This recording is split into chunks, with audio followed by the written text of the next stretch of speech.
viruses. These strategies would be shared with all the participants and with policymakers of One Health in the country. Thank you. Now I invite Dr. H.K. Chopra, who is the eminent cardiologist with Moolchand Hospital in the country, in Delhi. And he has been following our One Health population, this conferences all along these years.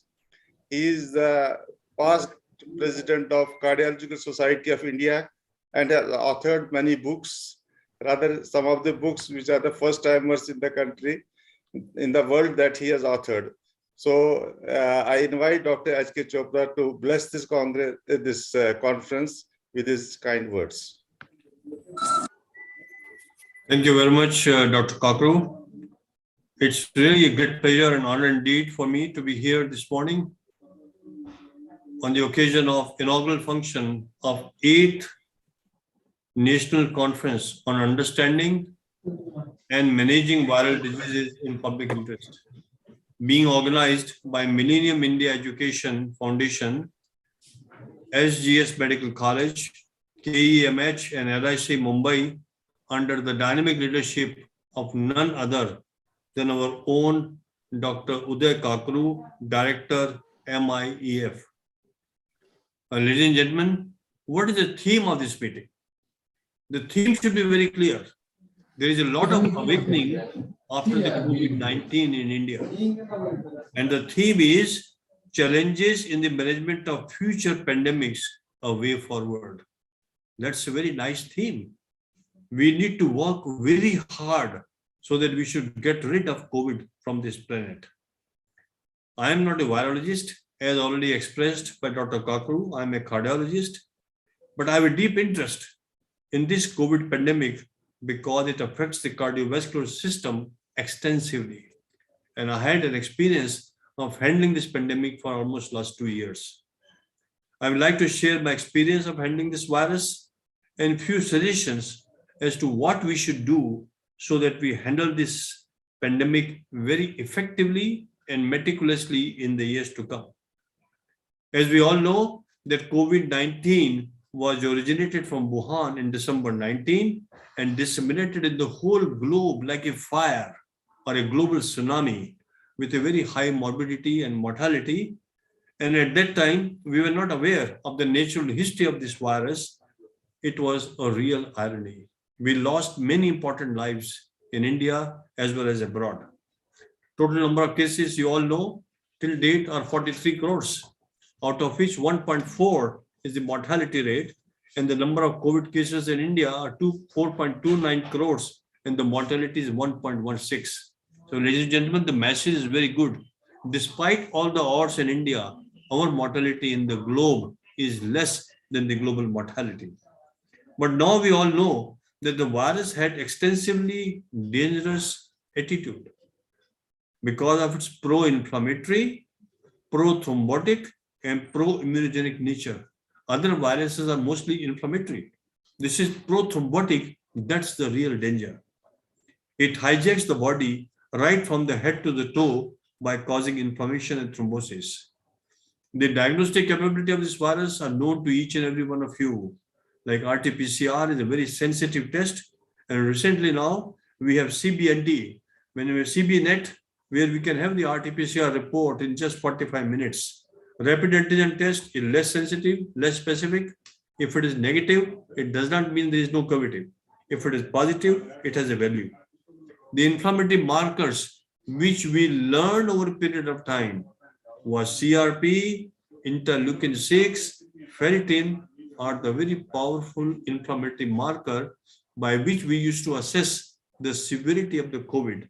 And the thrombotic marker, which was of a great relevance to us, was a D-dimer. D-dimer, we classified all our patients to mild, moderate, severe, and fulminant, depending on the D-dimer report. HRCT chest was a very, very common and a very important modality of imaging, which helped us to assess the severity of COVID by CT score. And the CT score we characterize as up to 9, 9 to 14, 15 to 20, 21 to 25, and a small tool like oximetry. By oximetry, we see the saturation and the alert zones where if it is less than 9 and the heart rate more than 120 and the respiratory rate more than 30, we always hospitalize such patients and we had instructions in our emergency and the heart command center. Ladies and gentlemen, COVID-19 has enormous variability and mutations, whether it's alpha, beta, gamma, delta, or omicron today. Delta virus was very virulent and a very high morbidity and mortality, irrespective of age, sex, and comorbidity. You all know that omicron is less virulent, but has high transmissibility and relatively high morbidity and mortality in elderly patients who had more comorbidities. And ladies and gentlemen, I must tell you today a very, very important message that COVID-19 has a capability of injuring all the blood vessels, whether it's in the heart, lung, kidney, brain, liver, GI, or practically every organ of the body, depending on what is our immunity status. We have 60 trillion cells in our body, and there are 6 trillion chemical reactions occurring every second. And there are 60 neuropeptides. We have 60,000 miles of blood vessels, which carry the blood from the heart to various tissues of the body. And we have 6 billion capillaries. The message is this virus affects all the vessels. Very, very painful. How we have to salvage our tiny capillary vessels so that they don't cause the endothelial injury. It may affect the heart, it may cause palpitation, arrhythmia, heart block, heart attacks, heart failure, cardiomyopathy, and even sudden cardiac death. We have seen all. It may affect lungs, it may cause pneumonia, and a clot in the lung, what we call a pulmonary embolism, also known as lung attack. It may affect the brain, what we call as brain attack in the form of a clot in the brain and stroke. It may cause these cognitive disorders and anxiety disorders, which are very, very common. It may affect the legs, may causing the clot in the DVT, a leg attack, or it may affect the arteries or even a capillary thrombosis.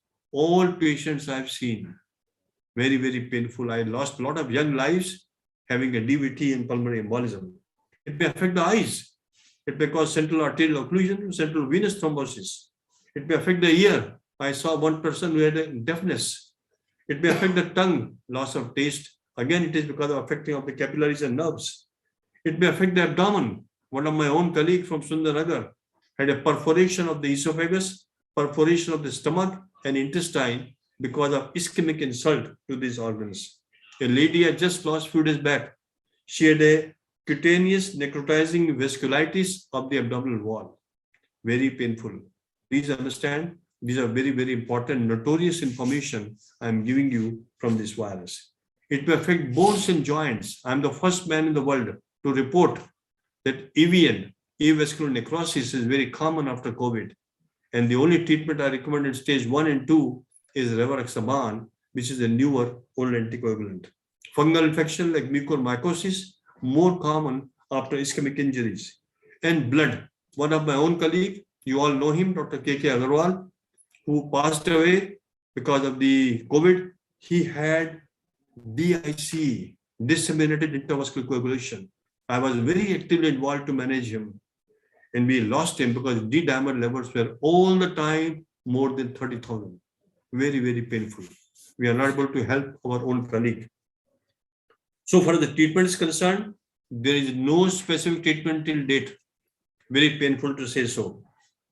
Only supportive treatments are available like monoclonal antibodies, which may prevent death and prevent the need of ICU or ventilator. That's it.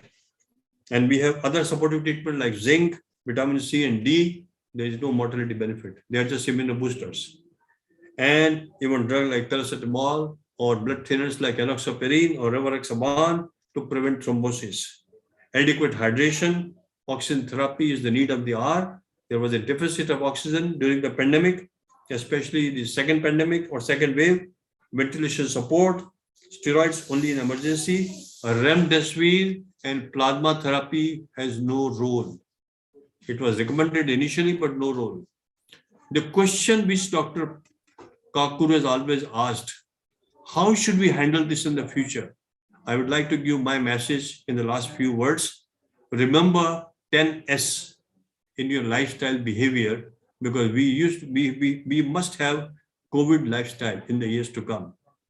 Besides universal precaution like social distancing, face masking, frequent hand washing, and respiratory hygiene, we must adopt and adapt to the COVID lifestyle if we want to salvage our world population from this notorious virus, so-called COVID. The first test has been stress. Manage your stress. We should not make COVID pandemic as an anxiety pandemic or stress pandemic or confusion pandemic or chaotic pandemic. We must sit comfortably, calmly and coolly and manage it effectively by enhancing our immunity. So the number one is stress management. Number two, avoid sedentary lifestyle. Use it or move it. We have to be in movement of our body so that there is no blood stagnation. And number three, self-hydration. At least 2 liters of fluid every time, until unless it's contraindicated. Again, allow the blood to flow in all the blood vessels, arterioles, and capillaries which are affected by this virus. Smoking should be condemned. No smoking, because smoking is a prothrombotic.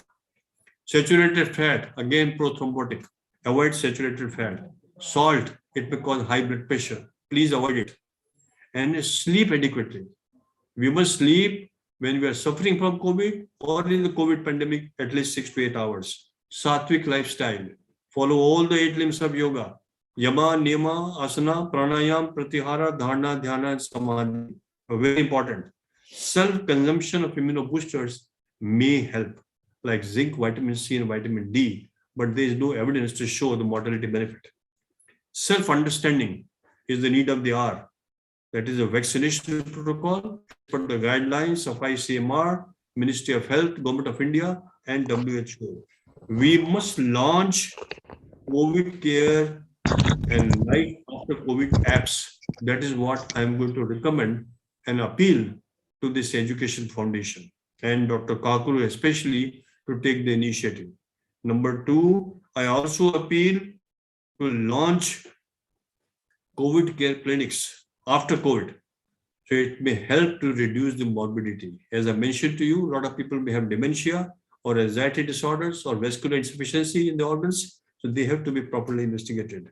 We must act locally and impact globally. Time to act is now. We must inform, perform, reform, and transform the whole world through this education foundation to make the world COVID-free. It is not difficult.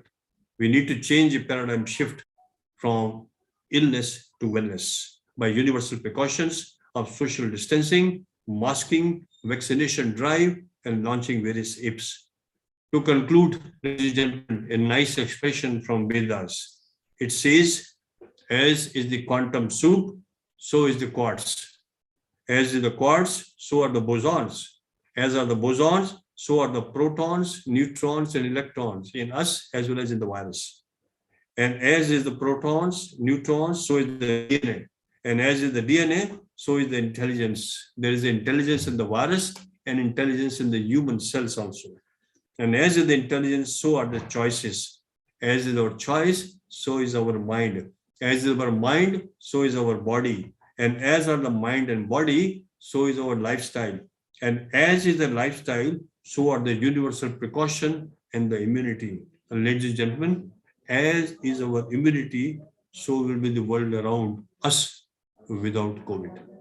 I must compliment and congratulate this Millennium Education Foundation of India, doing a very good job under the leadership of none other than our own Dr. Uday Kakur. Thank you very much for giving me this opportunity to be here with you for a short time, since I have to go to Kolkata and my flight is at 2 o'clock. Thank you, Dr. Kakur, and everyone. Nice. Thank you, Dr. Chopra. Your words have been wisely taken by everyone, and your suggestions will be incorporated at parts of our resolutions and guidelines that will be formulating after the end of the conference. Now we have with us another well-known figure in our foundation, rather in this forum, Dr. Kamlesh Upadhyay, who is the professor and HOD of medicine, BJ Medical College and Civil Hospital, Ahmedabad, Gujarat. And besides that, he is a field worker also, because he is among the first team of the people who have identified, who were able to identify this Crimson Congo hemorrhagic fever in Gujarat a few years back. So without wasting everyone's time to listen, we will I therefore invite Dr. Kamlesh to kindly share his views on the conference with us. जी नमस्कार. प्रातः स्मरामि हृदि संस्फुरदात्मतत्त्वं सच्चित् सुखं परमहंस गतिं तुरीयं यत् स्वप्नजागर सुषुप्तमवैति नित्यं तद्ब्रह्म निष्कलमहं न च भूतसंगः. आदरणीय ककरू साहब, चोपड़ा साहब, माला madam, Dr. GD sir, and Dr. Ravindra sir, the two pillars of this 8th conference, Kakru sir and Ravindra sir, and all participants in this 8th Sister Conference, sabko namaskar. Sir has very nicely described about the 10S. I would like to add one more S, and that is sunlight. One health concept, basically infection, role of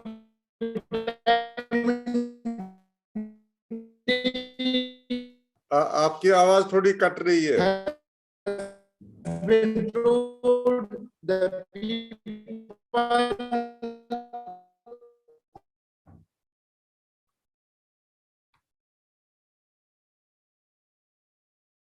Raksa, your voice is not heard.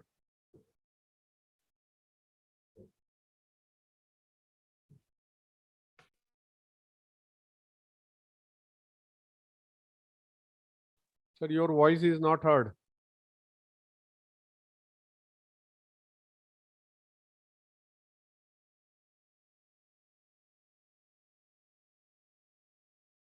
Kembabi, please unmute yourself. Dr. Kembabi, please unmute.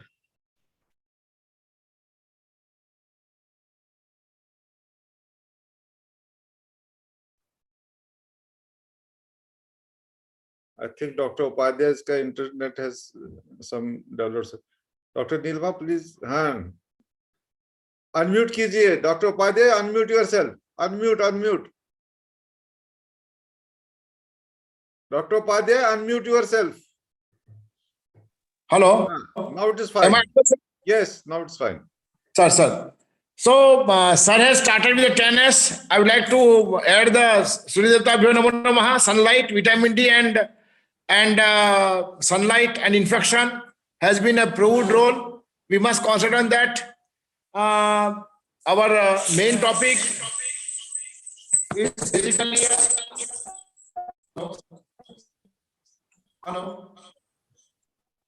Hello. Haji, बोलिए.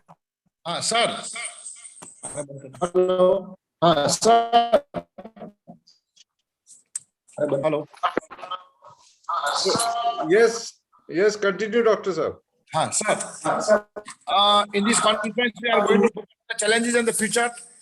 I will just brief in. Number one is a climatic.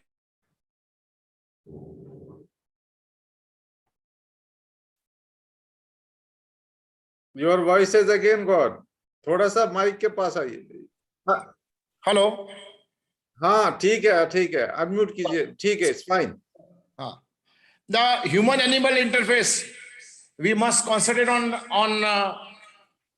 the changing dimensions of this lifestyles go on bargain bargain. In the lockdown, we have understand the effect of lockdown leading to sedentary lifestyles and obesity. Childhood obesity has become a major problem. In the pandemic, we have observed, and among the adults also. For 2 years' time, that was a major concern. We should focus on that also. So in a future pandemics, we must have a guidelines, some advisory about the management of prevention of obesity during such lockdown periods, if at all it is there. Then the infrastructure challenges were there, HR management, role of private hospitals and private COVID hospitals, their charges, all of them were also a major concern during this pandemic. We have learned we need to streamline all these things. We have to regulate them. There were in a third wave we have managed, but there were time when there was a bad availability of the issue, oxygen availability of the issue in the hospital. We need to think in this way. Many people who were not those who can be managed at the primary healthcare level were occupying bed. That also when observed at many places across the country. We need to streamline them. We have to change the behavior of the relative people so that unnecessary panic is prevented. Within the hospital, fire regulations, equipments 24/7, ventilator were running, and we at some places across the world we have seen the fire incidences also.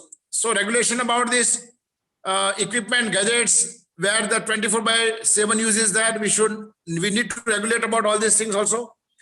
And ICUs without relative, particularly in the government hospitals where the HR is always an issue, overburdened staff is there, understaffing is there, where when we manage ICU without relatives, many times relatives were not ready to take up the dead body also because of the panic and fear, particularly in the second wave. So these are the challenges we have faced, and we need to address in an appropriate manner for the better management of the pandemic in the future.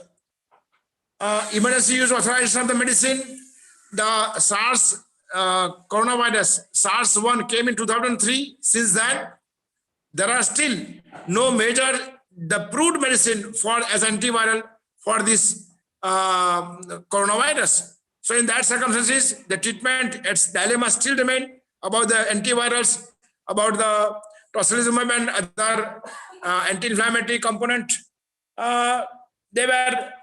The time has come to think on the syndromic approach manner about the diagnosis and management.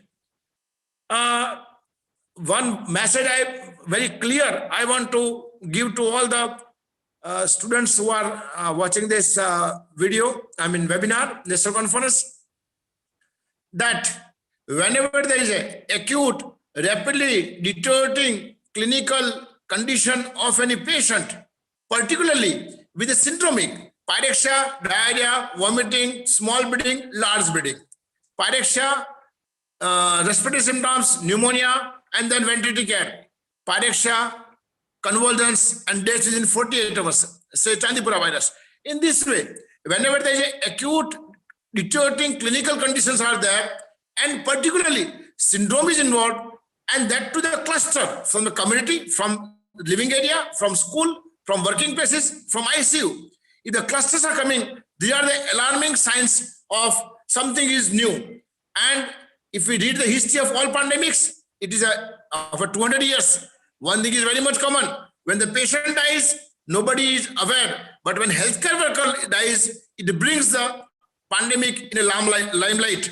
So it's always a healthcare worker death which will bring the virus, new viruses in limelight. So we should focus on these two aspects, cluster of the cases, syndromic approach, and healthcare worker death. If at all is there, we need to focus on that. If you can pick up from the community level, that will be better one. But still, we used to forget the things, and that's why we don't learn much from the history, and that's why such scenario occurs. Vaccination challenges are there, Atmanirbhar Bharat, Atmanirbhar vaccine, we could give message to the whole world. विश्व बंधुत्व भारत का विश्व बंधुत्व का message हम vaccine के जरिए पूरे विश्व में दे गए हैं. इसलिए vaccine, particularly nasal vaccines in such any pandemic where nasal vaccine is effectively produced in a large number, we should focus more on the clinical trials, fast trials. We should cut down the that administrative hinges. These are the things we have learned in this pandemic, and we should carry forward in a form of a draft. We should come out with a draft so that we can recommend to the government also that in the future, what should be the steps, what we have learned, and how we can manage the future pandemics in a proper manner. Thank you very much for patience hearing. Thank you, Dr. Upadhyay. Now, going ahead, we have with us Dr. Velhel, who is the HOD Community Medicine, GM Medical College and KEM Hospital, Mumbai. I'll just request him to kindly share his views on the conference today. Good morning, everybody. Can you hear me? Yes. Hello, can you yes, hear me? Yes, we can Yes, hear you. sir. Sir.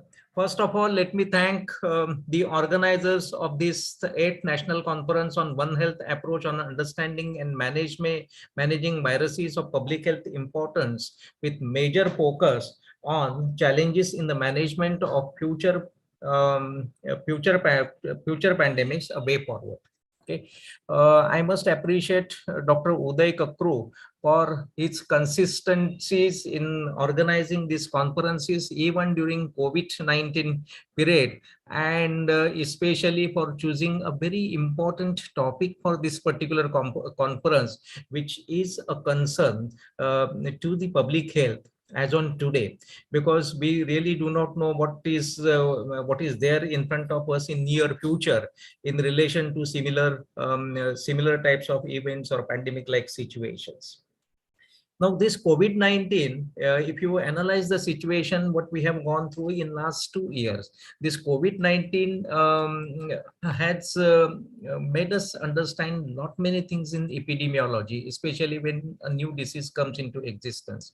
It has also exposed our limitations in terms of the difficulties in managing these situations in day-to-day care, difficulties in getting the appropriate manpower, mobilizing the resources, and the challenges in expanding the services, especially for diagnosis and treatment, etc.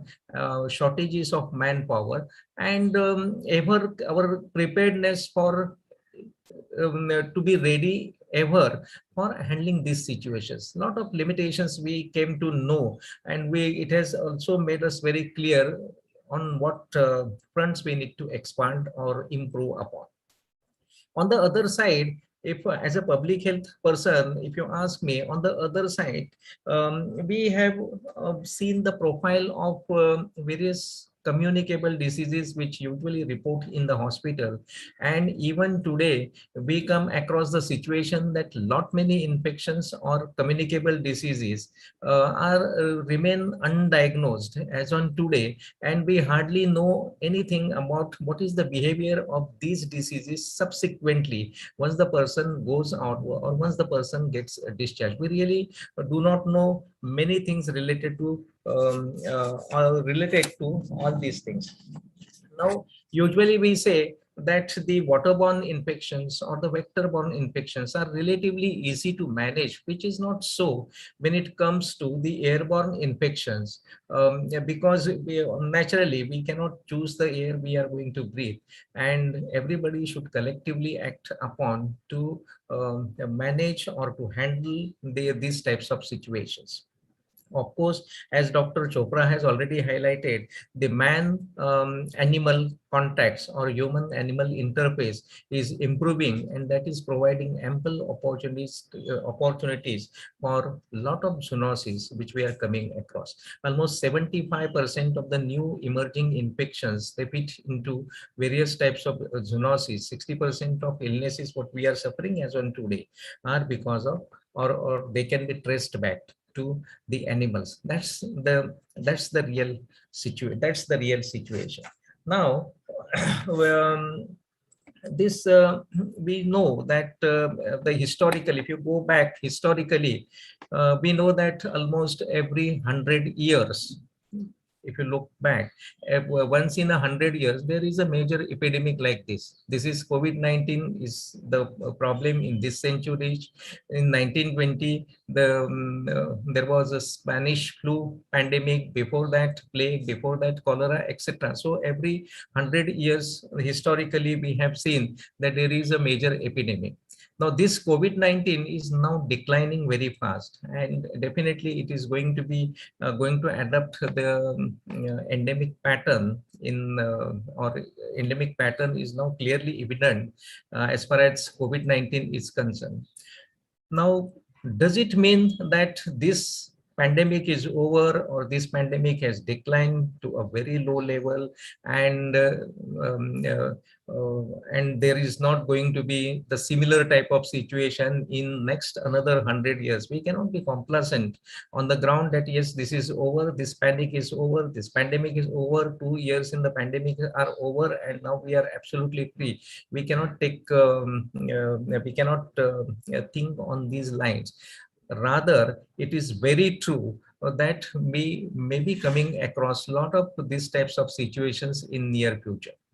We really do not know what is going to happen on this front, but this pandemic has definitely taught us to take appropriate protective measures, appropriate precautions, so that these situations are not going to happen anytime, or if at all, if at all there are any infections which are going to take the turn of a pandemic like situation, to some extent we are wiser to control the same. We know that we need to expand our health infrastructure. Yes, that's the need which is identified. We need to expand our investigations facilities to the level of practically all these things are investigations, essential investigations are available at the most peripheral level health institutions. And the clinical expertise, what Dr. Chopra has highlighted, is also very important on this front. Now, besides that, this is going to be our preparedness at the institute level to handle these particular situations, which is highlighted by earlier two speakers. But on the public health side also, it is very important that whatever COVID-19 lifestyle we have adopted in last 2 years is retained forever. The social distancing, use of mask, frequent hand sanitization, avoiding unnecessary crowd for any event or at any places. All these COVID appropriate behaviors which we have adopted, we have inculcated, they have to be continued for an extended period of time. Remember that COVID-19 is not the only thing. All these things are not only preventing COVID-19, simultaneously they are also equally important for preventing other airborne infections also. And besides COVID-19, we have other airborne infections which are of public health importance. Take for example of tuberculosis. Okay, so all these things are going to be of paramount importance to prevent, control other airborne infections also. So the message what we should take from these experiences which we have gone through in last 2 years is that all these public health measures, they have to be continued as they are for an extended period of time to have a very good control on other airborne infections which remain neglected or which are not noticed because they are not taking the turn of a pandemic like situation. So this is something which we should remember at this junction.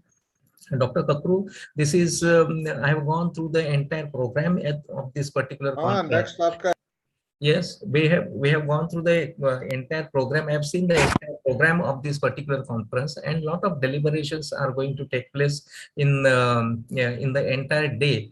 And I'm 100% sure the topic identification of the topics are absolutely relevant to what we really need to do hereinafter. And I'm sure that at the end of the you are going to come out with some good recommendations for the policy input purpose, and they will be very useful in long run. And I wish all the best to the further proceedings of this particular conference. Thank you once again for giving me this opportunity to express my views at this point. Thank you very much. Thank you, Dr. Well. Everybody's views will be incorporated in the final deliberations and the resolutions that we'll be making after the completion of this conference. Now we have with us Professor Dr. Ashok Bhatia, who is the Professor Emeritus from GLA University, Mathura, and he is a microbiologist by himself and has worked on the coronaviruses in cows, in animals earlier also. So I invite Dr. Bhatia to please speak. Dr. Bhatia, please. Unmute कीजिए अपने को. Unmute. Hello. हाँ जी. Voice is there? Yes. Yes. Thank you very much, Dr. Kakru, Dr. Chopra, and other experts who are here to inspire us to make this 8th National Conference as a success event. The topic on the 8th Conference is One Health Approach in understanding the managing viruses of public health importance. It includes how to use the preparation of COVID pandemics for the management of the future pandemics. It is a very good topic, has been taken up by the organizer to make it more fruitful when any eventuality occur in the globe.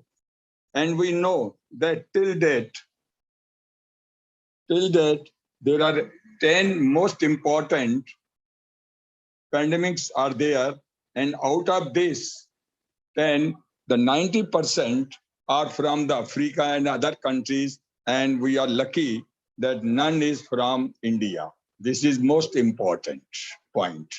And we know that the most new pandemics have originated through the zoonotic transmission of the pathogens from animals to human beings, and the next pandemic is likely to be zoonosis as well. The zoonosis enter into human population from both domestic animal such as swine, poultry, and others, and wildlife, especially wildlife. When historically significant zoonosis were introduced through increased human-animal interaction following domestication, and potentially high-risk zoonosis continues to emerge from livestock production system. Some pathogens, just such as Ebola virus, have emerged from wildlife reservoirs and entered into the human populations through the hunting and consumption of wild species, the wild human-animal trade, and other contact with wildlife. In addition to that, there are entirely changing the scenario of the globe by the tourism, by the traveling and urbanization, and our luxurious life, which make the human immune system weak and take time to build up against the any severe pandemic may occur in future. So there is a need of the hour that we must be prepared for the any disease which may likely to come. We know that zoonosis can occur in 5 stages. The stage 1 is animal reservoir, transmission only, transmission in humans none, but pathogens are there, and it is none, your equine influenza, which is at the door, which may cause a disease in human being in the future. The stage 2 primary infection only from animals, just like anthrax, but from there it may be in human population by consumption of the domestic animals' meat. And the step 3 is the limited outbreaks from human to human transmission as a Marburg virus. That means from monkey to bats, and bats to human, and then humans to human. And the step 4 is the sustained outbreaks, many human to human transmission chains, pandemics, H1N1, which occurred in 2009, and other influenza viruses. And then the step, the 5, the final is predominant human transmission, human to human, which occur in smallpox. But after that, it has been seen that there are so many other pandemics which occur from wild animal to human being, generally through your wild bats.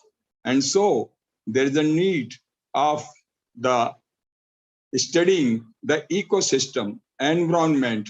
Here I see that the scientists who are here are from medical and veterinary science, but not from environment. So ecosystem expert should also be included so that it take a comprehensive study to know about the exact nature. We know that viruses are most complicated structure which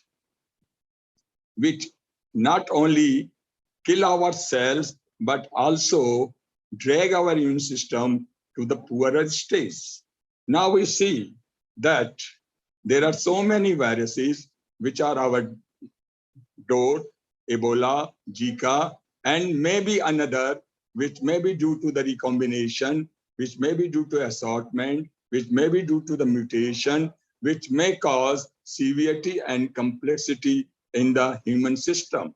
So there is a need to build up in advance and strengthen our science, as we know that at present, because of the advancement in the molecular biology, in the advancement of the virology, in the advancement of the biotechnology, we are able to take action against the pandemics in a very small time, very little time, and we succeeded. We see that in COVID-19 pandemics, our scientists did a very marvelous job and tackled the situation very amicably and very accurately and saved the life, human life in the thousands. And we know that at present, 300 animals, types of animals are there which are responsible to cause the infection from animals to human being. And one of these is the mink, followed by cats and the dogs also. And so there is a need of the study in the very accurate way and comprehensive way, so that we can take the advantage of our science, we take the advantage of the technology, we take the advantages of the early diagnosis to combat the challenges which may come in future soon or later. Again, I hope that this annual conference under the leadership of Kakuru and Medical College Bombay may get a success and will get some concrete steps and may help to the society for the controlling and management of the future pandemics. Thank you very much. Thank you, Dr. Bhatia. Definitely, everybody's views and opinions will be taken into consideration when we will be formulating the minutes of this conference. And thank you once again. We have with us Dr. Jyoti Misri, who is the Principal Senior Scientist, Scientific Officer with on Animal Health with ICAR, Government of India. So welcome, Dr. Jyoti. And I would invite you to just speak your opinion about the conference. And she has been with us on many occasions, so she is well aware about the deliberation that we do in this conference. But since this conference is entirely on the viruses, so from the government point of view, from their policies, and I would just like her to speak for a few minutes. Dr. Jyoti, please. Thank you, Dr. Kakru. Am I audible? Because, Yes, yes, yes. my video is creating some problems, but it may go somewhere in between. But I'll Doesn't continue. matter. Actually, I have been seeing. Thank you very much. At the outset, I like to thank organizers and the team from Mumbai College of Medical Sciences and all others, Millennium India Education, who have given me this platform to interact. In fact, I was in another meeting, but on Dr. Cockroach instance, I thought that because I have been on many occasions, I have been in their conferences. So I took this opportunity because the topic which is being discussed, the challenges in the present pandemic and the One Health approach. So I am at many nodal points. I am collaborating with all the animal sciences institutes and particularly the zoonotic diseases being taken care by me.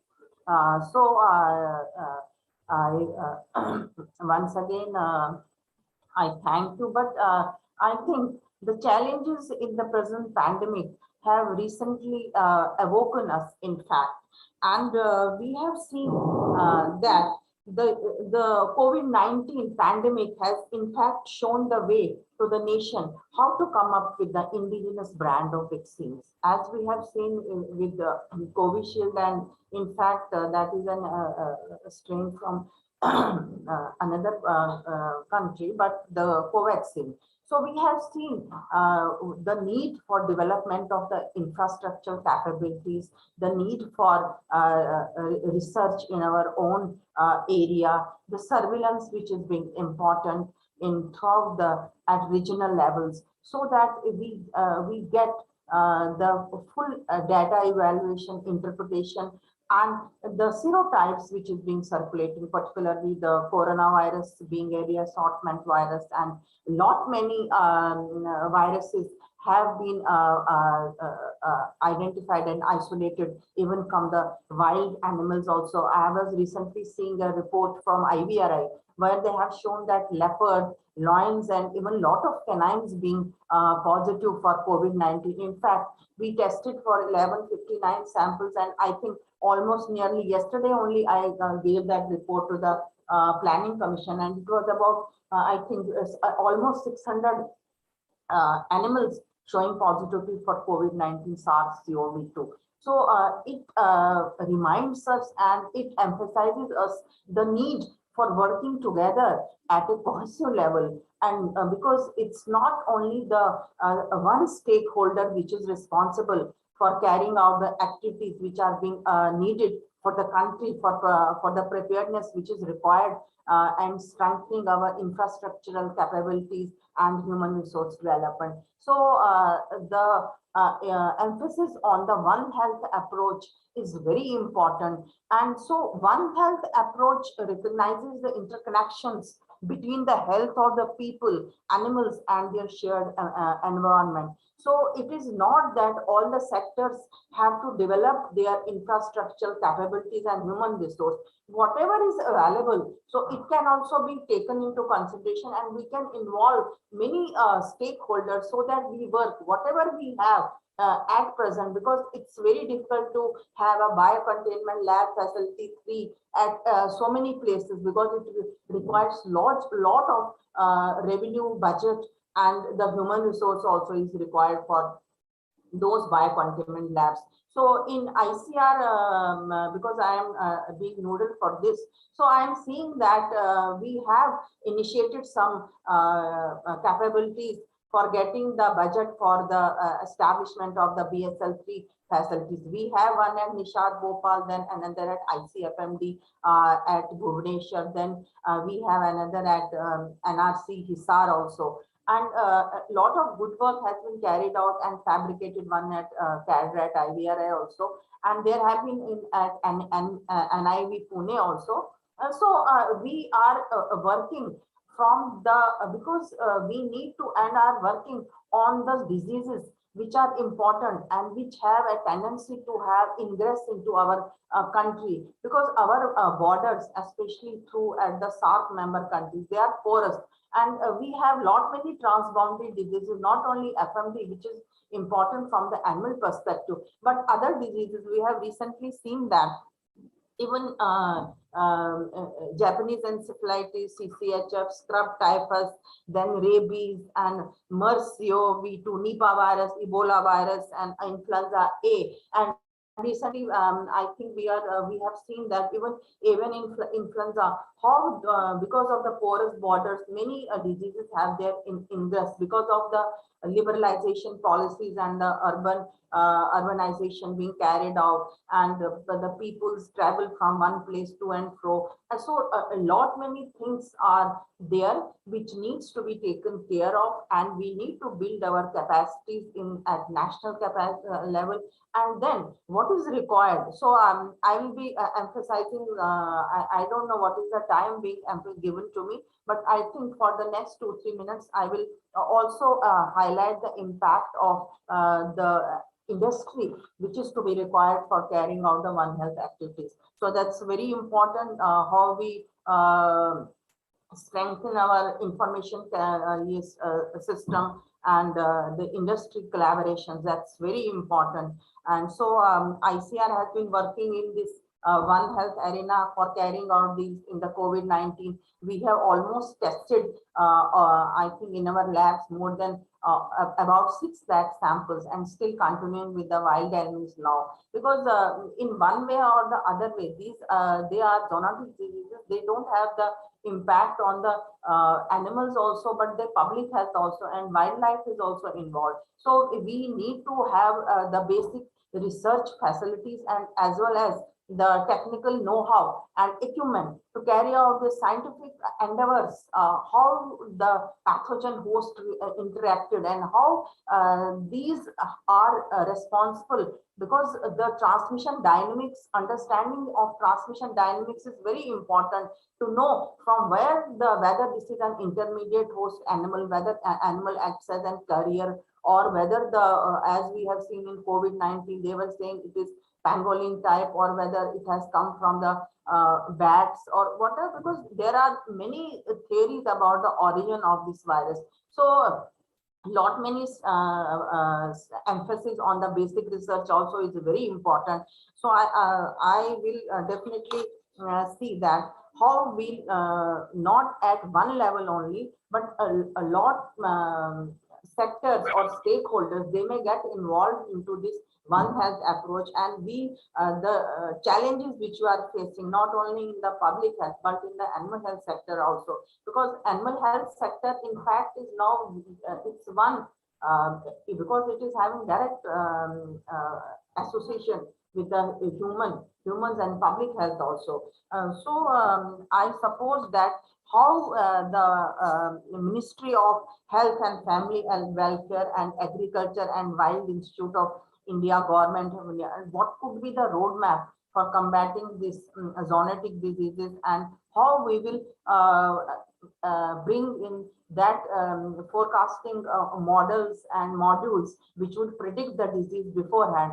And at our institute, we have also created some facilities for 2 months earlier. We are reporting the any this incidents that their disease is going to occur or not. And so I think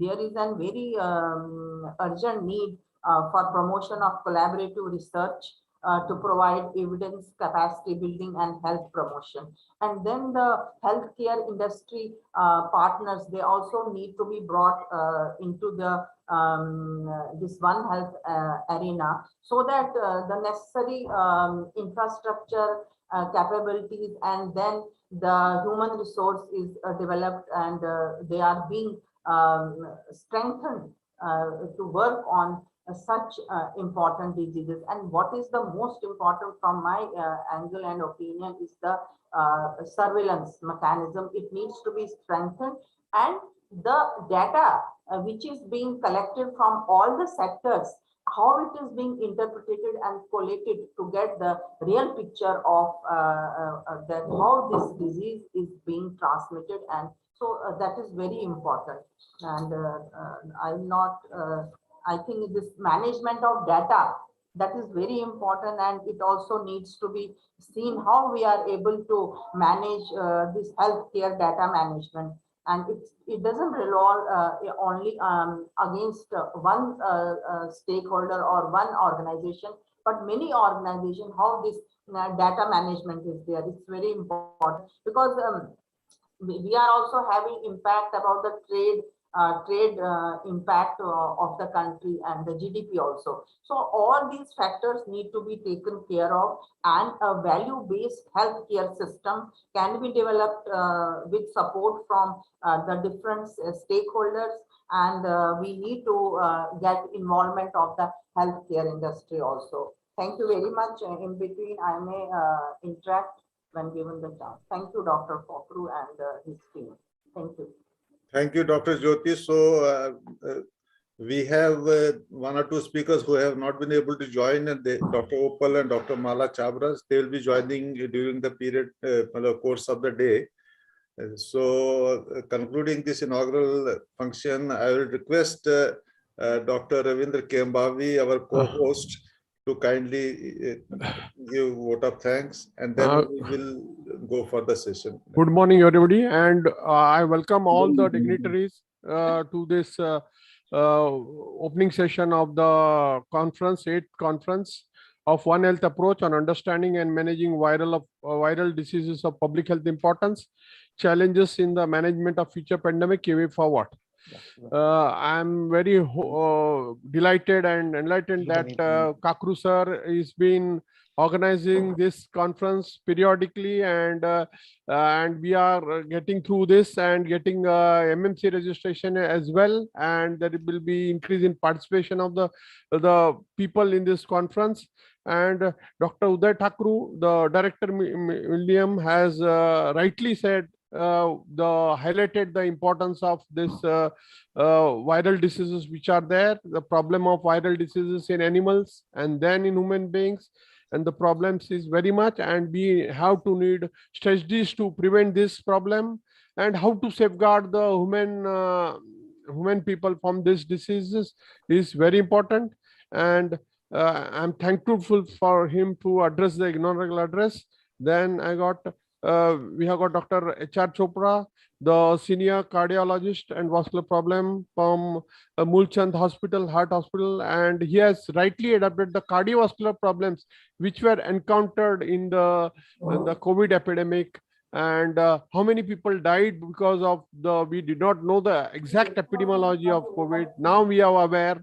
Now all the tools are in place, and the management is going on excellently, and we have got less deaths occurring. And he had rightly entered the 10 S's to prevent the COVID, and he has highlighted illness versus wellness.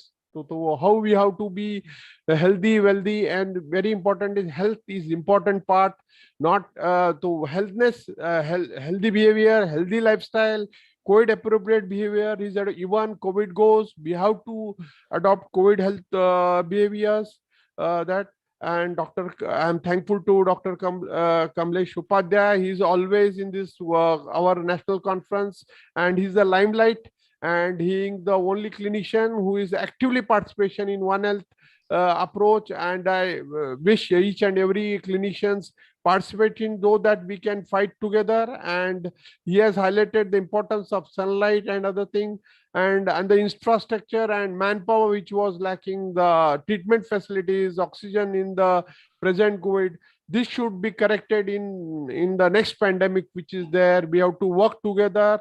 Yes, actually work together to combat health. I urge all the third world countries, all the world developed countries should work together, because as we are not working, we have got new strain of virus. If vaccination was given to each and every people in the world, this variant would not occur. And he has rightly stressed this, and he has stressed on ICU management, and everything facility should be given to who required, not all, because in the beginning of the pandemic, many ICUs were full, beds were full, where unnecessary admissions were done. He has also stressed on primary healthcare approach, so that the disease can be handled at the primary level. Those who required admission only can be treated, rather than all be net. And I'm thankful to our HOD, Dr. Gajanan Vella. He has rightly said the conference will lead to some new strategies and some planning, policy making decisions should be adopted so that in future will be planned adequately to combat any epidemic, pandemics which are there. And I'm thankful to Dr. Ashok Bhatia. He has rightly stated how the viruses occur in animal, the 5 stages of virus multiplying in animals and then in human beings, and then in human beings it is transmitted. So to tackle this animal, we have to first have surveillance system in the animals, and we have to handle this. He has told how we would have handled Ebola, Zika, and now COVID-19. Some failures were there, but you have to learn from the past experience which are there in the COVID, and then go forward for this. And then Dr. Jyoti Misri, madam, has rightly told that we have to strengthen our investigation, our infrastructure. You have to have One Health approach in management. Our diagnostic tool should be adopted, should be advanced and supported. We should support each other, working in collaboration and One Health develop. Then only will solve the problem. And I am thankful to one and each for participating in the conference. I hope this conference will bring some strategies and all that. I wish all the best to each and every participant in the conference. Thank you very much. Thank you, Dr. Ravinder Kembabli. So we have come to the conclusion of the session 1, inaugural function. Since we have been informed by the session 1 doctors that they will be joining later because of some urgent work that they have come up against, because LIC is not coming. So we have with us the session 2 speaker, Dr. Krupkar Parthasarathy, and I will request Dr. Ashok Bhatia, who was chairing that session 2, but it has been preponed now, taken as a session 1, to kindly invite Dr. Parthasarathy and for the session and start the session. Dr. Bhatia, please. Okay. My voice is audible? Yes, sir. Yes. After this, we will take a break for 10 minutes. My voice is audible? Yes. Sir. Yes, sir. Sorry. Yeah. Doctor, I invite Dr. Krupakar Parthasarathy, who is a well-known scientist in the development of drug and at the Satyabhama Institute of Science and Technology, Chennai. He is one of the experts who trained himself and other students as well as other scientists on the SARS and the dengue, drug and diagnosis development in this way, we have a very expert speaker at this stage, and I invite him to enlighten us and give you his experience to us so that we may do better in future. Thank you, Dr. Krupakar Parthasarathy, please. Yes, sir. Thank you, sir. Thank you, Dr. Ashok, sir. Sir, I need permission to share my slides. Yeah. Okay, sir, just 1 minute. So I take this opportunity to thank Dr. Kakru and Dr. Ravindra for giving me this opportunity. Yes, sir, you can do. Yes.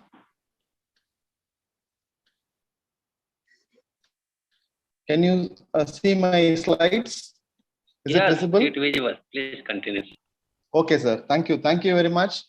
I take this opportunity to thank all the organizers for giving me this to share some of the thoughts over the period of time that I have been gained working in this field. So as my introducer said, COVID, SARS is not new for me because I've been working with SARS for from 2004.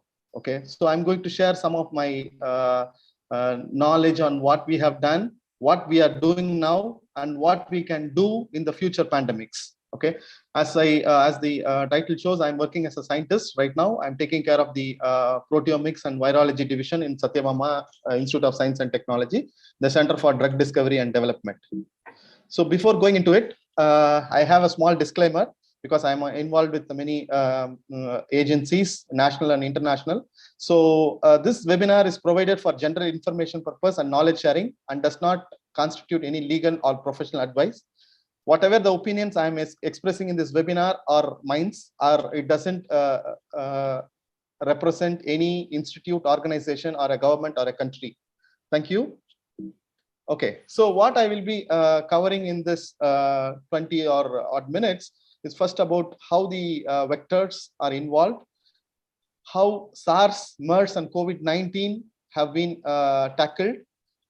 My main focus in this talk will be on what will be the impact of mutations and how these mutations will have an effect in future pandemics, in handling the future pandemics. And one short new research that we have started is what is the impact of COVID-19 in animals. This is a very new research that we have started. So I'm going to share some of the insights of whole things and what can be the next things which can be we have to be ready for managing the future pandemics. So what are the COVID-19 pandemic challenges? These are all to myself, okay? Because I'm basically a scientist, I'm not a clinician. So what I felt is disease and its optimal management, but based on the previous speakers, I could see that whatever I'm going to, some of the points that I put in my PowerPoint, they have expressed through their oral views. So I'm happy that, we have come across many challenges very successfully. Virus reservoirs, virus evolution, transmission and epidemiology, and there are a lot of knowledge gaps due to, due to the R&D facts. There is an urgent need to develop safe and effective countermeasures. This is the whole aim of this talk.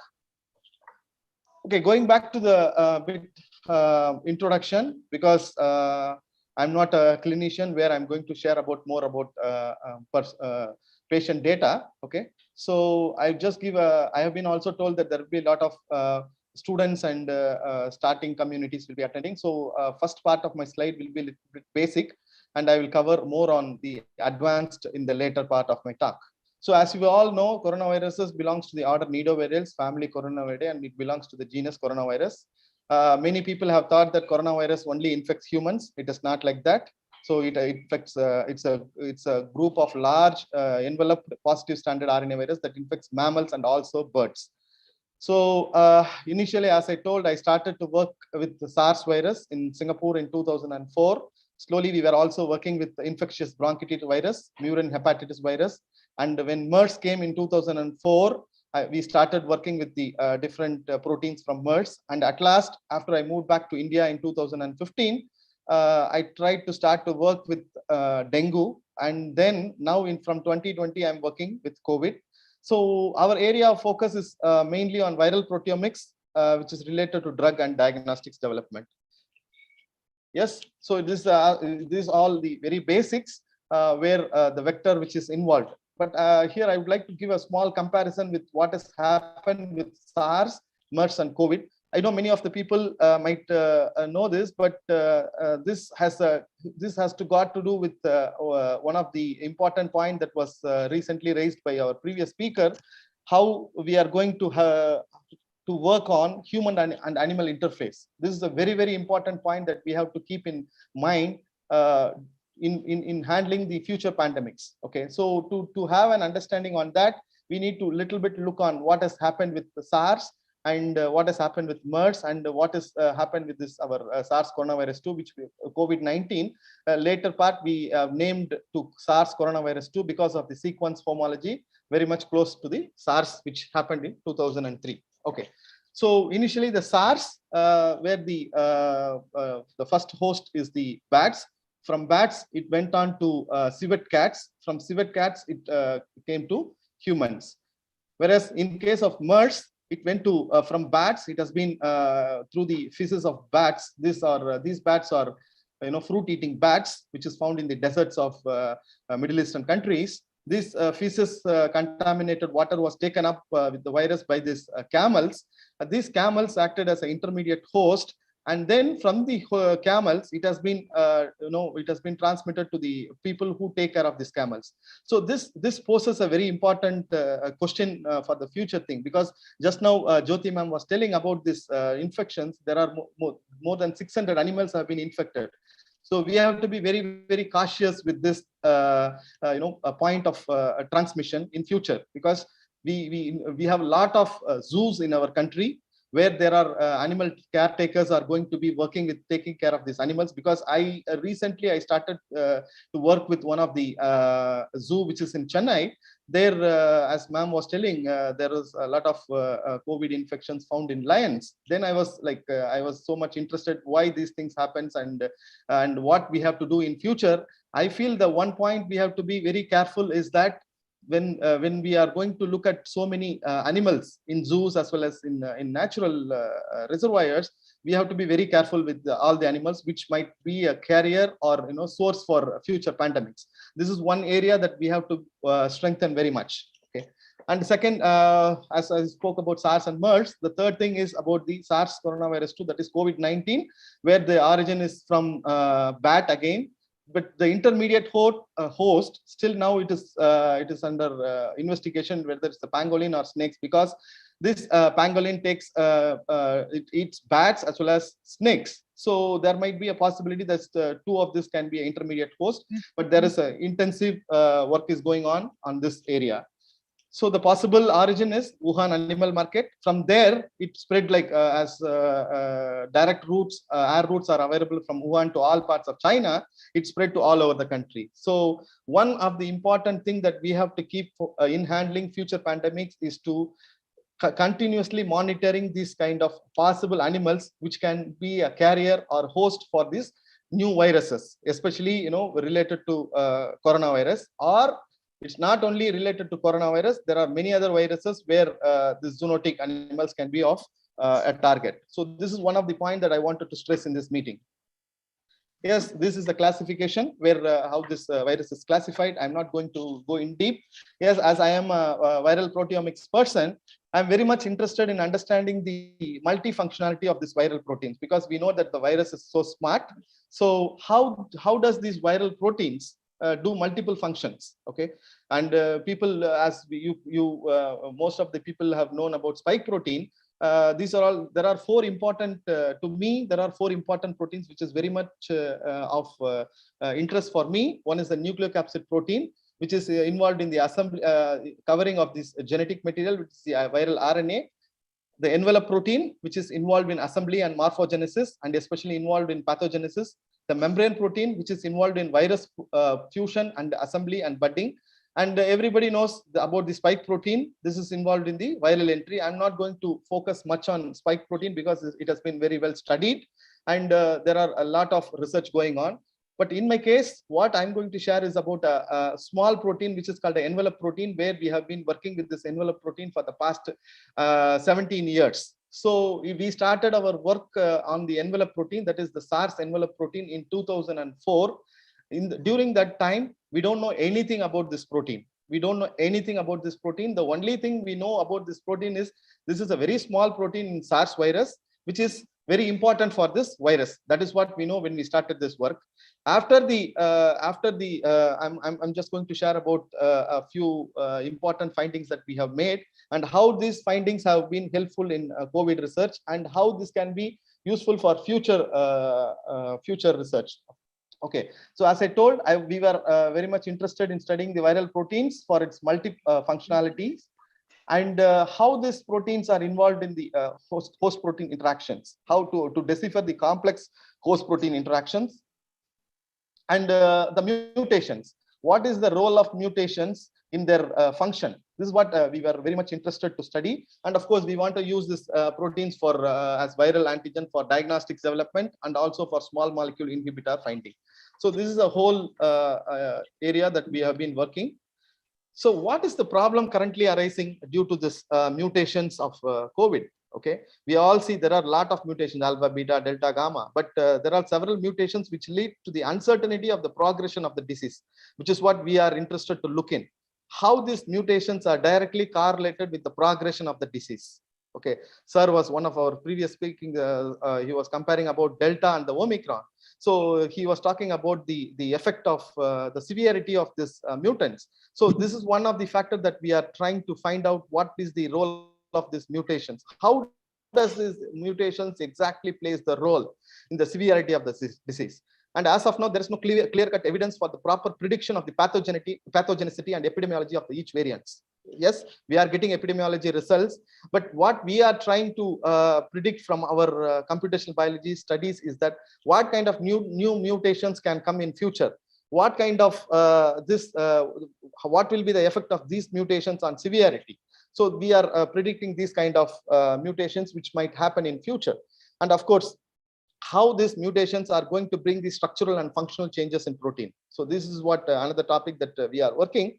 And very important thing, as I told, as I'm a structural biologist, I'm trying to see what is the structure function relationship of this viral proteins due to the mutations, how this functions is changed, and how this immunogenicity of the protein changes, which could alter the efficacy of the vaccine. That is also one more important thing. We see that in the new variants, where the previous vaccines which we have developed, the efficacy is low. What is the reason behind it, and how can we go towards developing a vaccine which can be also protect the new strains which is going to come in future? This is our whole thing, what we are focusing on. This is the current research that we are focusing on. We are not only focusing on virus vaccine research, but we are also focusing on new small molecule entities which might be inhibiting the new mutated proteins. So we are also finding out the new mutations and what the proteins we produce those proteins, and we also find small molecule inhibitors against this new mutant proteins with using structural biology tools as well as computational biology tools.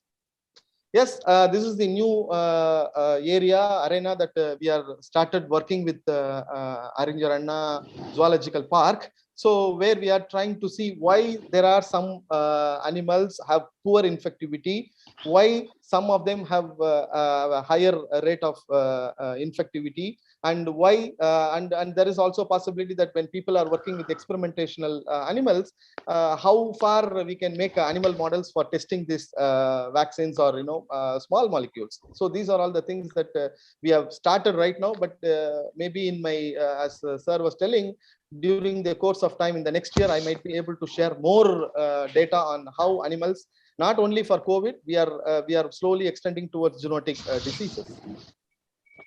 Yes, I was telling about the small envelope protein. What is the importance of this small envelope protein?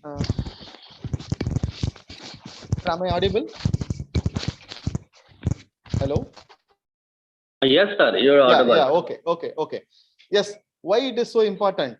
You can see on the left side picture, which we have taken about 16 or 17 years back, the electron microscope of a wild type coronavirus, and the other two are the mutated or the deleted envelope protein deleted viruses of the SARS and the IBVE. Okay, infectious bronchitis virus, where we have deleted this envelope protein. You can see that the structure of the virus is completely lost. So this tells that the envelope protein is very much important for the viral structure. When you have the proper virus structure, only this virus can infect. So this made us curious to understand, for us to work on what is the structure and function of this envelope protein. And we started to work on this and SARS envelope protein. This is a very small protein which is of 76 amino acid. It's an integral membrane protein which is involved in multiple functions. For example, virus morphology, budding, and viral pathogenesis.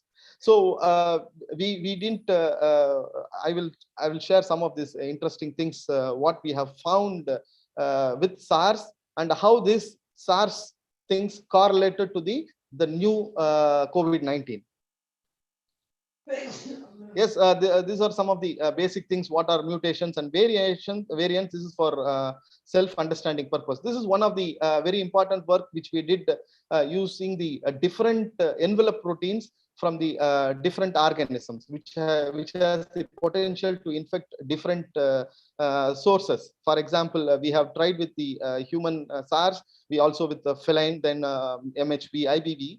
What is our important thing is how how much they are conserved, and how this sequence, that is the genomic sequence and the protein sequence of each amino acid, if there is going to be any mutation in the protein, is it really affecting the function?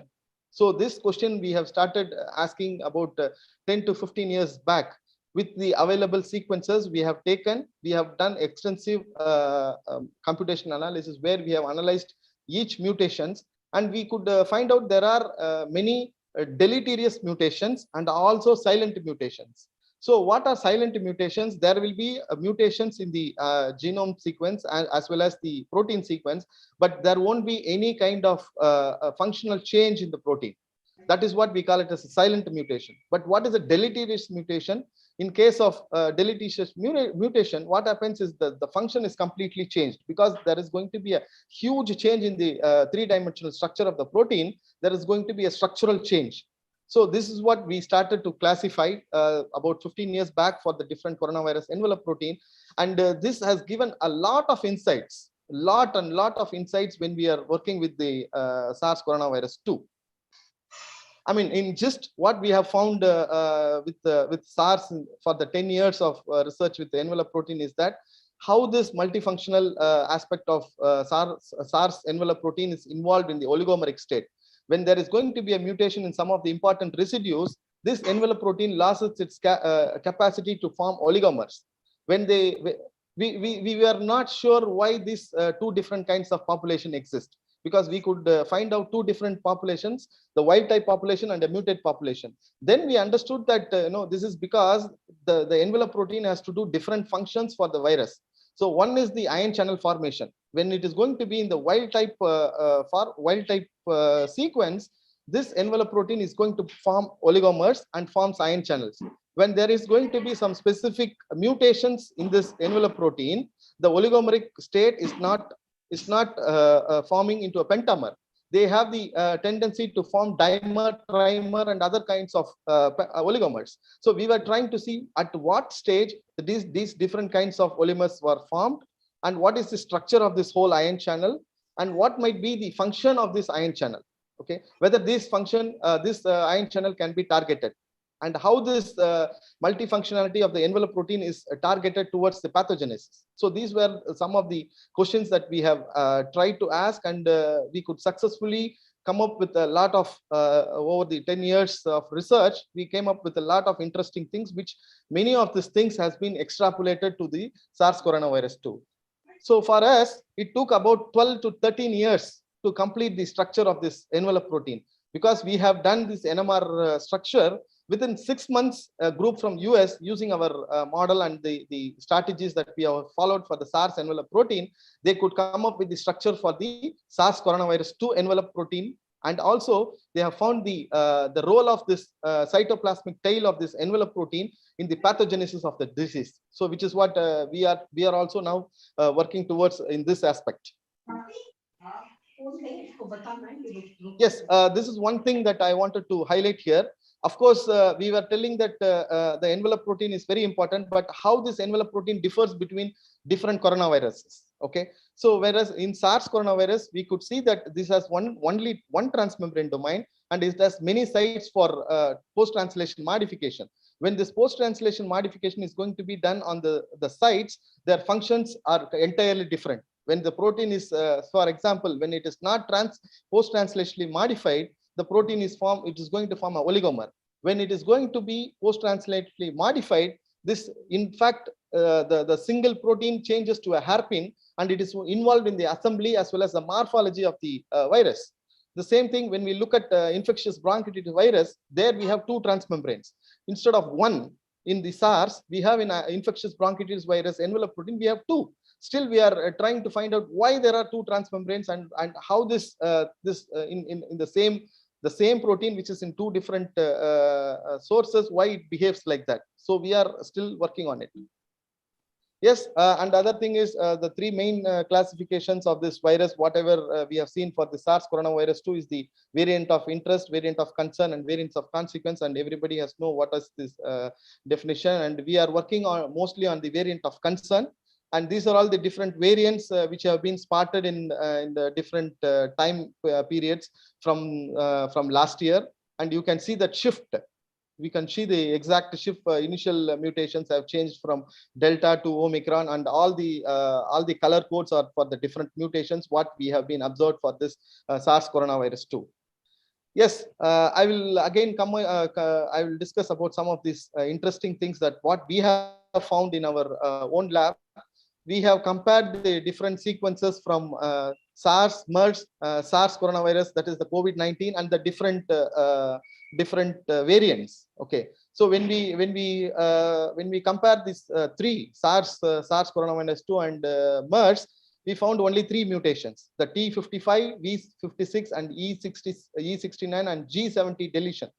What is the importance of these mutations? This is very important to address, because these are all the residues which are on the C-terminal part of this envelope protein, which is involved in interacting with the host proteins. If there is going to be some mutations in this envelope protein, there is going to be definitely the talk with the host cell is going to be changed.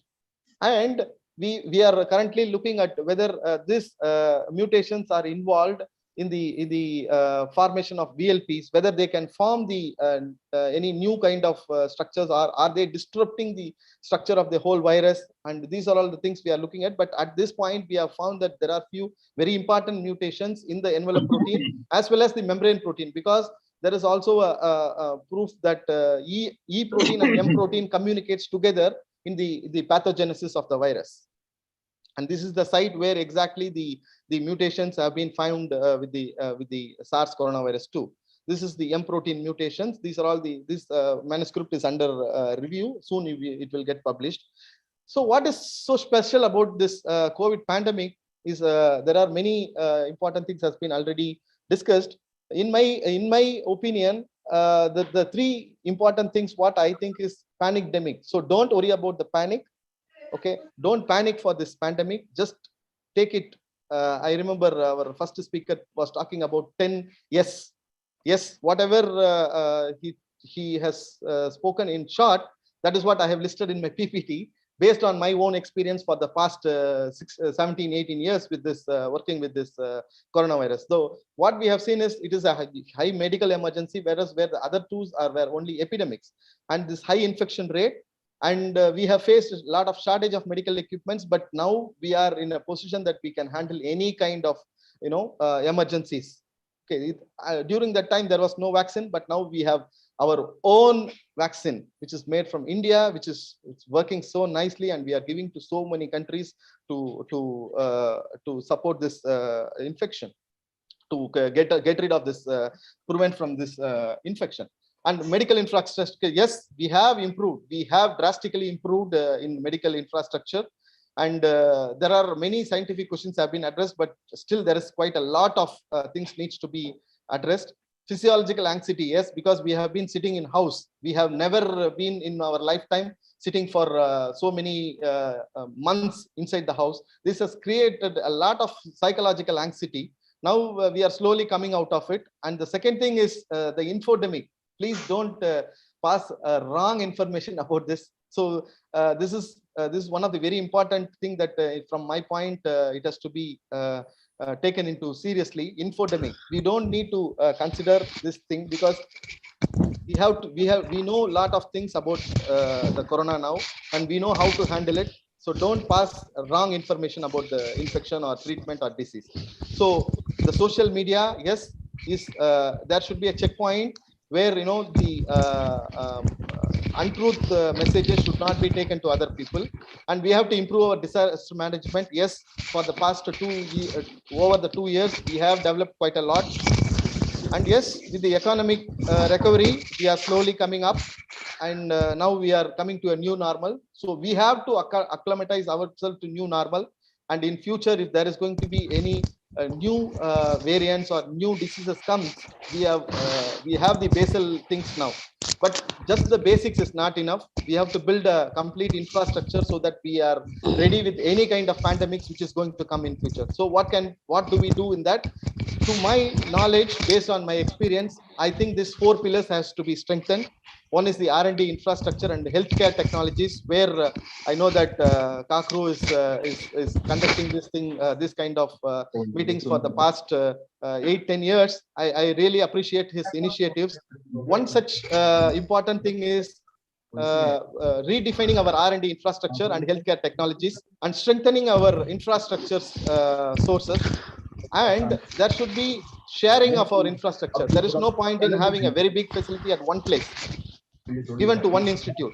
There should be a sharing all over the institutes. Okay, and of course collaboration and consortiums is very much needed. Clinicians and scientists have to work together in future in handling future pandemics. Of course, academia, R&D, industry, and the policy makers have to come together, and there should be integration of life sciences and engineering streams has to come together. Okay, and the fourth one is we have to equip our manpower with specific skill sets. Especially if you talk about viral pandemics, we should have our workforce very much trained to microbiology, molecular biology, virology, RT-PCR diagnostics, and they should know about biosafety and risk assessment. So our workforce has to be trained in this so that we can definitely face any kind of pandemics in future. Okay, so moving ahead, these are the 4 things that from my point, this has to be strengthened. And especially as a responsible citizen, we have to follow these things. Avoid rumors, stop infodemic, avoid panicdemic. Don't need to worry at all. We have got a very good infrastructure system. Our clinicians are so good. Our doctors are so experienced. They are good. They are, I will say, based on my experience, they are the best people in the world to take care of all kind of emergencies. And we have to go with the new normal. Of course, social distancing and hygienic practice. With these things, we can definitely fight any kind of pandemics in future. So as a microbiology and biotechnology background researcher, what I think is only focusing on healthcare, yes, it can support, but there should be integration of climatic change and environmental factors has to be factored in building up our healthcare for the future. Okay, so what Corona has taught is that our preparedness was weak and capabilities have not been tested. But now the Corona has made us strong to make or to face any kind of pandemics in future. And of course, I will say that it's still R&D funding and budgets needs to be strengthened. Training and coordination are lacking between a lot of institutes, but now because of the Government of India initiatives, there are centralized facilities have been created. One such facility, you can see that the BSL-3 containments all over India have been strengthened. So these are all the things which we have done after this COVID has started us. Okay, and of course, in fighting in a holistic approach, basic humanitarian principles have to be followed. So this is very important. Good governance and citizen participation is very much needed in handling any kind of pandemic in future. So this is what we have learned from this current Corona. And I take this opportunity to salute all the frontline workers who have been working to fight against Corona for the past 2.5 years. And they are going to be in forefront for all the future pandemics. So always keep for this remembrance, Wuhan. So wash hands, use mask properly, have temperature check regularly, avoid large crowd, never touch your face with unclean hands. So with this, I would like to end my talk. So always prevention is better than cure. Last but not the least, I would like to acknowledge a few people at this juncture, especially Dr. Kakru, Dr. Kambahavi, and Dr. Vinita, who gave me this opportunity, the Millennium India Educational Foundation, and my teachers, especially Dr. Balagurunathan, Dr. Jami Torres, and Dr. Professor Mary. Jami Torres is the person, my PhD supervisor, who taught in and about my coronavirus things, and Professor Mary, who is my mentor in dengue virus, to work with dengue virus. And especially, I would like to thank my PhD students, Mrs. Sudha and Mrs. Prisho, who have been working a lot on this sequence and mutations for giving me a lot of day, every day and night. And very importantly, I want to thank my biosafety manager, Mr. Tintun, who was the first person to isolate the coronavirus in 2003. I'm happy to say that I've been trained by him to work with coronavirus. And our Mrs. Boone, she was the person who was teaching all my biosafety issues related to all kind of virological related works. Now I take this opportunity to thank all the audience for their patience in listening to my talk. If any queries, you can contact me. Thank you very much. I would like to end my talk here. Thank you. Thank you very much, Dr. Parthasarthi. Yes, thank you, sir. Yeah, you have given a very comprehensive about not about the coronavirus. You have started from the structure of the coronavirus and their proteins up to the level of government level, which give a hope to us that we may do better in the future management of pandemics. Now, the actually word is that how does it mean to say that the virus mutates or changes? This is a point. And we know that the virus structure, especially the coronavirus, have so many proteins on the N protein or a spike protein, even the co-spike protein and the membrane protein and the envelope protein, and all these proteins have their own functions. Yes. And these proteins are the integral part of the virus, but also being an envelope, the cellular structure also take a part in the development of the envelope. Now, in what way the mutation which occur in the protein, how the lipoprotein of the envelope behaves in the human cells. This is one of the points. On account of this, all the mutations, how we can prepare ourselves for the treatment to avoid the complications in the treatment as well as the prevention of the disease. Now, when the virus replicates or makes copies of itself, it sometimes changes a little bit, or sometimes it changes a drastic change. This is the beauty of the virus.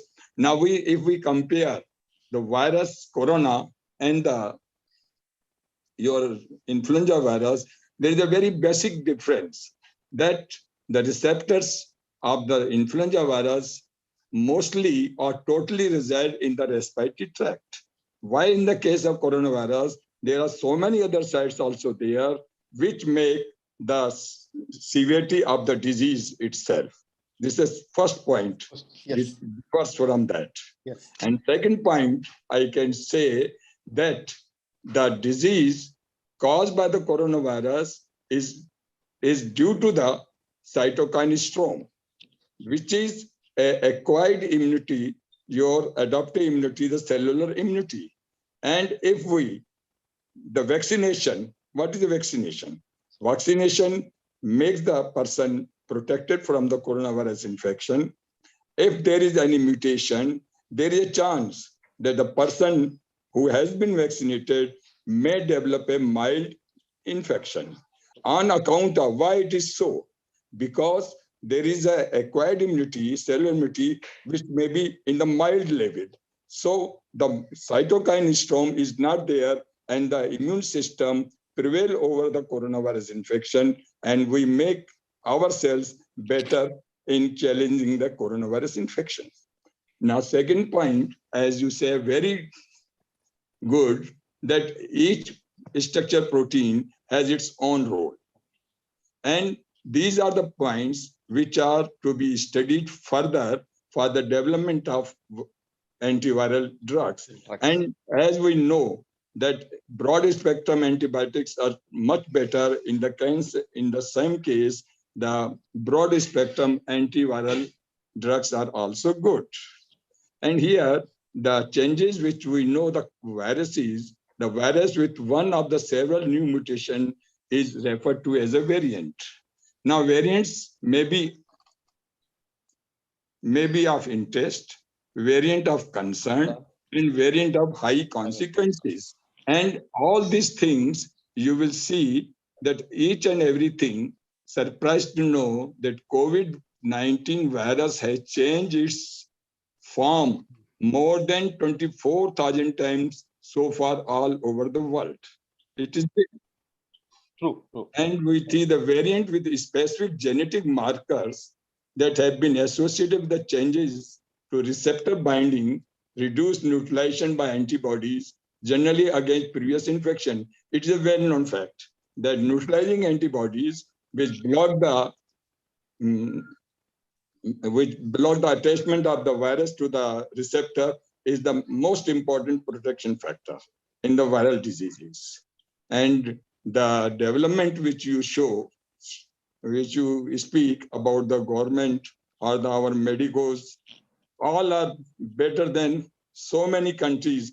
Even you will see, and I can challenge the European countries, come and see the management infrastructure of the Indian medical system. society and medical colleges, which are much better. But one thing is that we delay in delaying. It is the point. The thing comes, the infection comes, and then we awaken ourselves. Yes. So this is a bad habit which we have developed. And I hope that scientists like you will prevail over us and will help us to comment the challenges and meet the challenges successfully. Thank you very much. Thank you. Thank you very much, sir. Thank you for your kind words. Thank you. Thank you, Dr. Parthasarathi. Dr. Bhatia, next kindly invite Dr. Malik, because I have already sent you his see your WhatsApp and invite him. Acha, okay. Uske baad Dr. Ranjit aayegi, then we will break for the lunch for half an hour. Okay. Now, Some adjustments because of the delay in some speakers coming up. Okay. Dr. Yashpal Singh Malik, I am audible to you, sir? Yes, sir, you are audible. Am I audible to you? Yes. Yeah. Thank you. Namaskar, namaste, sir. Sir, namaskar. Yeah, I hope I know you, and I feel reciprocate also. Thank you so much, sir. Thank you so much. I know that you are serving as a Dean College of Animal Biotechnology, Guru Angad Dev Veterinary and Animal Science, Ludhiana. Earlier, you served as an ICR National Fellow at IBRA, Ajat Nagar, in the field of virology and biotechnology. You also worked on rotavirus also, sir? आपसे ही सीखा sir, आपके पीछे पीछे हमने भी रोटा पर कुछ काम किया. नहीं, मैं जानता हूँ. You are the also examiner of one of the candidate, Dr. Salahuddin. Ji. I know your rich experience in the field of virology and biotechnology.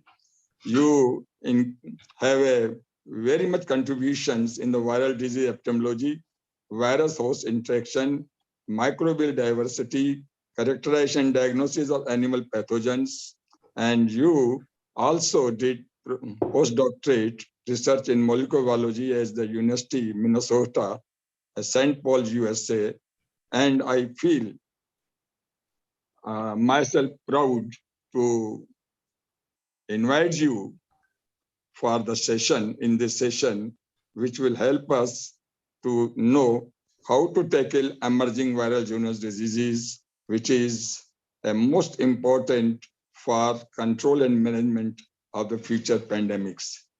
Again, sir, I invite you, sir. Thank you very much, sir. Thanks to the Millennium Foundation, Professor Bhatia. I know him since long. When I was the student at HAU, sir, and Dr. Kakru, I met several times during some of the conferences. What he is doing, the novel work, spreading the knowledge amongst the youngsters, keeping all together, all the scientific fraternity, and Professor Uppal, who called me, and then we discussed for this topic.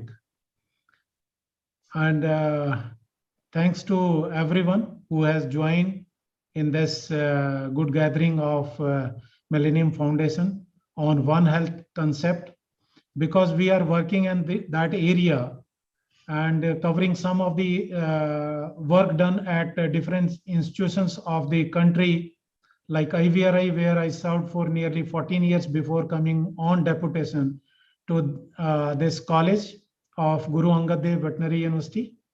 So thank you one and all. and I will go with my presentation. Please allow me to share my slides, sir. Yes. Imtiaz इनको allow करो. I think you are allowed. Just Yes, sir, you can. No, it's showing You the can do host disabled participants sharing the screen. You can again the sharing, sir. Now it's working. Yes. Yes, it visual, sir. Can you see my slide? Yes, sir, it's visual. Okay, thank you very much. So I will go with the one topic that is assigned to me is on emerging viral zoonosis. That is a big concern throughout the world, and how we can tackle it using the One Health approach. So the whole world is facing one big, not one big, we have multiple focuses. We have multiple problems across the globe. That includes food security and food safety. That is one of the biggest problem these days.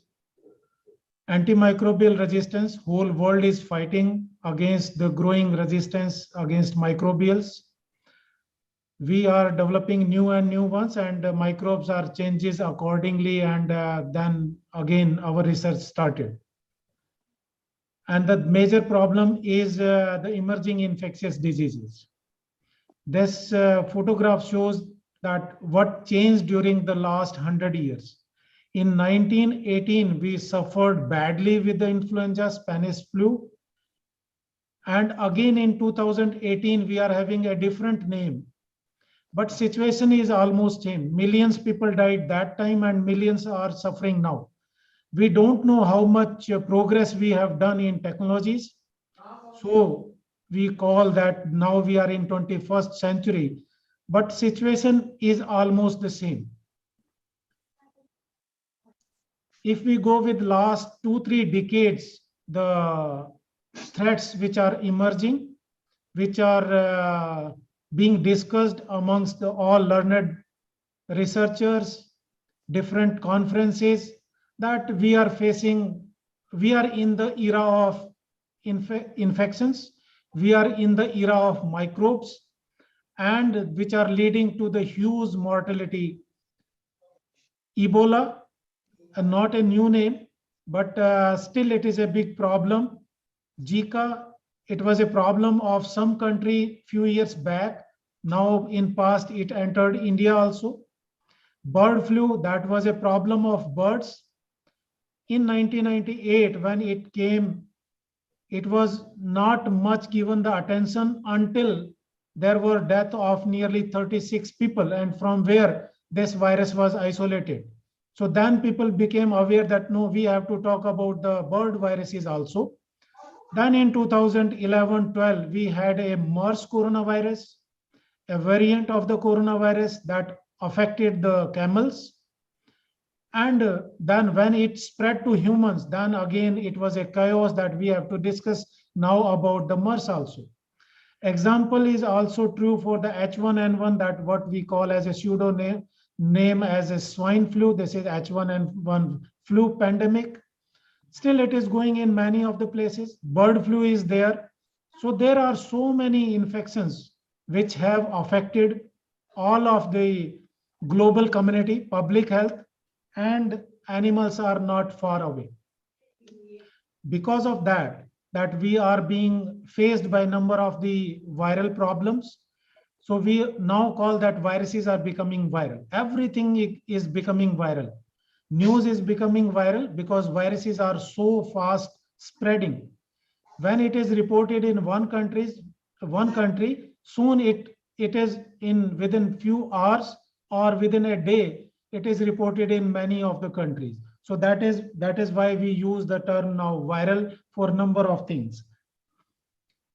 This is one history of the big epidemics or the pandemics, what we call that masses are affected by this. Before that,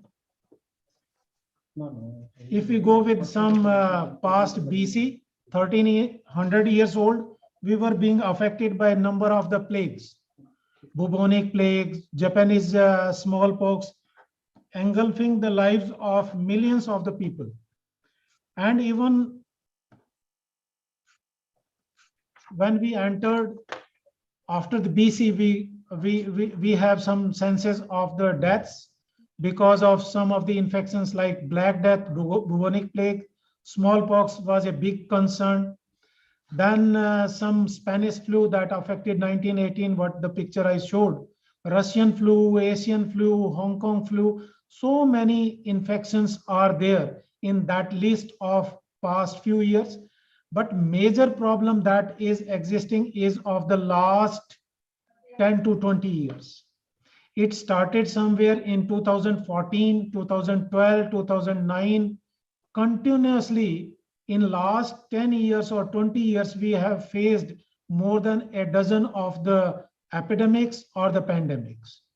And this time interval, what was taken by earlier infections, now this is reducing.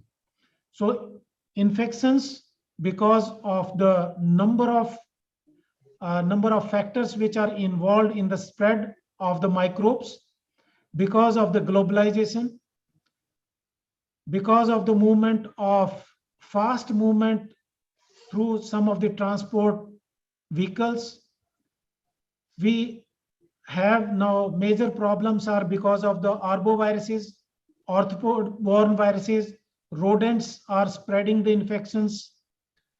Then migratory birds are also identified as a major source of spreading the infections, because we have number of flyways, more than 5 flyways are used by across the globe.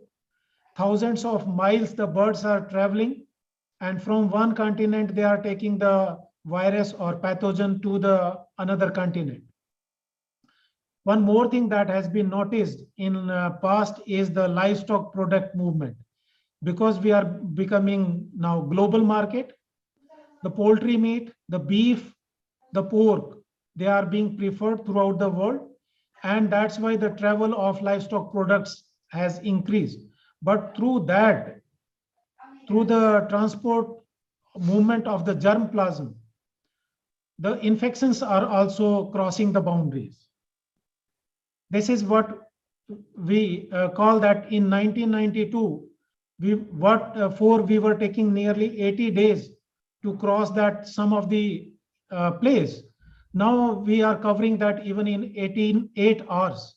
So that is the one reason that we are spreading the infections very fast, taking minimum time, and crossing the international boundaries or the continents even.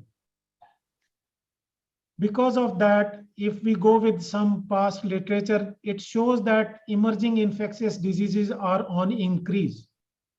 That is not the worry. Worry is that majority of the identified infections are coming from the animals. We have the huge population of the animals throughout the globe.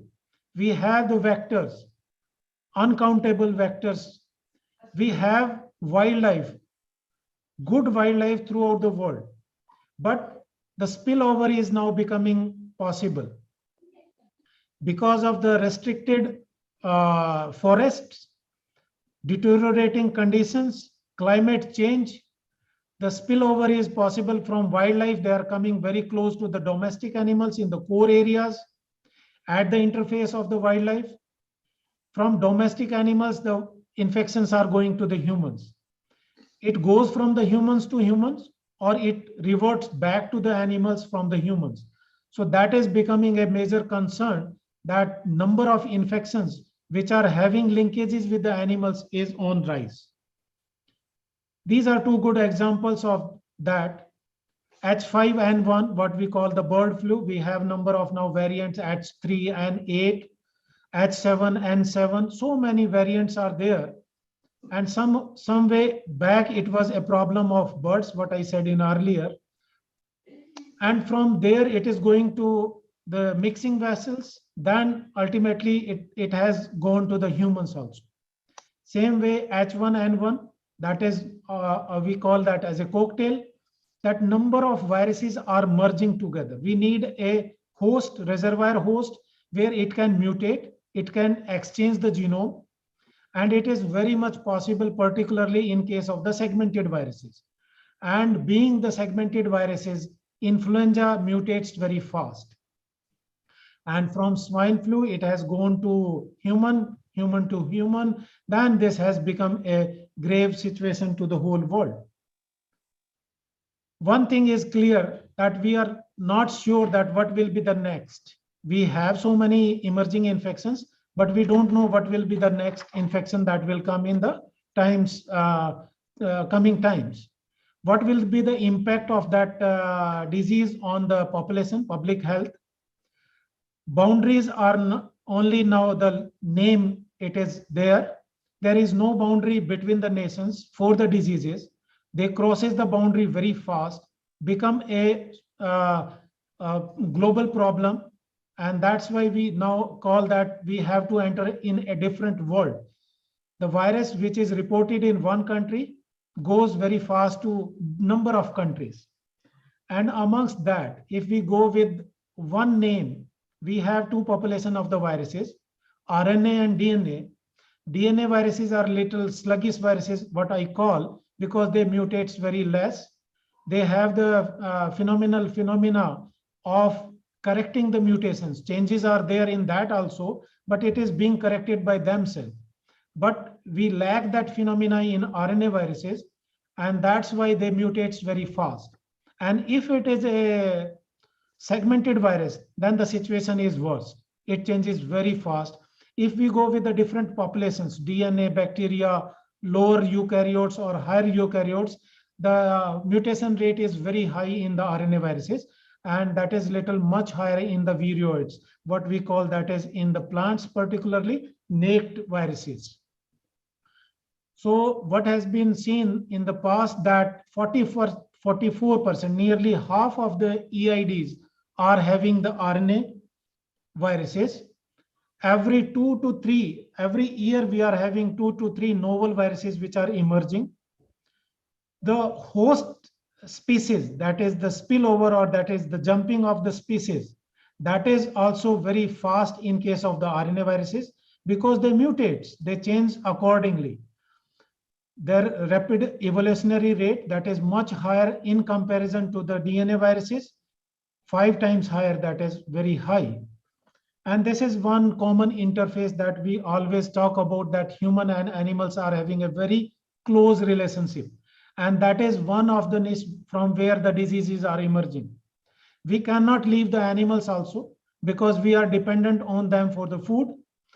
We are having the trade of animals, that is one more reason. Then the pets, companion animals, their number is increasing like anything, because we need in some phase of the life, we need more companion animals. But through them, more interactions with the animals, the chances of disease emergence is also increasing.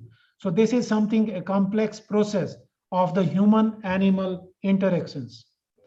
Several factors have been identified which are the cause of increase in the zoonotic diseases. That may be the change in the agriculture practices, land use, medical industry that is changing, war, famine, climate, weather, all are changing. The forests are shrinking, and the one good example of that is the Nipah. Through bats, number of infections are coming. Japanese encephalitis, again linked with the change of the agriculture practices, irrigated rice production, pig farming in Southeast Asia, intensive pig farming that is going on. China is the leading country in the world. Ebola, again through the close contact with the humans, with the wild animals. Avian influenza with the intensive poultry farming practices. So that is one reason that the infections are on rise. We cannot conclude anything when we will not talk about the coronaviruses. Coronaviruses are very old. If we go to the counterpart in animals, they were reported somewhere in 1931. But least importance was there on those viruses. It affected the poultry very badly. Infectious bronchitis virus is there. It affects the pig industry badly. we have porcine epidemic diarrhea virus, transmissible gastroenteritis virus, but now we talk more about the coronaviruses. Because in 2001, the first coronaviruses that affected the humans, that we call as the SARS coronavirus 1, and now we have the SARS coronavirus 2. So between this, there are one more coronavirus that we call MERS coronavirus that affected the Middle East countries. That's why it was named as the Middle East virus, MERS coronavirus. So between these 20 years, coronavirus importance is increasing. Why it is increasing? We all believe that speed thrills, but the spread of bugs, that kills. SARS came in 2001, came in one single person in Guangdong, again a place in China. In a single day, it affected, and within 24 hours, it was reported in five countries. And within 1 month, 30 days, 30 countries. So that is the something what we call that viruses are becoming viral. They are spreading too fast. Same was with the Middle East respiratory syndrome virus. Respiratory virus that came from the bats, goes to the civets, and from there it entered the cycle of the animals in camels, camels to the humans, and then spread over more than 28 countries. So these are some of the examples that how the mode of transportation is affecting the spread. This is one good example of the current ongoing pandemic, SARS coronavirus 2. It emerged in 2019, somewhere in late November, with some respiratory illness. And then after the 25th of January, with the one New Year celebration, within 2 months, it was declared as the pandemic, public health emergency by the WHO, because it was reported in more than 205 or 6 countries very shortly. Zika is another good example. It is reported in 58 countries. It was an African continent problem, but in a short duration of time, it was reported in some other neighboring countries also, some other continents also. And now we are also not aloof. In India also, we have the Zika. Then Ebola, a very good example of the interaction of the wildlife, particularly the monkeys, through which it came to the humans traveling in the gyre in that region. And then it spread over, and with thousands of the killings because of the deaths because of this virus. And it travels through the fruit bats, and bats are the major responsible reservoir for this. So pathogens are under change. Pathogens are under transition. We are under continuous bio risk. We cannot leave. We are in a situation there where we cannot predict that what is going to come in next. But what we can predict that something is going to come. We must be sure and we must be prepared that we are going to have something in the next coming days. This is a list of bacterial, viral, and so many infections which are, their trend is on rise. And very limited number that we have either eradicated or we are in the phase of controlling them. But still, we are far away from reaching or covering the emerging infections. COVID that started from one place and then it has entered the wildlife animal, and through the wet market, it reached to the human population. These are good examples of different coronaviruses, of the human coronavirus, animal coronaviruses, but almost everywhere there is one animal in between. So we must be focused on the animal screening, epidemiology of the thorough epidemiology, in-depth epidemiology of the animals, what they are harboring, and what we can predict that they could lead to in coming years or the days. Another population is of the rodents. Nearly 53 infections have been identified, which are zoonotic, and they are spread through the commensals. The rodents are there in the field, nearby the food, and they are having the good chances of spreading that infection to the humans also. So we must have something to control them. We are talking about the animal infection, the human infections, the infections like the COVID, coronavirus too. So ultimately, how to control that? And there looks only one possibility. We can conquer, we can win that situation when we think about one health platform. That is only the solution that appears right now. We must have to enter the multi-sectorial collaborations. We must be supported with the government policies based on the One Health. That can only help us to prepare the emergency response to the emerging infections. We must have the integrated disease surveillance. We cannot go with some human disease separately and the animal disease separately. We have to work together. So this is the best tree through which we can take out the fruits. This is one saying that nature and we are having the same signatures. This is the tree stump and the human thumb. So we are almost same. We are not in two different ways we can think. Thanks to the Rudolf Virchow, who gave this concept of one health, one world, we have to be collaborative. Only then we can forecast something good for all of us. We have to work to coordinate, communicate, and collaborate. That will be the best balance we can achieve, combining all together. What the One Health is giving security to all of us, working on the AMR, working on the zoonosis, emerging infectious diseases, working on the climate change, occupational health, public health. Food safety is the major concern of the public One Health, and number of Indian societies, number of the institutions in the country, they are working on under One Health umbrella on these emerging problems. This is One Health, that where it stands now and where it was 20 or 30 years back. In 1980, one census says that there were only 907, nearly 1,000 publications. And see the publications rise in 2021. We crossed 1 lakh, nearly 100,000 publications on One Health concept. So this is one solution that appears for all of us.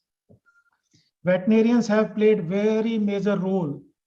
Since long they are playing. Even first good example that is given is of the Jacob Neufer, a Swiss veterinarian who performed the first cesarean and used the instruments which were used for the animals, but it was successful. Then the first toxoid against the diphtheria and tetanus, again a French veterinarian was involved, Gasson. BCG vaccine, everyone is using it throughout the world, and Kalmety was a veterinarian scientist. So this One Health approach was there also in past, even 600 years back. The veterinarian who got the Nobel Prize, we all remember his contribution, that how the T cells, T lymphocyte recognizes the virus, and how the major MHC, what we call in common, that works. He shared that with Jinkernagel. Then another is the man Borrella, the man who is involved with development of the COVID vaccine. He is a veterinarian, and what he says in his statement, that this veterinary profession is a profession that has an enduring positive social impact. So ultimately, this is again stating about the One Health. India has made several provisions now looking at the importance of One Health. Several initiatives have been started with the collaboration of ICMR, ICR. Number of research priorities have been fixed. National Influenza Pandemic Control Program has been launched. State-specific surveillance is going on in the One Health domain. DBT has launched One Health roadmap under a big plan. And in COVID testing, the veterinary institutions have played a major role. If you go through the list of ICMR, dozens of the labs from the veterinary universities ICR, they have worked day and night to screen the samples which are coming from the human patients. So this is a big contribution of in the One Health from the veterinary side. And Veterinary Institute, this is the map that shows almost same thing in different parts of the country which are working, and still we are working on that. We publish some of the work on our own research analysis and some of the reviews that we compile and published on the COVID. This is one that how the coronaviruses are mutating very fast.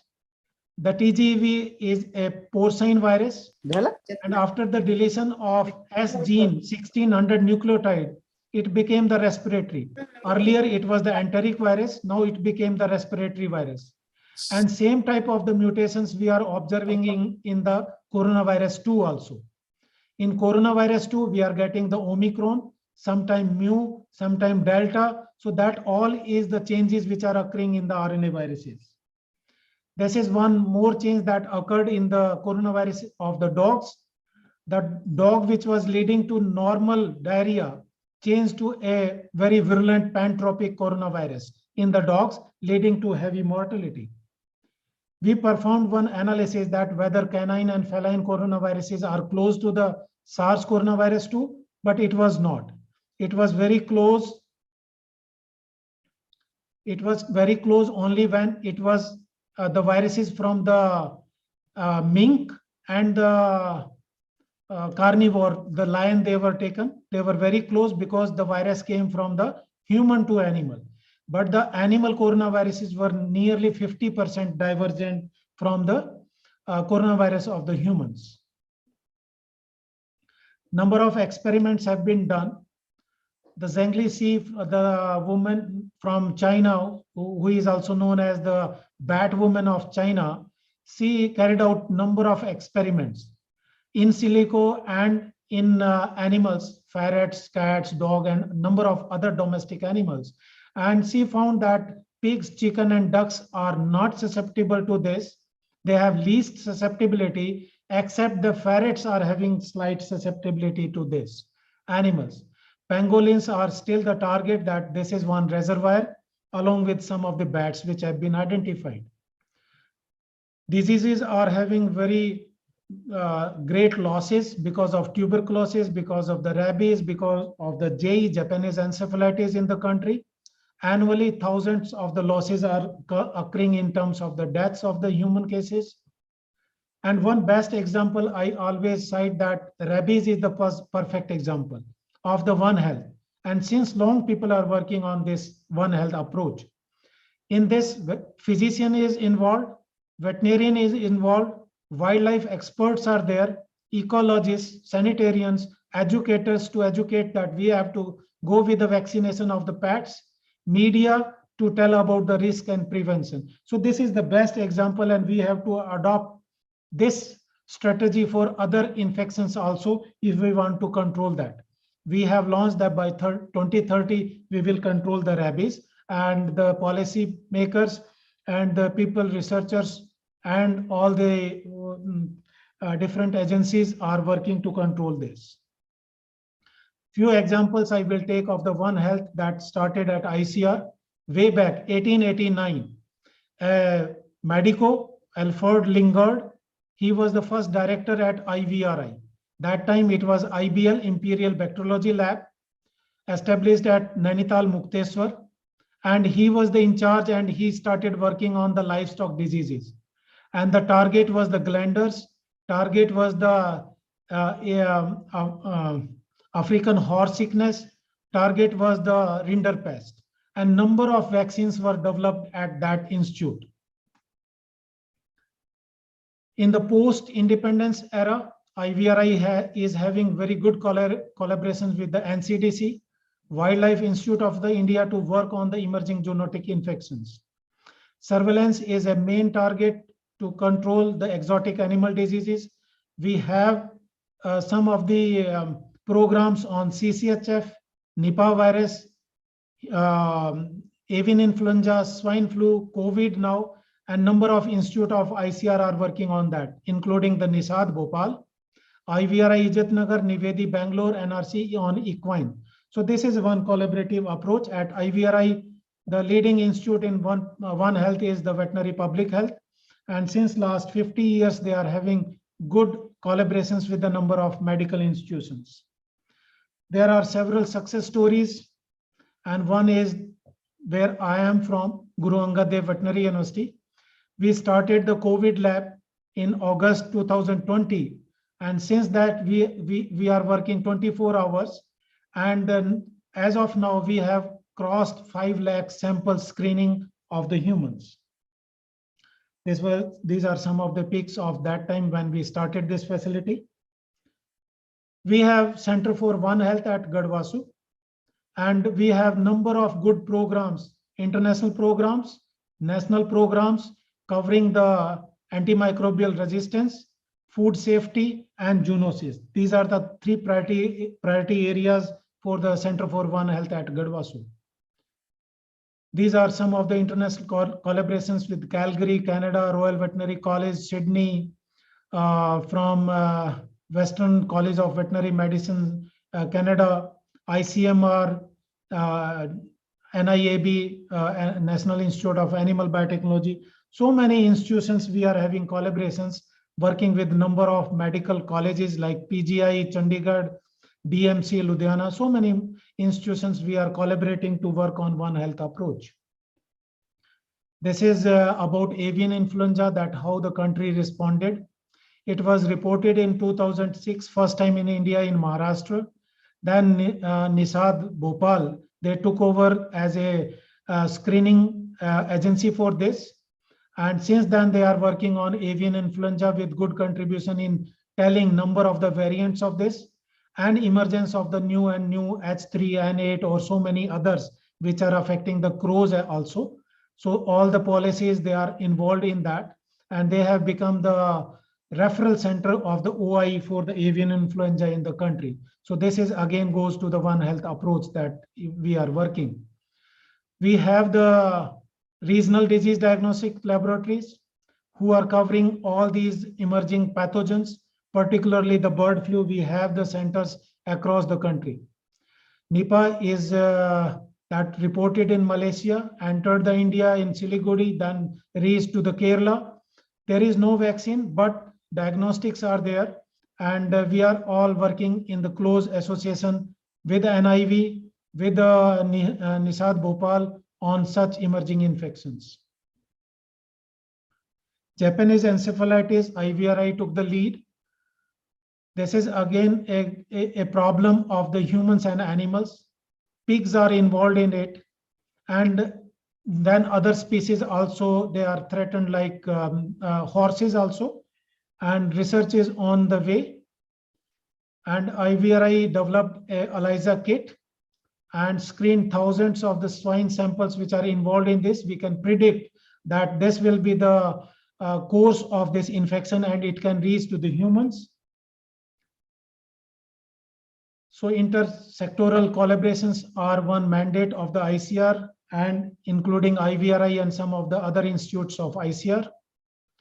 So ultimately what is needed at the time that we have to collaborate, we have to cooperate, interdisciplinary groups, we have to have the commitment that must be political as well as the financial, because all the policies which reach to the grassroots needs this willingness, commitment. But where we lack, still we are not able to completely adopt this strategy of One Health. We are lacking somewhere the skill development. We have to focus on it. We have to go with the professional motivations. Technology-driven attitude must be there, though technologies are coming, but we must develop the skill. Academic curriculum must now go to have the One Health approach. Interinstitutional collaborations are needed to implement this at a very grassroots level. This is one thing that is a target of every researcher. Bats, now we have the metagenomic approach, we can analyze the complete microbiome. It may be the gut microbiome, it may be the virome, respiratory virome, saliva. And when we are using the number of technologies, we are getting number of new infections, number of the new viruses they are being identified. So we must go with the molecular epidemiological studies, enhanced molecular epidemiological studies, to have the information that what could be the new infection. This is the place where I visited as a visiting professor from INSA, the Wuhan Institute of Virology, stayed for 1 month and worked on the bat coronaviruses with the Professor Zhengli C. And what is predicted, they are working on bat coronaviruses particularly. What is predicted that there are many more to come. So we must be prepared. This is the best thing. We must be structured in terms of the infrastructure in medical ground. So take home message is that we have to go with the promptness in the vaccination treatment, go with the public awareness, adopt the monitoring and surveillance practices. Only then we can curb some of the emerging infections. And One Health is not a complex idea. It is a very simple vision and everyone must be involved in it. So we have to educate, enlighten, economize the disease prevention.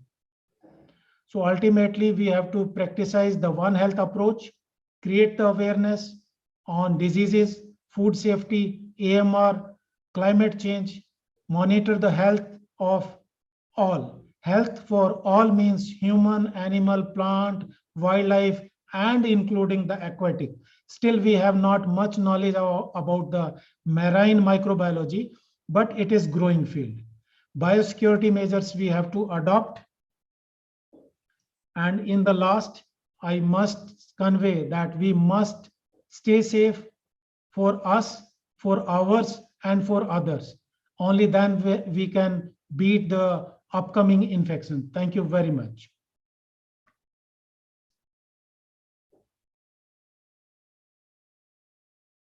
Okay, thank you so much, sir. Dr. Bhatia, sir.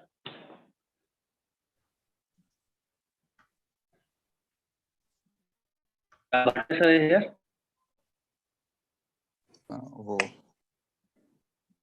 Are you, my sound is audible? Yes, sir, it is audible. Yeah, thank you very much, Dr. Yashpal Malik. He has given a very vivid and diversified description of the viruses and the contribution of veterinarians in the public health interest. And he gave number of examples where the role of veterinarians have become a noble concern. And I know that Dr. Malik has done a very good job in the virology in the IBRA, the Mukteshwar, as well as Ludhiana. Now, if we draw a conclusion, we can say that the vast majority of viruses are not pathogenic to humans or animals. They may play integral roles in propping up ecosystems. Other maintains the health of individual organisms, everything from fungi and plants to insects and humans. We live in balance. Whenever we disbalance the nature, we invite the infection. And this has been clear over the past 3 decades that the majority of novel emergent zoonotic infectious diseases originate in animals, especially wildlife, and that the principal drivers of the emergence are associated with human activities, including changes in ecosystem and land use, intensification of agriculture, urbanization, international traveling, and trade. A collaborative and multidisciplinary approach, as Malik said, the One Health approach is the most appropriate word for controlling and management of the pandemics. We have to cutting across the boundaries of animal, human, and environmental health is needed to understand the ecology of each emerging zoonotic disease in order to undertake a risk assessment and to develop for response and control. This is the point. You see that today's health problems are frequently complex, transboundary, multisectorial, and across species. And if approached from a purely medical, veterinary, or ecological standpoint, it is unlikely that sustainable mitigation strategy will be produced. So there is a need of cooperation, there is a need of collaboration, there is a need of a good infrastructure where all the persons concerned sit together and tackle the situation. One health approach that focused on diminishing the risk and minimizing the global impact of epidemic or pandemic due to emerging infectious diseases. One health is an approach to ensure the well-being of people, animals, and environment through collaborate and problem solving locally, nationally, and internationally. If we do this thing, then we feel that we get success. Otherwise, it will be delayed and the havoc will be there in future. And these viruses will not spare human beings from the severity, complexity, as well as disease so far. Thank you very much, Dr. Yashpal Malik, who has given a very good speech, or you can say the scientific knowledge to us about the 53 zoonotic potential of the rats, as well as so many other things which are to be remembered. And thanks very much, Dr. Yashpal Malik. Thank you so much, sir. Thanks for your good Dr. Bhatia, I chairman's think remarks. Dr. Bhatia has some question. So after that, we'll take a break of 15-20 minutes because everybody seems to be tiring. Then start at 12:45 or 12:50. Sir question नहीं है. हाँ जी बताइए फिर. Question नहीं है. Lion को देखना है तो उसके फॉरेस्ट में जाना चाहिए. I request all participants to visit Ludhiana and meet Yashpal ji in his forest. That's the only comment from my side. मैं जाके वो अनुभव लेके आया हूँ. डॉक्टर साहब आपको देख के अच्छा लगा. I was missing you. आपको देख के अच्छा लगा. डॉक्टर उपाध्याय सर मैं एक जोक सुना रहा हूँ इसी पे ही शेयर पे. जी सर. सब मलिक सुनना अभी. Okay sir. एक बार एक हस्बैंड अपनी वाइफ के साथ और साली साहिबा के साथ जू गया और शेर जहाँ रहते हैं वहां जा गया और किसी ने उससे पूछा कि अगर आपकी मिसेज और साली शेर की मान में गिर जाए तो क्या करोगे, किसे बचाओगे? तो बोला मैं शेर को बचाऊंगा, पति और बीवी को साली को नहीं बचाऊंगा. क्यों? उन्हें शेर अब बचे कहाँ है, शेर तो कुछ ही बचे, इसलिए मैं अपने शेर को बचाऊंगा. ये कंजर्वेशन की बात अच्छी है सर. एनिमल कंजर्वेशन की बात अच्छी है.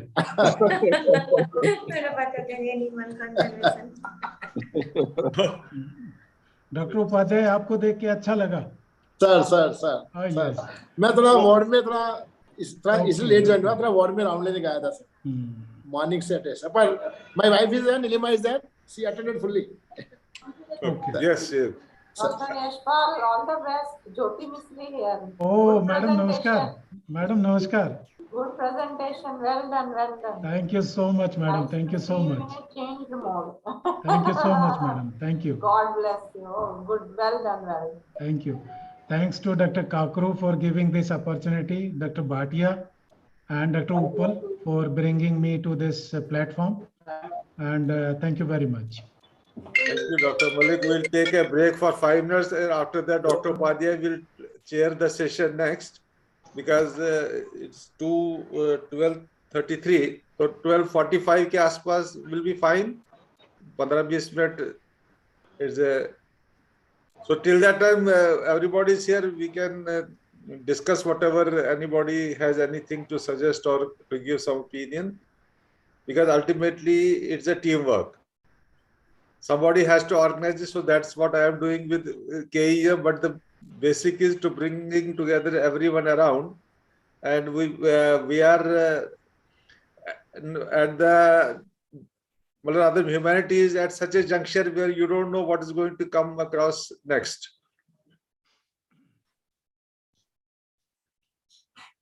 So I request everyone to stay there for another 10-15 minutes.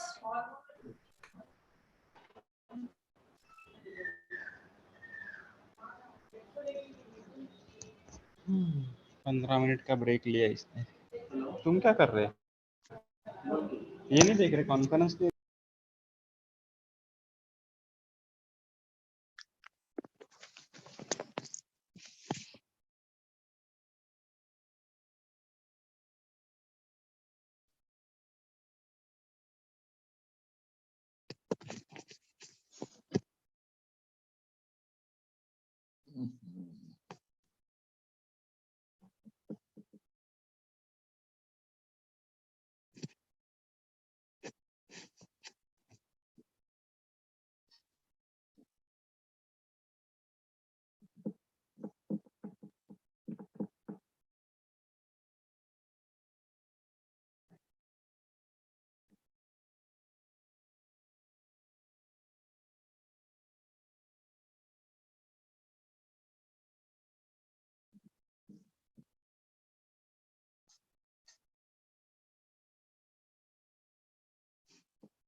So thank you.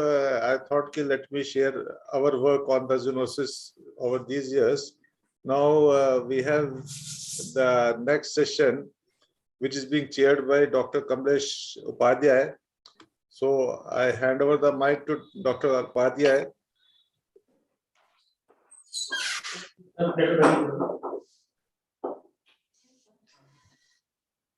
Good afternoon. Hello. Yes, Yes, sir. you are heard. Ranjita ma'am to be. Hello. Yes, good afternoon, sir. Are you ready, madam? Yes. Can we start? Sure, sir. Yeah. Namaskar, everyone. We invite all of you in this post-lunch session. We have with us Dr. Ranjita ma'am. Dr. Ranjita Misri ma'am has earned her PhD in the field of cancer nanotechnology. She has obtained her postdoctoral training from the Department of Biotechnology at the Indian Institute of Technology, Madras, Chennai, in the field of cancer stem cells and nanomedicine-based drug and gene delivery applications. Her research focus resolves around developing new therapeutic modalities for targeting against cancer academicians. Currently, she is working as a scientist at Center for Nanoscience and Nanotechnology in Satyabhama Institute of Science and Technology, Chennai, India. Madam, we'd like to listen you. You are the tomorrow's India. You are leading the country in various pharmacological research, and your contribution is going to serve the nation at large. Looking to the use of pesticides, environmental issues, and increasing surveillance, increasing detection rate, awareness among the people has led to rising trend of cancer among the people of India. So in that phase, your role is very much important and contributing to the nations. Ranjita ma'am, please. Thank you so much, sir, for introducing me. So I would like to thank our Dr. Kakru sir and the organizing team for giving me an opportunity to present a piece of my work here. So, sir, could you please allow me to share my screen? Yes, ma'am. Just one. Just Yes, for ma'am. everyone's information, it is live on YouTube also. Okay. Right from the morning. Okay. So, is it visible? Yes, ma'am. It is visible. Okay. So, good afternoon, all. As sir introduced me, I'm Dr. Ranjita Misra, working in Satyabhama Institute of Science and Technology. So, first of all, I would like to inform I'm not a infectious biologist. I basically work in cancer, and that too, I formulate different nanotechnological vehicles and apply these nano vehicles for cancer management.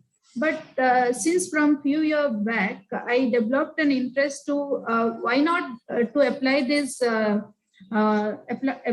nano formulation in different infectious disease also. So last year I got one opportunity from Dr. Kakru sir. He offered me to deliver a talk on this on this organization. So I delivered a talk by showing a work where I worked how these nanovehicles are used for bacterial infections. But in this session, I would like to show, first of all, I'll show how a concept, I'll give a concept how these nanovehicles will be used for different infectious disease, basically like COVID-19. Then that concept first I used for cancer application. I have published one paper, an article just in last year only. I'll show the data of that paper so that from that paper we can correlate those results or those data, and we can apply those formulation for infectious disease also. That's the concept of mine here. Please, audience, listen it thoroughly, and also I'm always ready to collaborate, as I'm a nanotechnologist, and I have already used their efficacy, saw their efficacy in cancer disease. If anyone is interested to use this nano formulation for different infectious disease, you are highly welcome. Okay. So before going to detail into this topic, as I got this opportunity after joining this Satyabhama only. So I would like to give some little information about Satyabhama. It resides in Chennai, Tamil Nadu. It's a deemed to be university.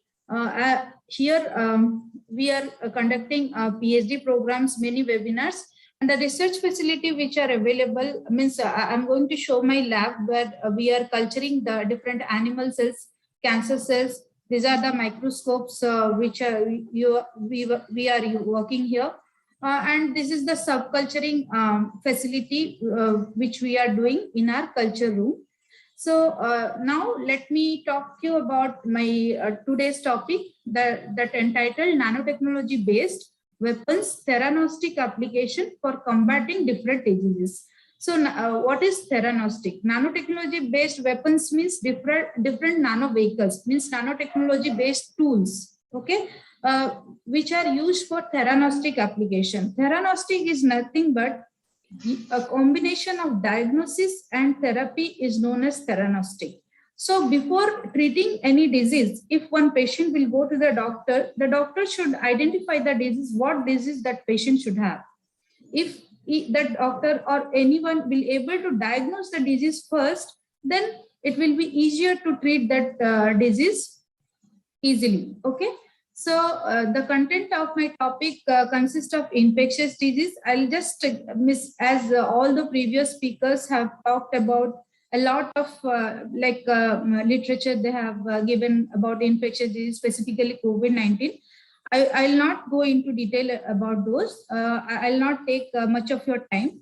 Just a brief of this infectious disease, COVID-19. Then I will start my topic about nanotechnology, about theranostic application. Under this theranostic application, I'll show you my work paper which I have published. Then I'll conclude my session.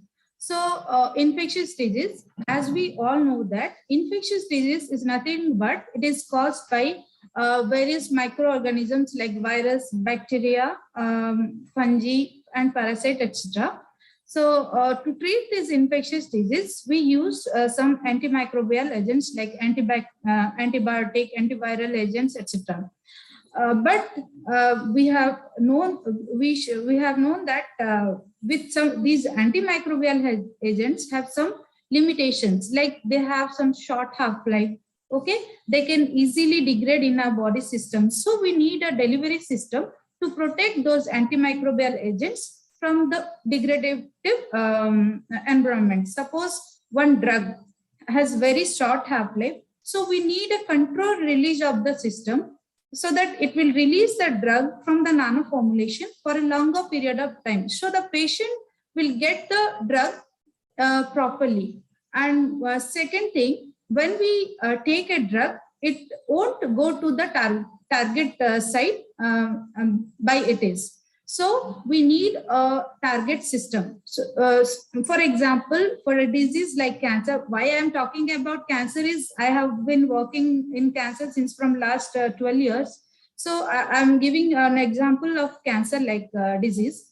In cancer cells, different specific biomarkers are expressed on the surface. So if we can conjugate that specific ligand against that receptor on the surface of nanosystem containing the drug, we can deliver this drug to the target site easily. Okay, so investigators are taking the help of nanotechnology to combat different diseases, specifically this cancer like disease, and also this idea can be implemented to the infectious disease and specifically the COVID-19. So here this slide shows, here we can see nanotechnology. In nanotechnology, nanoparticles are the nanotechnological tools. These are the vehicles. Means in nanotechnology, different nano vehicles are there. It may be of inorganic nanoparticles or organic nanoparticles. Under inorganic nanoparticles, different metallic nanoparticles are coming like gold, silver, copper, silicon. These are the different kind of inorganic nanoparticles. And in organic nanoparticle section, you can we can use liposome, polymeric nanoparticle, polymeric micelles. Polymeric in the sense, these are the polymers. It may be natural or synthetic. A natural may be chitosan, which is highly biocompatible, and other one synthetic is PLGA, that is polylactide co-glycolic acid. It is highly biodegradable and biocompatible, and it is also FDA approved. Means these nanoformulation can be used in the human system without any objection. So what will these nanoparticles do? We can deliver the drug. We can load the drug in this nanoformulation. Drug in the sense whether it can be of antimicrobial agents, and through this nanosystem, we can deliver the drug to the tissue infection. Like the tissue which is infected, you can directly deliver this formulation to the tissue site through targeted delivery, and to the resistant strain also. Resistant strain in the sense, there are some species for example, if we take the example of bacteria or example of drug resistant cancer cell line, we can co-encapsulate some inhibitor of resistant inhibitor molecule along with the antimicrobial agent. Then we can treat this resistant strain also. And also we can use this nanoformulation as vaccines and theranostic systems. Okay, theranostic means you can simultaneously diagnose and treat the disease. So this is the concept of nanotheranostics. In this picture, we can see a nanoparticle can act as a carrier, like liposomal carrier, polymeric nanoparticles, dendrimers, micelles. It can be diagnostic agents. Diagnostic agent in the sense, these are fluorescent. Okay, you can conjugate any targeting moiety in these fluorescent molecules, and when you give your sample, it will fluoresce after binding of the antigen. Then it can be used as a diagnostic agent. Then targeting agent also, the same concept, the conjugation of targeting antibody, or it can be used as a medicine, like and also you can deliver the genetic material. Like nowadays people are going for gene therapy also, but the delivering of gene or siRNA is very tedious job. So investigators are using the help of taking the help of these nano vehicles for gene therapy. In this system, we can see in a single system, you can go for imaging also, therapeutic, and also diagnosis. Now, this is the review article where we have given a concept of how these nanotechnology-based weapons can be used against used as a potential approach for COVID-19. So this is the schematic diagram of this COVID virus and about its life cycle. I don't want to go in detail into this. Here we have given the currently available diagnostic methodology like nucleic acid analysis, antigen test, antibody tests. These are the list of different detection toolkits which are available, already approved. Okay. And these are the different nano vehicles which can be used, like polymeric nanoparticles, micelles, liposomes, graphene oxide, nanodiamond, metallic nanoparticles. These can be used for different means COVID-19 either diagnosis or therapy application. So these are the these are the four possible application of this nano formulation as weapons against COVID-19. First of all, it can be used as nanovaccine. Nanovaccine how? In the nanoparticles, you can entrap antigens and adjuvants, and you can do a targeted delivery to the APC, antigen presenting cells. Okay, that's how it is used as nanovaccine also. Then it can be used as a nano photosensitizers. Why photosensitizers? You can entrap some photosensitizers in the nanoparticles and you can induce light. Once light will fall upon the nanoparticles, which will already in your body, okay, then it induces the formation of ROS, reactive oxygen species. That's how you can kill the target cells. The third one is biomimetic nanoparticles. This is a new word, biomimetic, in the sense nowadays what scientists are doing, they are they are isolating the natural cell membrane. For example, if you take some other molecules in your body, your immune system will your body will defense, your immune system will try to eject that system out of your body. Okay, but if you take a RBC coated nanoparticles, for example, I'm telling, if it will be a RBC or macrophage cell membrane, means what scientists are doing, they're isolating the RBC membrane as a ghost, and they are encapsulating these drug loaded nano formulation inside the RBC. When you take those biomimetic nano formulation, then your immune system won't take out those or take out those nanoparticles from your body system. So that is the advantage of biomimetic nanoparticles. And the fourth one is nano formulations tagged with antibodies or aptamers. Aptamers in the sense it means these are the RNA molecules which you can target the target cells for detecting the viral infections. Okay. So now let's come to my research work, which I have done in my lab, Satyabama University. And I have developed a MN-doped zinc oxide fluorescent nanocrystals. Okay, these are fluorescent in nature, and I have conjugated one antibody, that is EGFR, and I have used this formulation for cancer theranostic application. As I do not have experience in viral part, but I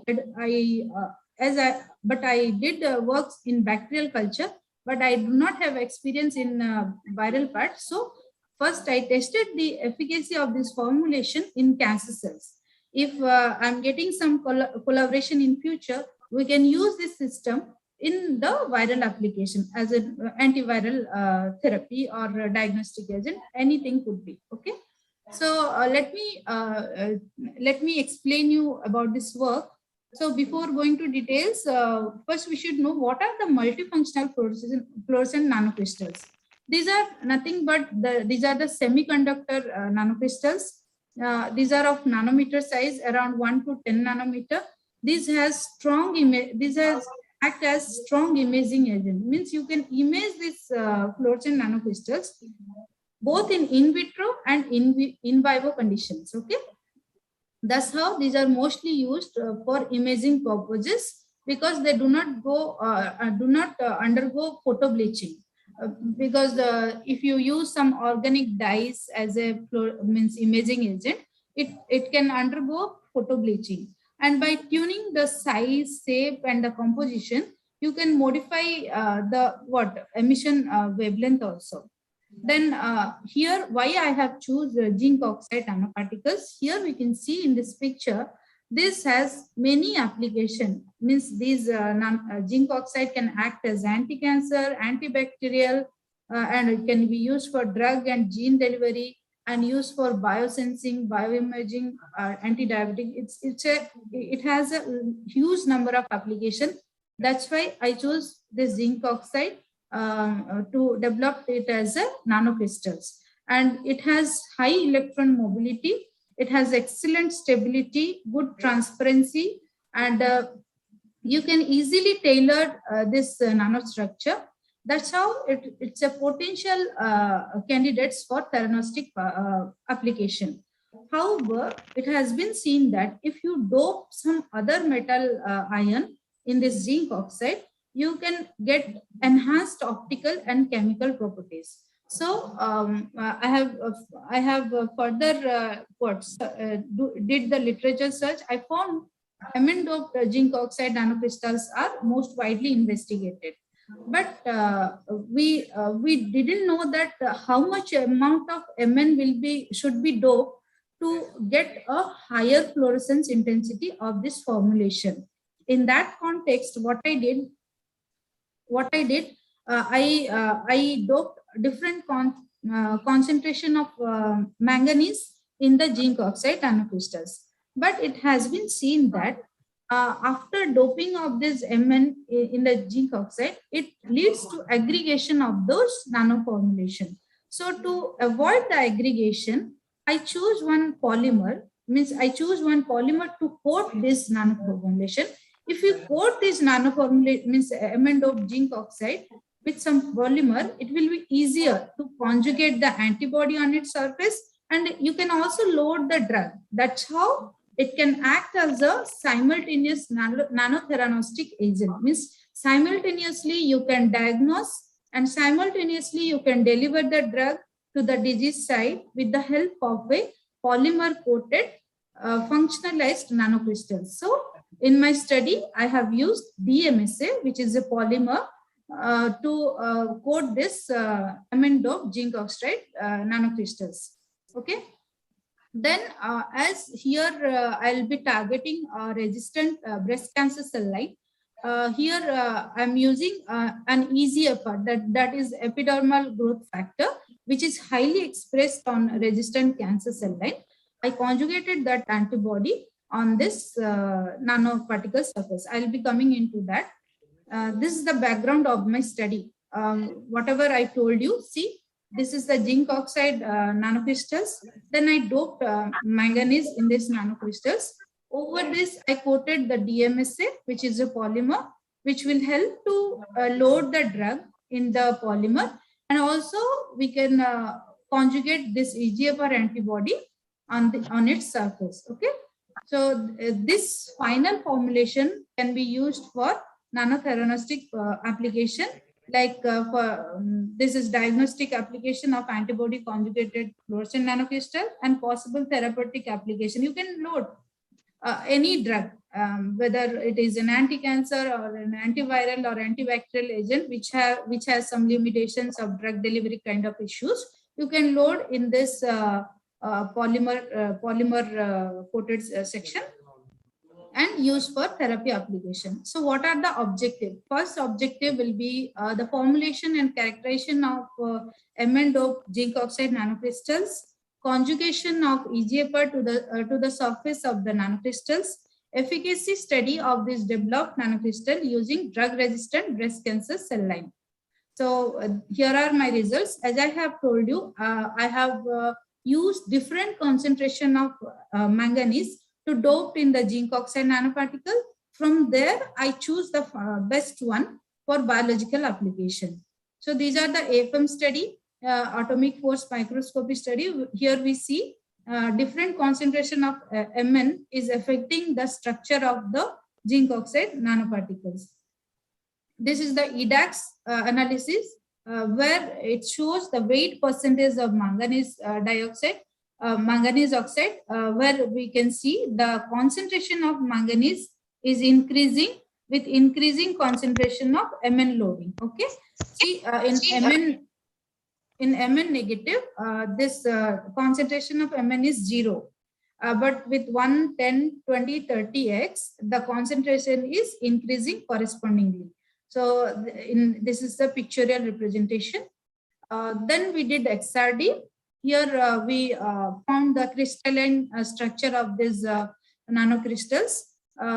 Here we can see all the characteristics of this zinc and Mn are present, and see how these characteristic peaks are labeled here. Then as our main motto is to find out the fluorescence intensity and also the cytotoxicity. Here we found the in fluorescence spectrophotometer, the intensity of 20x is higher, and here is accordingly in confocal microscopy inside the cells. Here you see how these fluorescent nanoparticles are beautifully fluoresced. Then to check the in addition to check the fluorescence intensity, we should also check the toxicity level of this zinc oxide nanocrystals. It shouldn't be toxic without any drug. So we did a cell line study by taking this MCF7. Here we found this it is toxic till it is non-toxic till 25 microgram per ml. So if we compare the toxicity and the fluorescence intensity, we found that 10 microgram of all this 10x formulation of all concentration are non-toxic. So we took this formulation for our further study. We did antibody conjugation. For that, we coated this nanocrystal with DMSA and conjugated this antibody, EGFR antibody, through EDC NHS chemistry. Then we checked the toxicity effect. Here we found this 10x is non-toxic, and this after coating this DMSA polymer also, the fluorescence intensity is not decreasing at all. This we have did it in confocal microscopy also. See, so this unconjugated, this is the confocal microscopy results. After conjugating the antibody, we wanted to find out whether the uptake of this conjugated antibody is higher or the unconjugated is higher. See, in this picture, we can see that the conjugated one is showing more uptake than the unconjugated one. This has been already again proved by the confocal microscopy study. Finally, we conclude that with this EGFR conjugated Mn-doped zinc oxide nanocrystals, this can be used for targeting purpose, for targeting any kind of disease. Instead of EGFR, you can use any other specific antibody, which is specific to any viral disease or bacterial disease. As we have used in this cancer cell line, we used EGFR. Many markers are available for different infectious disease also. We can use this same concept for different kind of diseases. Then I want to acknowledge to the organizing committee, our founder, Chancellor Ma'am, our President, and all staffs and scientists. Thank you all for listening to me. If you have any question, you can ask.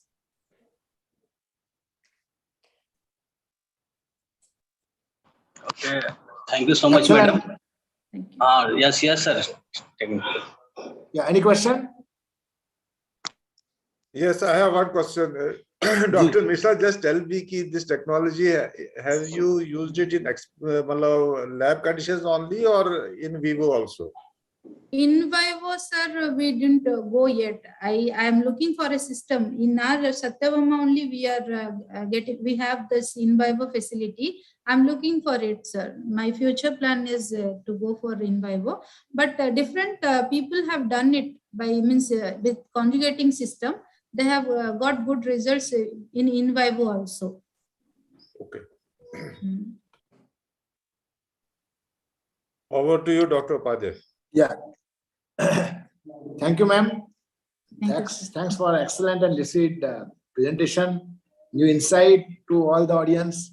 And in a molecular diagnosis, the country like India, time has come to think that how can reduce the cost. All molecular diagnostics, the cost is still very high, and India cannot afford this much. The results will come at the end of 1 or 2 years about this pandemic cost management with the PSC level to third tertiary care center. At every corner, we had some diagnostic, either rapid antigen test based or artificial based.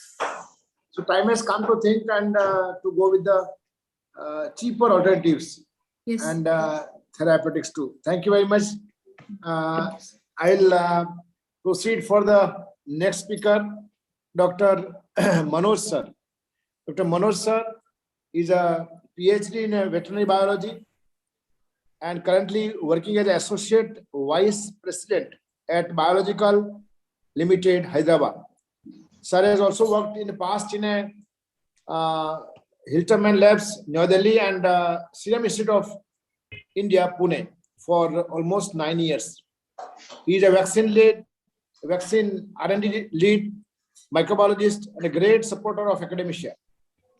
Sir, if I enumerate his key achievements, 18 successful technology transfers are there on his name. He is a PI and co-PI in 6 preclinical toxicology studies. He has led 6 serological projects. He has set up 3 laboratories in the country, and 18 patent applications are there. Many of them have been awarded him also. He is an editorial member as well as referee in few journals, and more than 20 national and international awards are there on his name.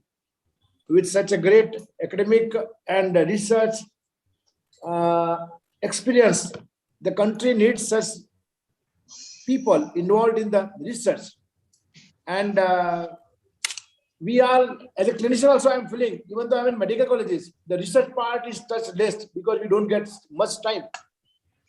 The way in which the private education is coming up, private medical education is coming up, there are some opportunity to such research mentality, excellent people.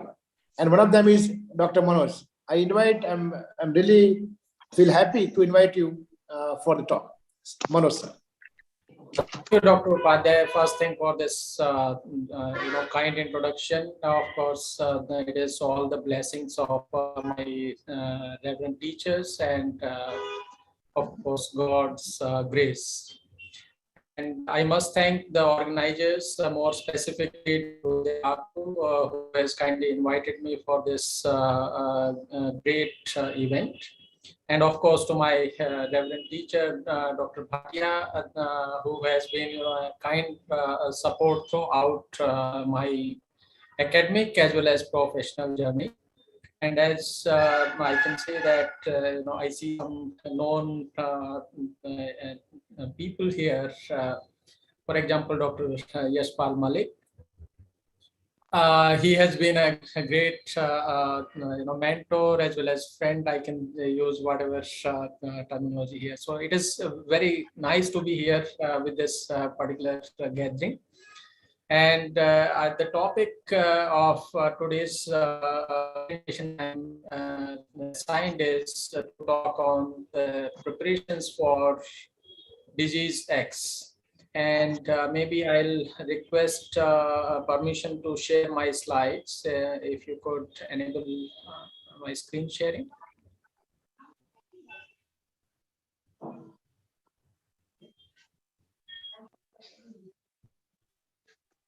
Yes, sir, you can do. Okay, just.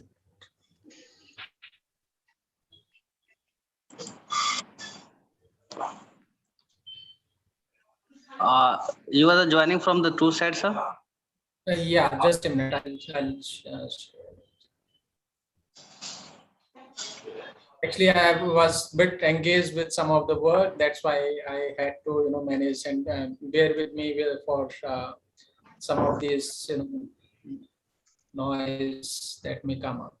Okay, so can you see the slides here? Yes, it visible, sir. Perfect. Thank you so much for the confirmation. So as I mentioned that I would like to take up at a more of strategic level the disease X and what are the challenges in front of the scientists as well as the governments and of course the avenues that we have in terms of handling the disease X in future. And the initial disclaimer I would like to present that this is my personal presentation. So it has no affiliation to my organization's viewpoint, just to clarify on this. And the objective of the presentation is to create awareness in the audience about the possible threat called disease X. And of course, based on that, preparing for the better future. The contents of the presentation would be some of the introduction about disease X and different pandemics. However, earlier speakers have eased my presentation by sharing so many of the things. I'll just rush through wherever required because it has been already taken up. And the challenges in front of us in terms of scientific, political, business, and societal challenges. And as we all understand, if there are challenges, there are solutions always there in picture if we work together. And I'll be later on talking about the potential avenues to tackle the disease, what work has been done and what more should be done, and summarizing my presentation. So what is disease X? I would start this quote that is miles from the city, deep in the dark recesses of a cave in Guangdong province. It waits. Perhaps it silently stalks from high in canopies of trees nestled along Kinabatangan River, or it lies dormant in one of the thousands of species native to the Amazon, which is disease X. So I got this quote from Robert Kessler, and this is not a science fiction. This is real, and we're talking about it more. And this particular disease has been listed by WHO in one of the greatest public health risks in the recent times. And see the list of these diseases: COVID-19, Congo hemorrhagic fever. I remember one of the presenter today worked on Congo hemorrhagic fever. I'm really privileged to be part of that assembly. Ebola virus, Lassa fever, MERS, SARS, Nipah, Rift Valley fever, and disease X. This is one of the lists that WHO prepares every year, and this is a mysterious name given to a serious threat because of an unknown pathogen which may pose significant issues to the human health. Specific illness, because we don't know the region what may come up. It's just a hypothetical epidemic which may be caused by a pathogen, which may be bacteria or virus, but it can be very, very serious, and that's why we call it as a serious disease. And this list of diseases, which is shared by WHO, it is updated every year, and it has been there for a few years now.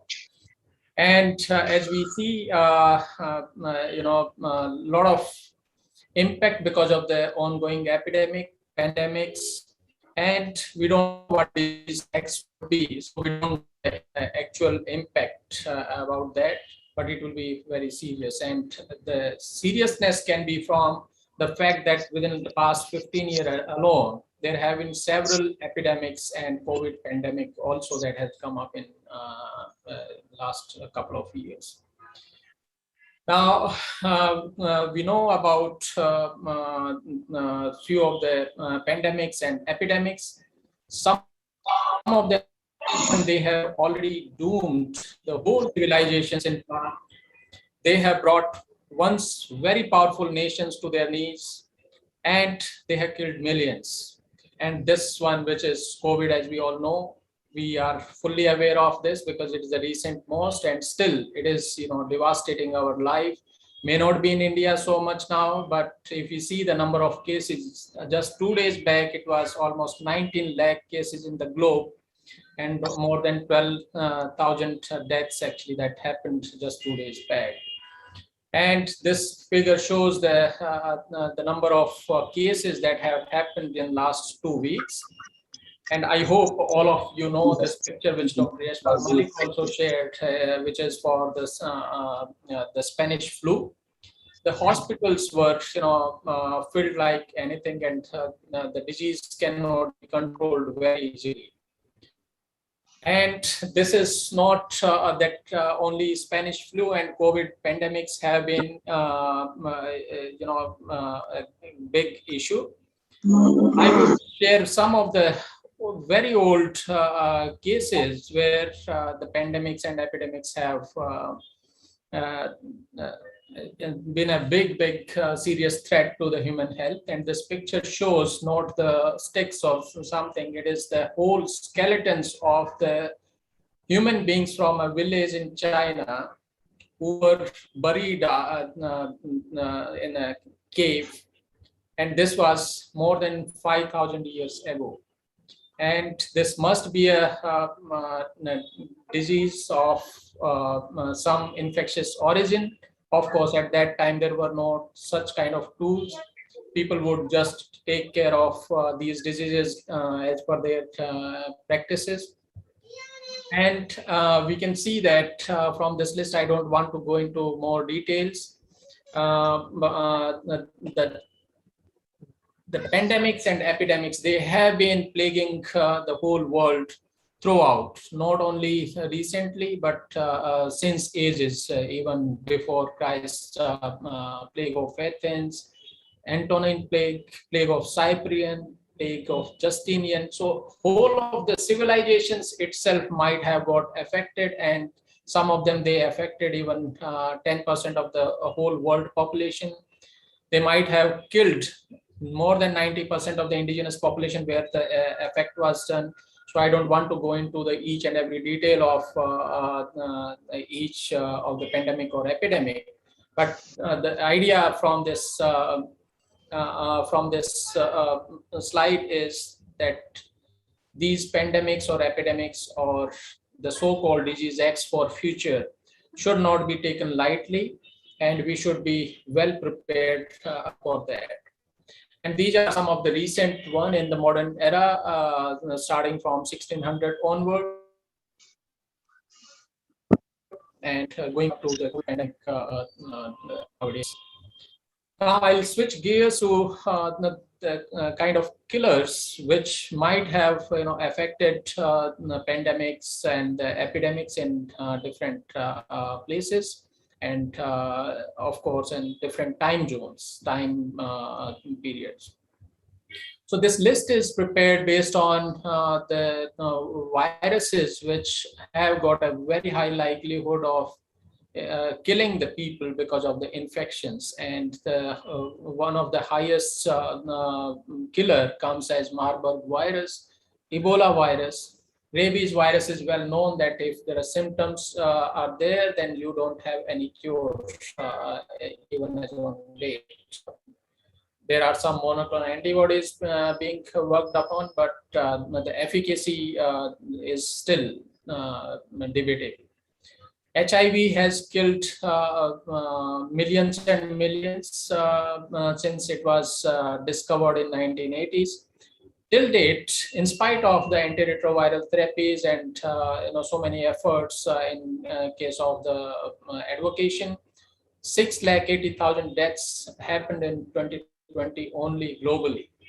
And today, 1 in 25 people in Africa are HIV positive still. Smallpox, fortunately, because of the whole benefit of vaccine and other practices, we have been able to eradicate it. And where also the case fatality rate was also more than 30%. Some of these diseases, they cause fatalities more than 40% or 50%.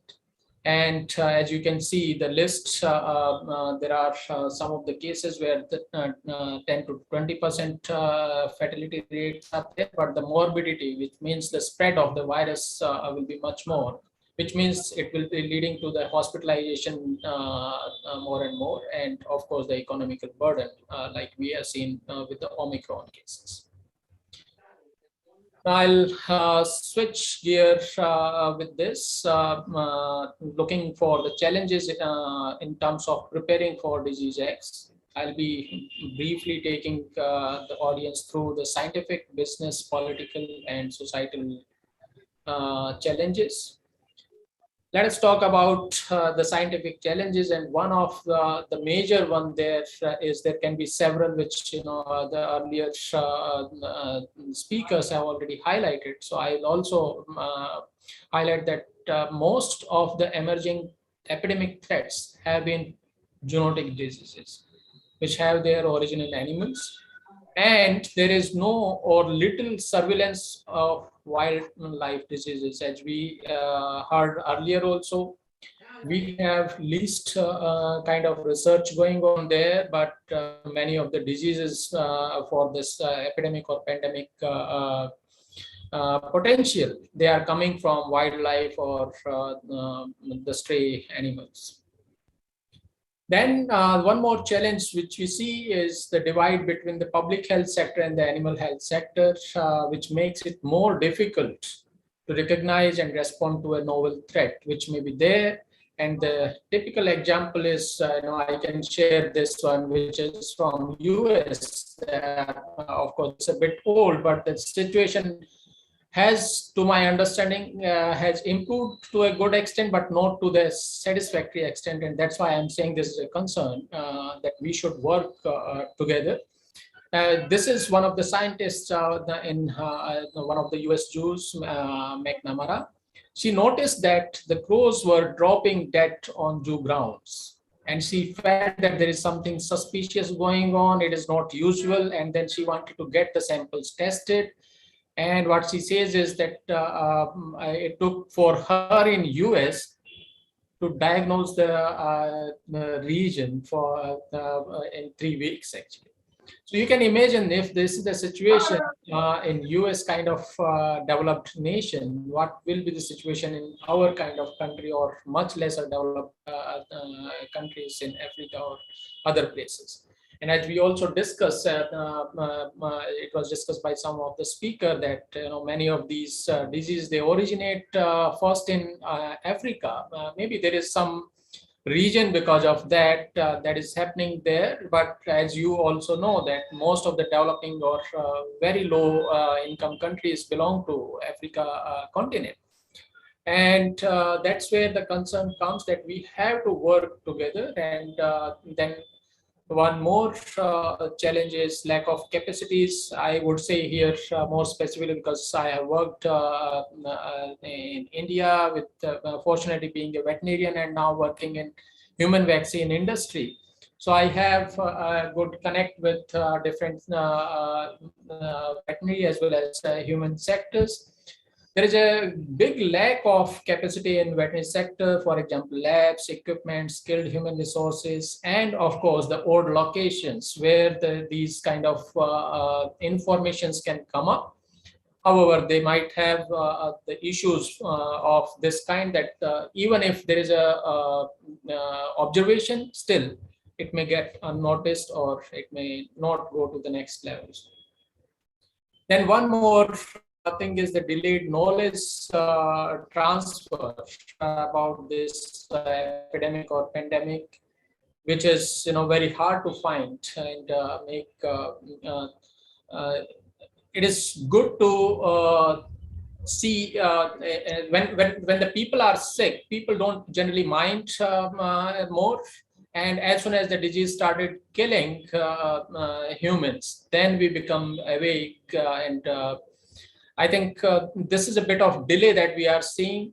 So we should target the disease prevalence or epidemiology much sooner than the disease starts killing the people. and the poor epidemic studies infrastructure in the developing countries is a very big concern. And I can share one of my personal example here. I was working on pneumonia vaccines since 2006. And 2006, there was a need for proper zero prevalence based on which the vaccine had to be designed. Unfortunately, at that time, when there were two vaccines that have been launched globally by multinational companies, and this was the first Indian vaccine that was to be developed, we had hardly 400 to 500 subject data in India for pneumococci, which is killing more than 2 lakh kids at that time per annum. So you can imagine the lack of the appropriate infrastructure for the epidemiology studies. And then I had initiated some of these seroepidemiology and nasopharyngeal carriers studies, which could help us design the vaccine design. Now, going to the next set of challenges, enough in-time epidemiology information is really required for the vaccine and medicine research. Even if I'll focus more on the vaccines because I belong to more of my work has been on the vaccines. That's where the focus may be a little more on vaccine, but the same findings or same things can be applied even to the medicine research. There is a big gap between human and veterinary health research labs, which I discussed, and decision on technology which will be required to be used. As you can imagine that there are several technologies that can be used for developing a vaccine or a drug target. But taking those decisions, it is not easy for the industry. I'll be coming to that industry challenges also. Not only for the academic scientists, but more so in the industry where the products are to be developed and brought to the market. The decisions are not taken easily, and that's where the concern comes that these technologies should keep advancing. Now, one of the speaker called about virus mutations, and this is a very big concern, more especially for the viral diseases. It happens otherwise also in case of bacteria in terms of adaptation. However, the viruses, the mutations are much more frequent, and these can be natural mutations, adaptive mutation, like in case of COVID also we are seeing so many generations. More so, just for information, that when we develop the product facilities, there also we see that over generation we see because a vaccine manufacturer takes multiple generation from the seed preparation to the final drug product coming to the market. And that's where there are certain viruses which mutate more frequently, as the earlier speakers mentioned. RNA viruses are more prone for the mutations, and that creates a big challenge in terms of this can impact the immunogenicity of the vaccine. It can also cause, for example, adverse health effects also. So we have to, in industry, we have to take care of that as well, just to ensure that the final virus, which is being used for the manufacturing scale, it has not mutated to any of that level, which is reducing the immunogenicity or increasing the health safety aspects.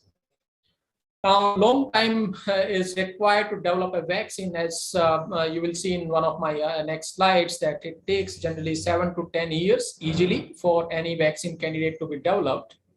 And sometimes, as you can imagine from the research on malaria and dengue vaccines, which are very important vaccines, even HIV also, we can take an example.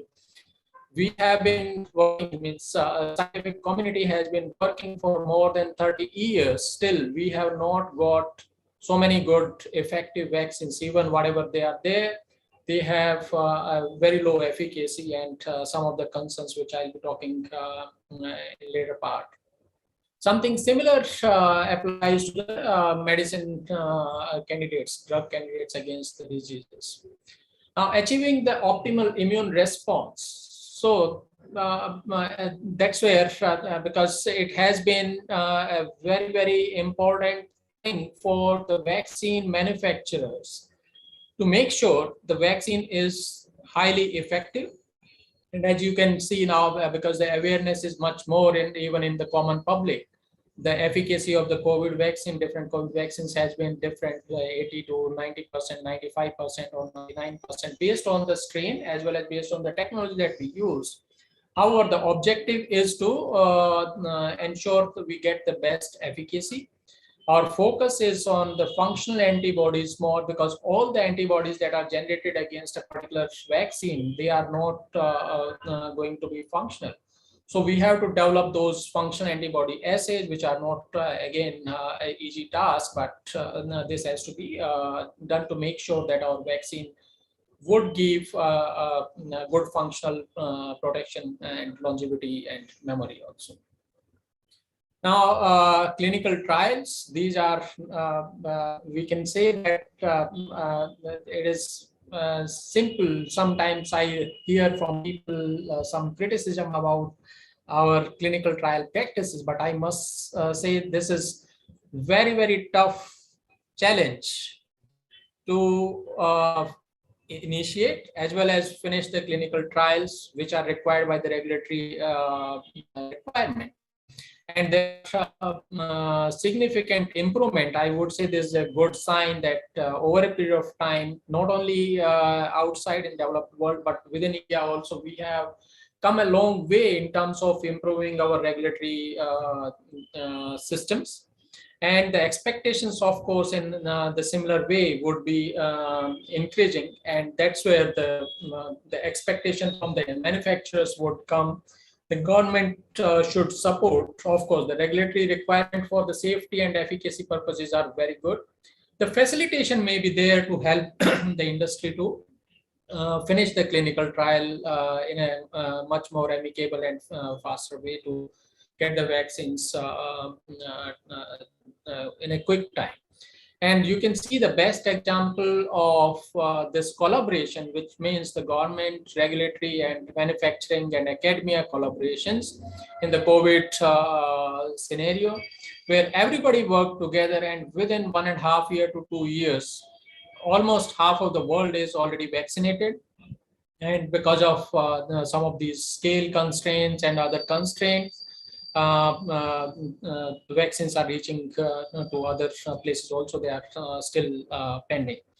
But I must say that this is a very good example of the collaborative approach, and success can be achieved within much shorter time if everybody collaborates. The last one is even after developing an effective vaccine, the antibody-mediated enhancement is one of the challenge that we have seen in some of the vaccine cases. That's why some of the vaccines had to be dropped or withdrawn, or the indication had to be modified, for example, in case of dengue. And this is just one of the representation of how the antibody-mediated enhancement works, and that if the subject was affected with the disease, for example, dengue, then only the vaccine works. Otherwise, it may have adverse effects also. I'll come to another scientific challenge, which is more of a social challenge also for us, which is excessive use or misuse of antibiotics and antimicrobial drugs. And that's why we get multi-drug resistance as well as extremely drug-resistant bacteria. And it is not only for bacteria, but also for the viral disease. Also, for example, some of the HIV strains have started becoming antiretroviral drug resistant. And this also is one of the challenge, even not only in bacterial and viral, but malarial, parasite, and fungi. Fungal infections also, they are getting more and more resistant. And as you can see from the slide, almost 1 in 3 deaths from antimicrobial resistance are happening in the drug-resistant TB cases. And very recently, this publication on the left, as I mentioned, there was an extensively drug-resistant typhoid strain, which was identified in Pakistan a few years back. And this was not being treated with any of the antibiotic available. And that's where, fortunately, the first typhoid vaccine was developed by Bharat Biotech, and this could conjugate vaccine could help reduction of these cases. So vaccines can help even in the case of the drug resistance reduction as well. Now, it's a big concern. This is highlighted by that the WHO itself is working on this particular aspect, and this particular slide shows the global antimicrobial resistance and use surveillance system. There was a consortium that has been deliberating and then made some plans, and its implementation is going on in different countries as well as at the global level. And this shows the importance of this particular topic. There have been books and books written on in addition to the publications.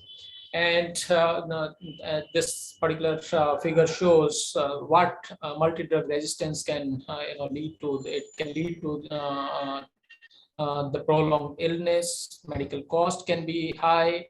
And as we all know that in case of viral diseases, the immunity system is waned to that extent that some of the bacteria, for example, pneumonia is a very common problem in late stages of viral diseases.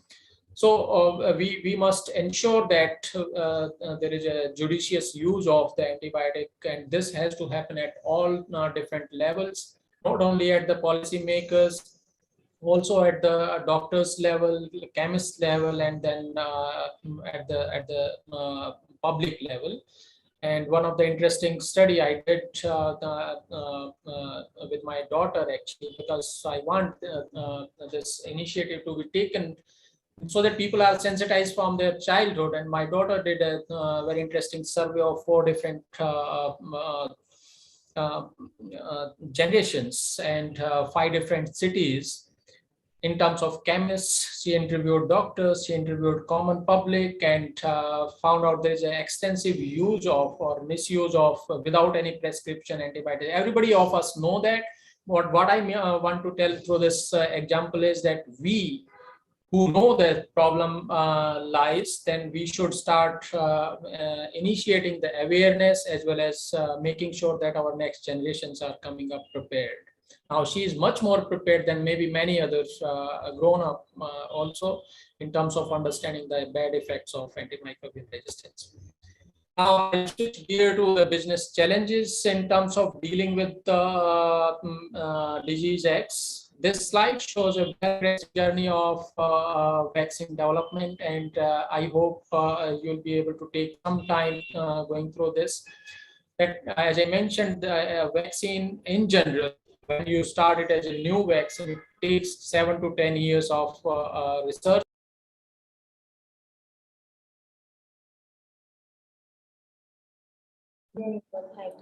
Some problem is there with the Dr. Manoj's connection? I think he has gone out of connection. Yeah, suddenly. Power chala gaya hoga. Yeah. He was joining. Yeah.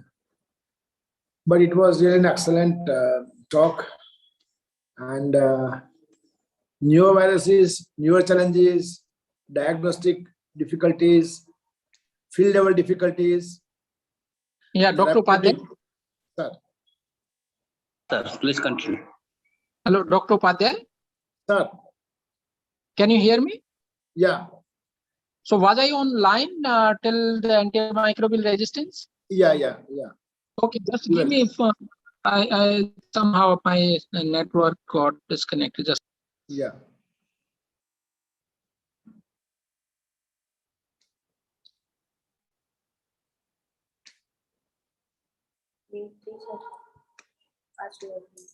The time has come to work together, collaborative researches. We should create the atmosphere for the newer generations so that they can take more interest in research. The pandemic has brought us opportunities. We all are full of potentials, and that potential has come out during this pandemic. Either it is a vaccine research, or it is a medical management, or the activities at the field level. We have seen, very rightly mentioned by one of the speakers also, that for animal husbandry, the laboratory networks, treatment options. Sir, if you have joined, please start. Manoj sir. Unmute yourself, sir. Please unmute. Can I share my now you are through. Please proceed. Yeah, just a minute.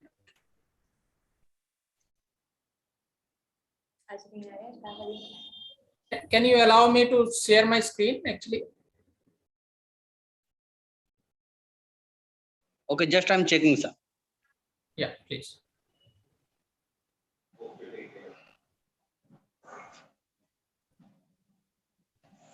Yes, sir, you can do. Dr. Yeah, Manoj, sir, just please share your screen.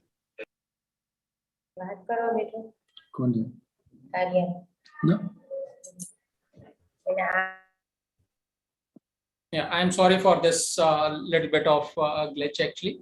So I was talking about the vaccine development process. It takes a whole lot of time as well as the investment. As you can see, if we start from the exploratory stages, not only even discovery stage to phase 4 clinical trials. For a typical vaccine, it takes $1 billion, which is not a small amount of the investment that manufacturer has to do. Sometimes, fortunately, nowadays, there has been some good funding coming through.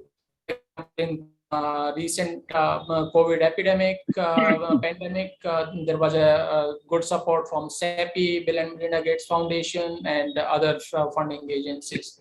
But as you can see that for industry, there is a big challenge in terms of developing a product from scratch to the phase 3 and beyond. So it takes time, and there are some technical challenges I already discussed, and then the manufacturer would expect more optimal government, regulatory, and public support to complete this Herculean task of developing different vaccines. Now I'll come to a little bit more on the other challenges, which is political policy related challenges. This figure is from World Bank data. And 2019 expenditure on the health, which is percent of GDP, we spent around 3.10% of our GDP on health expenses. And you can see from this figure that we are one among the lowest in the world. And I would feel that, of course, there are several other priorities in front of the government, but this has to be taken care of, that health is the primary need. And if people are healthy, they can produce much more benefits. So we need a good high political will and to help the research and epidemiology.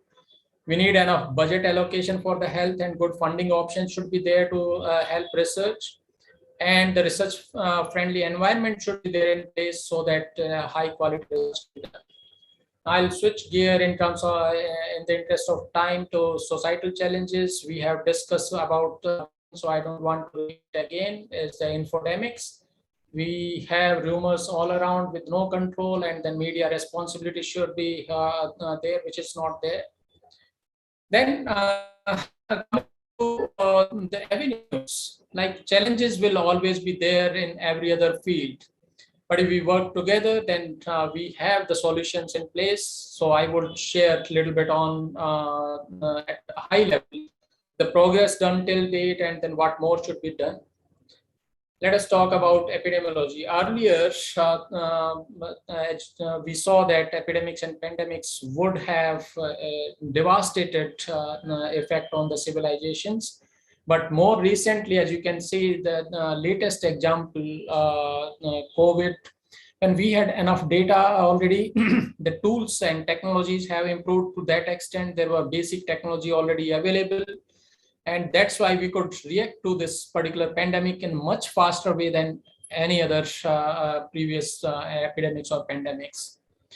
And from a financial point of view, we should spend more on epidemiology. And if we start targeting the disease from the source directly, that means the wildlife and the other animals, their virus pathogens, and see them critically, then it will be an easier job. Vaccines, the best example, as I mentioned, within 1 year or so, the vaccine was developed and launched in Britain. First vaccine was taken, and different technologies were used, which came handy from the different development. And this figure shows all different technologies were applied to come up with effective vaccines. However, we have vaccines from many of them, but there are still more approaches going on. For example, VLP-based technologies and others. Work with and I'm working with the organizations like Serum Institute of India and now Biological E Limited. So we have vaccines. Sir, make it fast. We are running. Yeah, I'm finishing it. Yeah, 3 more minutes. Dengue, Ebola, there has been some development, and there is a good amount of research ongoing for other disease targets also, and World Health agencies are also working, as I showed, for the MDR and vaccine research. Medicine technologies, antiviral drug development, new antibiotics are being developed, new technologies. Rapid diagnostics we saw in the COVID pandemic, next-gen sequencing, and the government supporting improving the health infrastructure that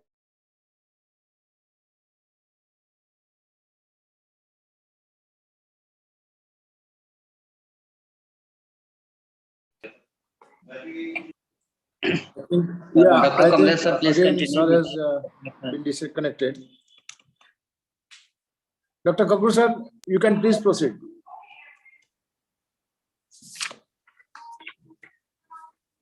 Bhatia, sir.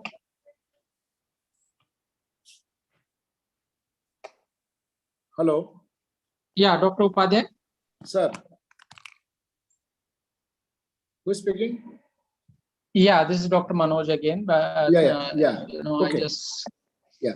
Please proceed. So I think my presentation and the major thing is that this One Health aspect is very interesting and important for all of us. We have already discussed, and there should be a good grooming of the new scientists also. That is one of the focus that I have. And I must thank the organization again for inviting me for this presentation. And it is indeed a pleasure to be here. Dr. Manoj. Sir. Dr. Yes. Manoj. Sir, can you hear me? Yeah. I hear you. Master Dr. Bhatia is speaking. Yeah, sir. I can see you. Yes, please. How are you? I'm good, sir. How are you doing? Nice to see you after some times. Dr. Upadhyay, do you have any question or you can conclude this session? No, sir. Okay. Both of the speakers have really opened the eyes of researchers. The scope of the research in the country and scope to work together for One Health. So therapeutics to investigations to therapeutics, and we have a bright future, I can see. Thank you, both the speakers. for Thank excellent. you. Thank you, Dr. Upadhyay. Thank you. Thank you, Dr. Sir. Manoj. Thank you, Dr. Upadhyay. So we are going into the last session of this conference. I invite Dr. Jyoti Misri to kindly chair the session. And we have 3 speakers in it. So it will be, please give every speaker 20 to 25 minutes as we have been doing for other speakers. Dr. Jyoti, please.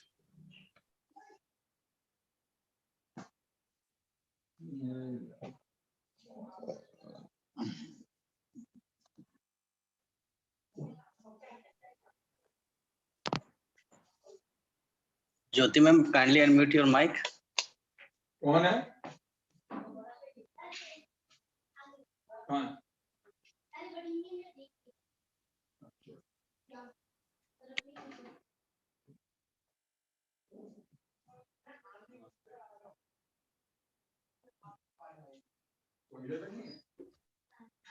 Dr. Jyoti, Yes, please. yes. Yes, start. So, I thank you very much. Am I audible? You are audible, but open your. You, I think my audio is okay. yes, you. I have some problem with this, not this video. It's okay. So, Both is thank you very both are much okay. I think we'll be starting with the next session. In this session, as per the program, which has been given and readjusted by Dr. Kokru, and I think I have 3 speakers. Am I right, Dr. Kokru? Yes, 2 are already there. Third one will be joining later. So Dr. who is Amit present? Bombay. Who is present? Dr. Amit is there. Dr. Okay. Chandel is there. So you start with Dr. Amit and then follow it with Dr. Chandel. Okay, thank you very much. Welcome, Dr. Chandel. Okay, okay. So I welcome Dr. Amit Bonde. He is an assistant professor at I think KEM, Mumbai. KEM Hospital, yeah. And he has worked as assistant professor at Department of Community Medicine. As medical officer, he is an experienced medico, and he has served as resident medical officer at Kasturba Hospital of Infectious Diseases, Mumbai. He has worked in HIV sentinel surveillance, and he has guided many undergraduates and postgraduate medicos, especially in study design, methodology, and biostatistics. So we'll be very thankful to him for providing talk, and he has been associated as an leptospirosis surveillance officer and nodal officer as pulse polio immunization programs. He has been facilitated with various awards for research in public health and obesity, adolescent health and diabetes of research, and he has lot many publications to his credit, both at national level and international level with high impact factor. So not coming in between him and his presentation. So I invite Dr. Amit for presenting his talk in today's program. So Dr. Amit, please. Hello, good afternoon all. It's indeed a pleasure. Please, yeah, continue. It's indeed a pleasure to present my talk today on 8th National One Health Conference. I had been the part of this particular conference in the first 2 sessions as a speaker, and now in the 8th session of this. I am again very glad that I am part of this particular. I don't have your topic because in this program list, so you can just COVID management. Okay. Somebody will have to Yes. enable me to screen sharing. Okay. Imtiaz इनका screen share कीजिए. Just 1 minute. कभी doctor Chandel है उनका भी screen share करके रख दो.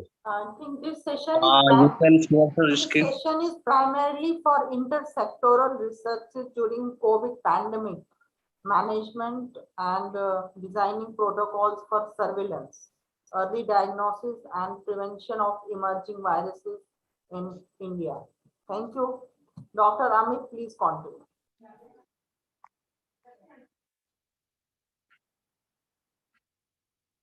Amit, you can share the screen.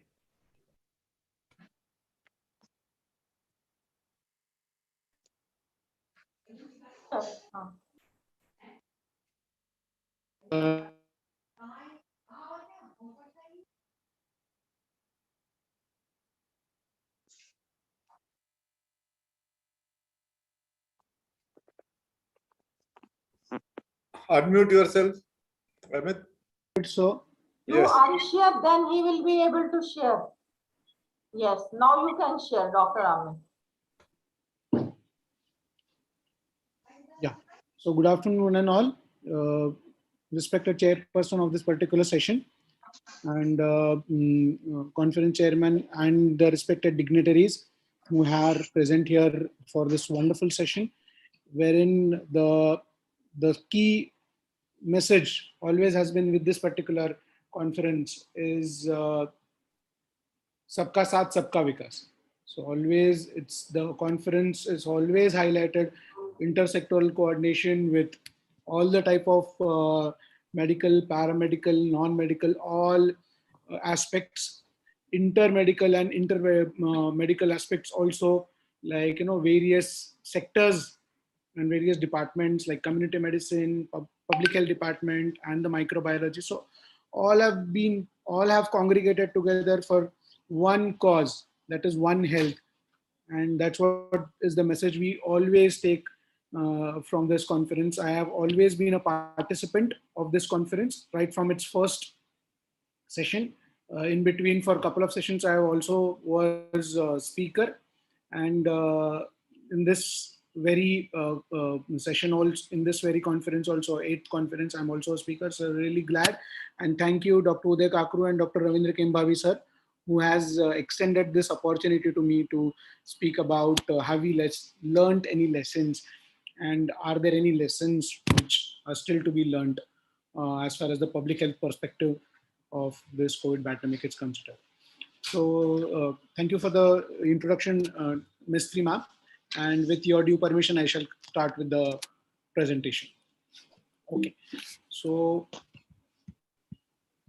yeah. So this is just a timeline. I think everybody is aware about it, and multiple authors or multiple speakers might have already have told that how exactly this pandemic has gone. So I'm not going to focus on that. So we'll see that what have we learned. So have we really learned the good things first? Okay, the ones we have learned from all the positive things, and probably next one I'm going to focus about the things which I think we might have done a little better as a public health expert. So everybody is aware that the government of India has responded fantastically to this pandemic with early response when there were only 30 cases of COVID in Wuhan. We were already on our toes. We were already packing the things, and we had made the temperature screening machines available at airports, and we started screening people coming from European and Chinese nationalities and from their airports. So it was extremely early response for that matter. It was commanded effectively because most of the things came from the center below. So that's why it had been commanded extremely nicely. Then whole of the government approach and strong, because again, I reiterate the fact that all of the government facilities were involved into it. And that's why the information which flew from top to bottom were in sync, and we could control. I mean, because the guidelines were right from top to bottom, all the airports all across the nation were given the same instructions, and there was very little chance of variation even at the local level. And then strong political leadership is one important fact, as we mentioned that again and again in the to-do list of all the public health national health programs, that strong political leadership is what is needed for most of the public health challenges we face.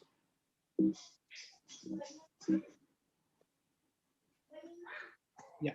So we have a strong legal framework for control activities. Okay. So we have Epidemic Disease Act of India, which was formulated back in time. And then we have Disaster Management Act in 2005.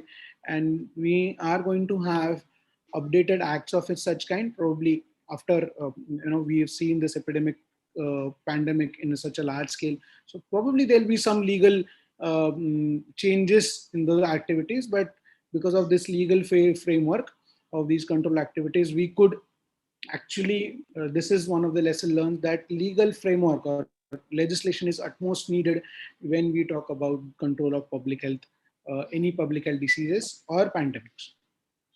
Yes. Most of the strategies, the lockdown strategy was evidence-based, what we had imposed. Okay, so the lockdown, which was effective in lots of European countries as well as in China, which was understood to be effective, and there was lots of evidence which is coming down, like their R0 went down and their number of cases went down, the doubling time went down, the mortality went down as an effect of lockdown. So probably evidence based it was there, that we just didn't do it just because European countries and the Western countries did it, but we had our own evidence backing that up. Some of the evidence was there, some of the things we followed the Western literature, but evidence was there to make our decisions easier. So what the lockdown did for us, most of you all will agree that it gave us time to strengthen the public health infrastructure what we have. We needed time to acclimatize to the newer situation because it was impending and it was in enormous proportion, and that's why we needed time.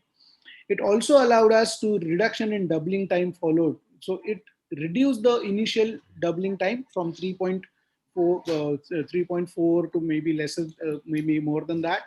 But again, it followed by rise of cases. What happened later on was because of initially the cases were very less, okay, and they were clustered in the metro cities.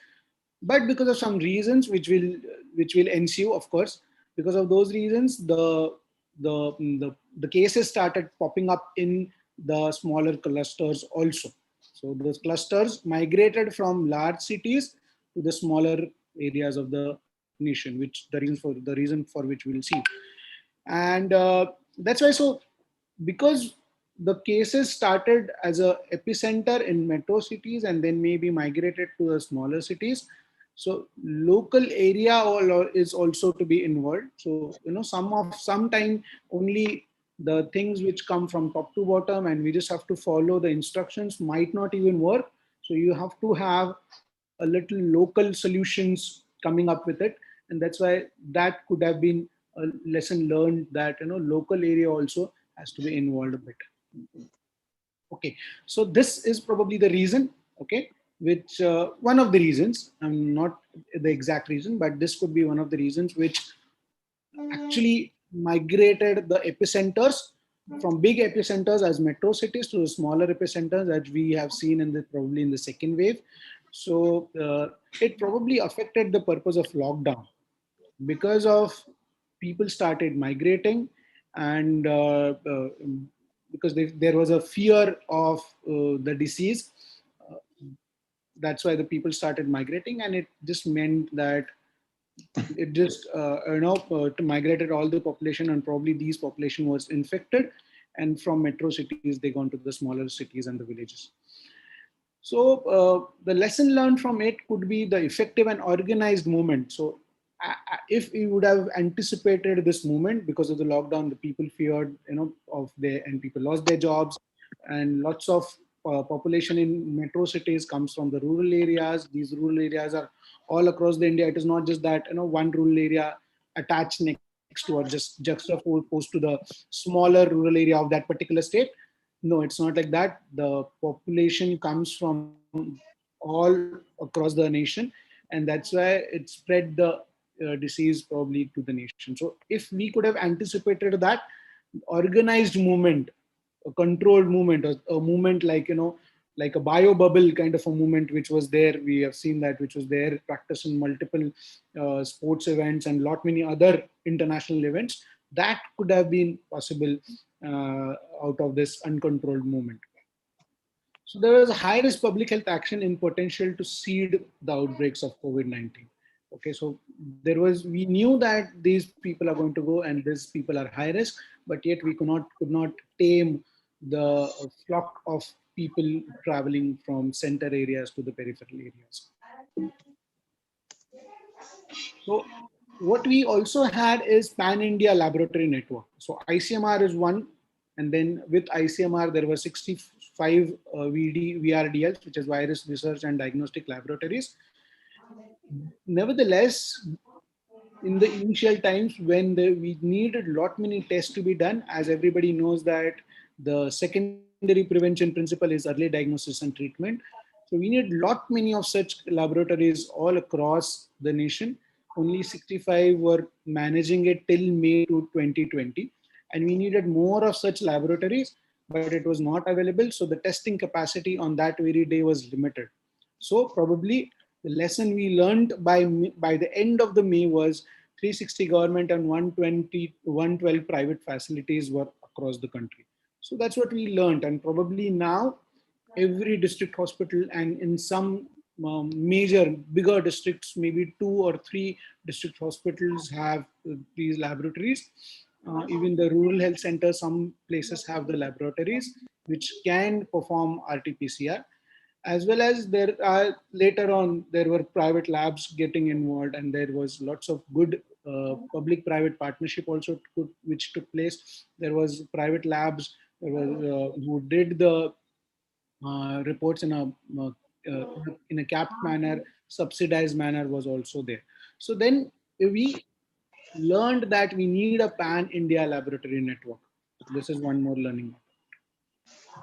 Then population is one point here. So everybody knows that we are growing old, not as old as other European countries or maybe Japan or other developed nation or China for that matter. But now we have 9.3% people who are more than 60. And we have seen that they are extremely vulnerable for COVID morbidity, as well as once they are morbid with COVID, they are facing with high mortality also. So to protect these individuals, we actually had good risk communication strategies. We, right from the beginning, urged to this geriatric population to stay back at home, take the necessary precautions, and we try to improve the access to the medical care. So there were different wards for geriatric individuals, even in Mumbai, like even in our setup also, we had different wards set up for geriatric individuals. There was a different, in fact, at the hospital where I work, there was a different diabetic ward because we had that facility. In jumbo COVID facilities at Bandra, at Nesco, they had a different ward dedicated to vulnerable population.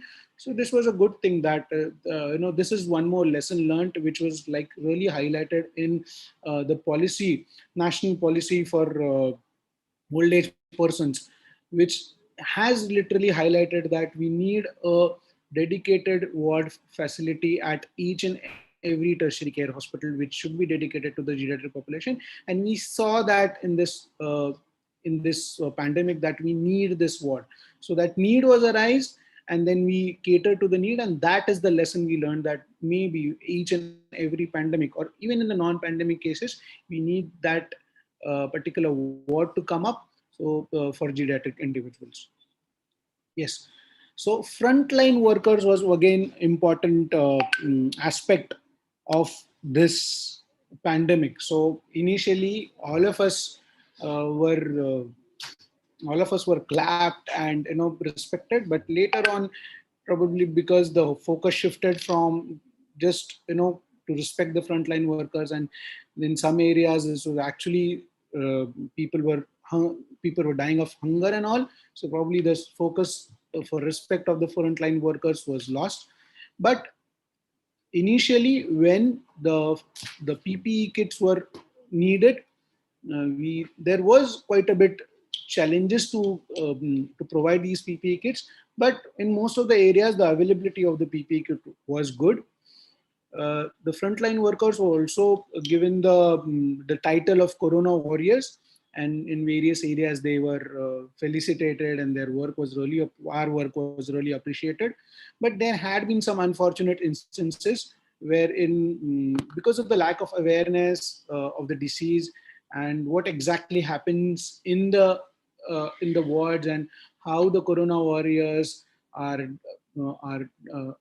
donning in and donning off, and how they maintain themselves free, or try and maintain themselves free from infection, or maybe free from encountering the infection, because that message did not go properly, and that's why there were some unfortunate instances. And once the unfortunate instances were, there was active dialogue with the communities to promote their engagement. So we saw the unfortunate instances, but we responded to those instances. So probably the lesson to be learned from this particular instance is, right from the beginning only, we have to make we have to make an active dialogue with the community, so that not only in the pandemic but in normal situation also, the frontline workers are the one who are working for good health of the nation. So that active dialogue is what we learn, to deliver that active dialogue. Then a public engagement. So non-pharmaceutical interventions, NPI. Okay, this has come up as a big time achievement as a nation for India, because there were lot many NGOs, lot many social help groups who actually delivered non-pharmaceutical interventions, which everybody of aware, many of you also might have, in spite of you all were busy in giving the pharmaceutical intervention and being Corona warriors, but people had contributed to non-pharmaceutical interventions, the soft interventions like delivering food, providing other type of support to the people who are not able to get the daily groceries and all those things, specifically not only to the humans, but there were some help groups who actually were delivering these services even to animals. So again, that concept of One Health again was probably reiterated there, wherein not only humans but animals also need attention. So that was there. It empowered and educated the community. Okay, initially, because there was lots of lack of awareness, and there was lots of rumors spreading around with the social media, but later on the community in themselves understood. Some of the educated community, not just educated in the sense education as a professional education, but the people who got educated in themselves with the available literature, they empowered themselves and came into an hand holding. They spread the message about hand hygiene, respiratory hygiene, and social distancing, not only to the communities by actively participating, but by using resourceful social media like YouTube and Instagram. The message was delivered very crisp and clear. In fact, these social media handles also made sure that all the rumors are filtered by specific algorithms. These rumors were filtered out specifically by YouTube and Instagram, so that the crisp and clear message will be delivered about the hand hygiene, respiratory hygiene, and social distancing. So positive change was brought about. People were gelling together, and there were some good lessons learned out of TB and HIV, because those are the infectious diseases we are still battling with. So some good leaves out of these books of TB and HIV were also taken, and probably civil societies got engaged into that also. All the national resources like infrastructure of expertise in different sectors, like for an example, there was initially task force appointed at various states levels, as well as municipality levels, as well as hospital levels. The task force were many a times intersectoral. It also involved people from various medical colleges, as well as private medical hospitals and institutes and universities. It also involved government departments and the private sector. And at the end, not at the end, but in the peak of the pandemic, the laboratory services also were harnessed. So it was again, all the people coming together for a better cause. Then the role of mainstream and social media was there. Be a Yes. bit fast. Yeah, I'm betting. As our organizers are Sure, madam. Sure. telling me. It's just 15 minutes. Yes. Yeah. These are some few sites.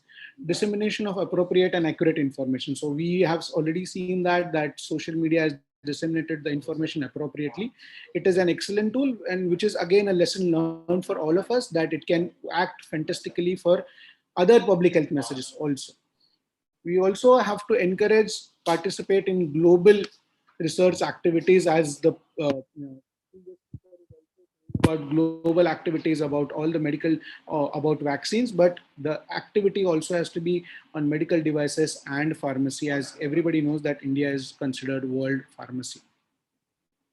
Yes, One Health approach we saw here. Okay, this is one leaf we have taken out of this, that we need joint surveillance for human health and animal health, because again, this was an important aspect, that it probably had a connection with the animal or the avian connection, which is probably from the owl family.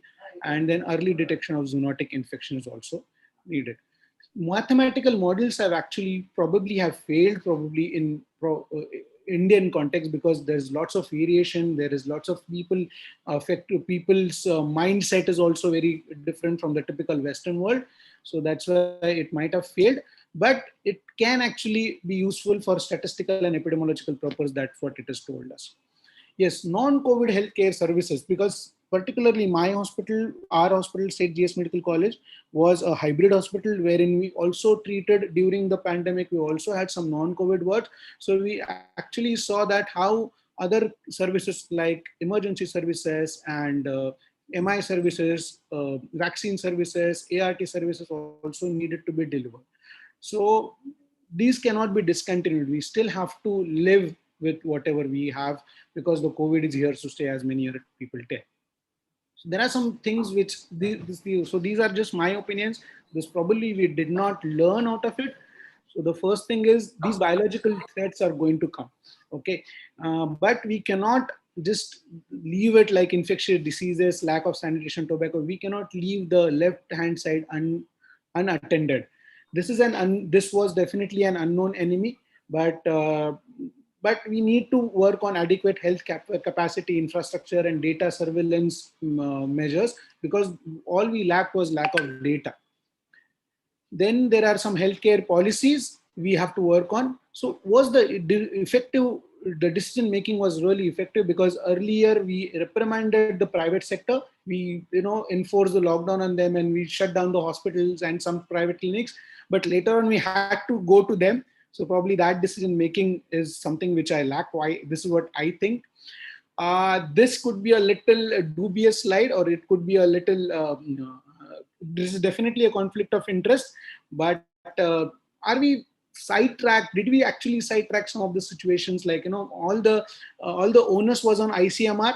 So probably a little bit of decentralization could have been possible with DGHS, NCDC, and CDCSO, because there was an incident wherein CDCSO told that this kit is good, and ultimately ICMR told that this kit probably is not good.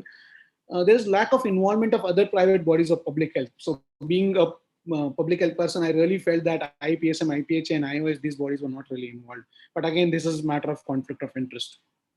Yes, we did good engagement with the public, But the migrant situation, I think, was one where probably we could have anticipated the thing little more and we could have addressed it better. Public health legislation. So this is an older act, Epidemic Disease Act of India, and we have to again really, probably there is some little bit of lacunae at the clarity, accountability, and transparency. Disaster Management Act again in 2005 needs to be remodified. Probably revision of the National Health Bill has to be it has to be made a pandemic related. And again, as I told, that decentralization of decision making, because right in the beginning it was like flowing from down below, upward below, and probably we missed that bus in some situation. Maybe the local situation or locally some things could have been catered to. So engaging with the world. Of course, India has played a leadership role in many things. Like, sometimes there were instances that there was a little bit of hoa about, are we really doing, global, and we are just making our people, maybe we are not delivering the vaccines to our people. But that, once we look at it in a global situation, probably it's fantastic.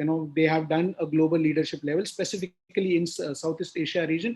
But probably the research aspect of it, what we really missed on. So leadership in the research aspect of all the vaccines, we probably missed out because we, again, the Covishield, we had to import it from, or the technology to be imported from, but we definitely can work a little bit ahead on that. Most of the action needs to be data driven. So we absolutely lack the data. We did not have good data backup. We had to create it, but if we would have had a good data backup, good surveillance systems probably will work good for here. Vaccine is definitely a big boon here for us, but we sometimes followed the international strategies straight away. We could have evolved and come across with our own strategies with the vaccination. So all of these are together. There are people who are into different sectors, but ultimately political will, that's what we have learned out of this pandemic, that political will is paramount. So if they contribute, all the wheels start moving, and it's a gear situation. Then one big gear moves, all the smaller gears turn around. So ultimately political will is really important, and probably we missed out on that. Thank you so much. Most of the points were already covered, I guess, by the speakers before me. And again, I thank the organizing committee for giving me this opportunity. For your good presentation, and you highlighted some of the points regarding the lessons which have been learned from COVID-19, starting from the lockdown to evidence-based strategies, and then what would be the public engagement issues and information technology, then association of frontline workers and how they could be saved through vaccination. And the most important from my is the preparations which are required to be strengthened, both from infrastructure capabilities to human resource, and to be prepared for any evidence of ingress of such diseases. So it's important, I think, because we are lagging behind the time. Any one short question from anybody?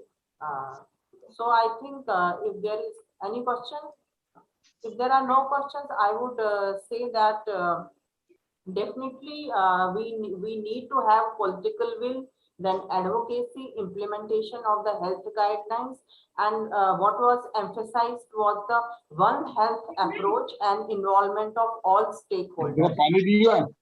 So thank you, Bhatia sir. Thank you, ma'am. Okay, thank you very much. So I think if we don't have any questions, and taking the cognizance of the time constraint, so I would now request our next speaker. I think it's Dr. B.S. Chandel. He's an animal biotechnologist. He is a veterinarian by profession. He has been heading the Department of Animal Biotechnology at SK Nagar, Datiwada. And I know him personally. He has been in my projects also, which I have coordinated. So he's a wonderful microbiologist. He's working in the area of AMR. He has been also associated with herbal products and their effect on the treatment guidelines pertaining to so many diseases, animal health diseases, and diseases which have the public health importance also. So he has been instrumental in guiding many students, and he has many of national and international publications to his credit. He has isolated the blue tongue virus from camel, and he has also worked in the culicoides species. This is what I remember. Then he was also in the brucellosis control program, which was being coordinated by DBT. So he has many. If I just go on repeating his contributions, I think I'll take another 5 to 10 minutes. So not coming in between Dr. Chandel and his presentation. So he will be speaking on role of Ayush. Dr. Chandel sir, I have a request that's kindly stick to the timeline which have been assigned to you, 15 minutes. Thank you very much. Dr. Chandel, please. Good evening, madam. Thank you. Hello. Yes, you can share your presentation. Good evening, good evening. Yes, nice to see you. Good afternoon, everybody. Now, to all participants in the conference. And actually, due to lack of time, my retirement is at 28th this month. Only 72 hours are left. So hurriedly, I prepared and try to present some work which we have done and our experience during pandemic.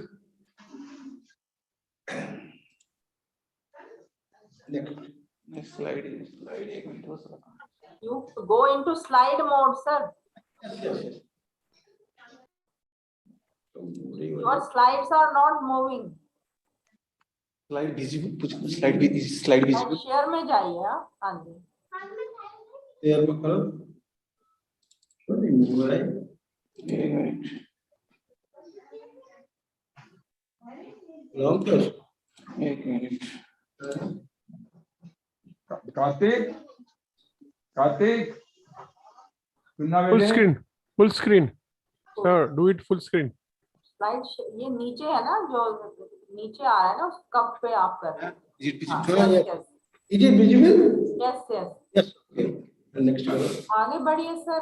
हाँ जी. This is now, as we know, role of ICE, it is a very big topic, but out of that, if we see only plant stacks, so it can be very much useful to control the antimicrobial resistance. And this is the especially veterinary medicines and sustainable livestock production. Nowadays, in cooperative dairies, I have started, and especially in our department, we are against this stacking most of the stacks and seeing the antibacterial, antiviral, and antifungal activities of those stacks. And in the screen, upper portion, it is turmeric. We are stacking curcumin also.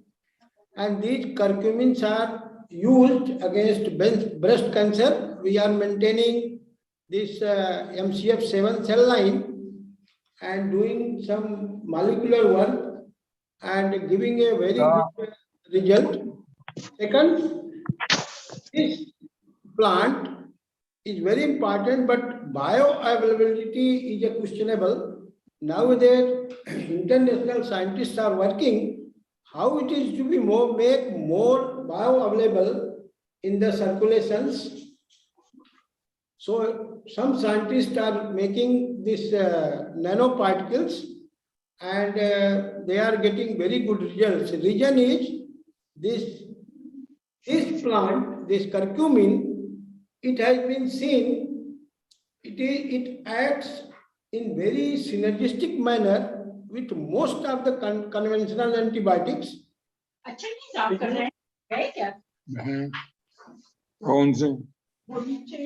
Kindly mute. If you are not speaking, please mute. It hampers the presentation voice. Hello.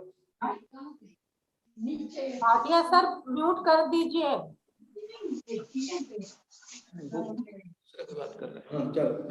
And this curcumin, especially in our previous speaker told about the success regarding tuberculosis.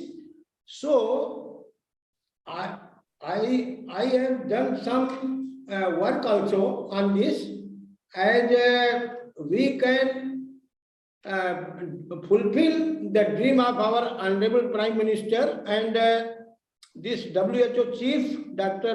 Soumya Swaminathan, that by 2025 we can be able to reduce the incidence of tuberculosis. But previous speaker told some good success. But really here I should not comment, but success in TB regarding the recurrence of TB and multi-drug resistance against conventional drugs against TB, this is vulnerable and patients are really, and there might be many reasons about this, but this molecule can give a lot of effect if it is used with rifampicin, isoniazid and other conventional antibiotics which are generally used in field condition in controlling the tuberculosis TB patients. So due to lack of time, I cannot show certain slides also, but few messages of my patients who are using this, they have conveyed message here to that they are enjoying with drugs. Previously, before, without this supplement, they were having a lot of side effects, hepatotoxic effects, vomiting and other problems. But if they consumed this curcumin with antibiotics, there is, I think, side effects is also not this more, and potency of antibiotics is at least many times more to kill the this tuberculous organism. And this is the anthropogenic changes, epidemics and pandemics. Actually, this due to all these changes, we human beings, they are facing this epidemics and pandemics, and still we saw the COVID-19, and now we should not think that this is last. There may be many epidemic pandemics queue. They may. So we must be careful, and we should make a very good strategy, because what we saw that when pandemic was declared by WHO, then immediately it was locked down. Actually, our country doesn't deserve to so big lockdown, because economically we are not very this sound. But the previous speaker told us lockdown must be in organized manner. He didn't describe much about that, but lockdown and people should not be left on own. They should be, it would have been manageable properly to spread the disease from one state to another state. And due to this food and all that, many casualties happen, even this without COVID. So that is most important changes. And these changes, human-made changes, is responsible for antimicrobial resistance and climatic changes, greenhouse gases, and this seasonal variations in the temperature and rain, all that. Now, zoonosis, I think everybody knows, but now this is a reverse zoonosis, and I hope this now reverse zoonosis, it is becoming very much popular, as its first case was reported in COVID, that corona, like this COVID-19 was transmitted from human to cat. And in our department, non-COVID coronavirus project is also running. And we saw that this out of many samples, we didn't get any positive case in cats, but 2 samples from dog showed the positive result by doing RT-PCR. However, we didn't get any clinical signs, but it indicates that those dogs got infected from the human source. Next. And this is the causes of antibiotic resistance. And I think now WHO, ICMR, and this everybody is very much in trouble due to this, and even millions and millions of people in the world, they are dying due to this antibiotic resistance, because one antibiotic, when it comes in the market after long discovery, but within no time it goes out of, it becomes useless. Reason for this, human is responsible, because many millions prescriptions are being prescribed by these medics, paramedics, and even non-qualified doctors, and even human himself. They are not knowing it and taking antibiotic without any reason.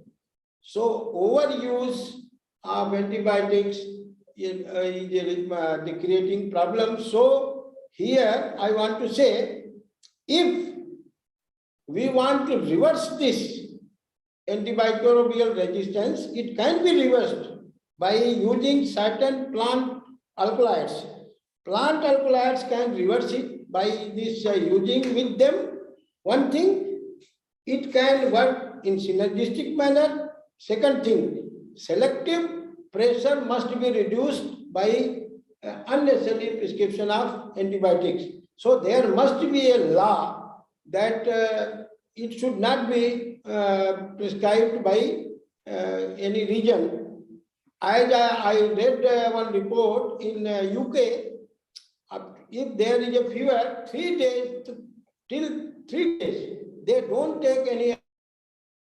Fever is there, only paracetamol or antipyretic tablets are being taken. If fever persists after 3rd day, then generally they consult doctor and take it.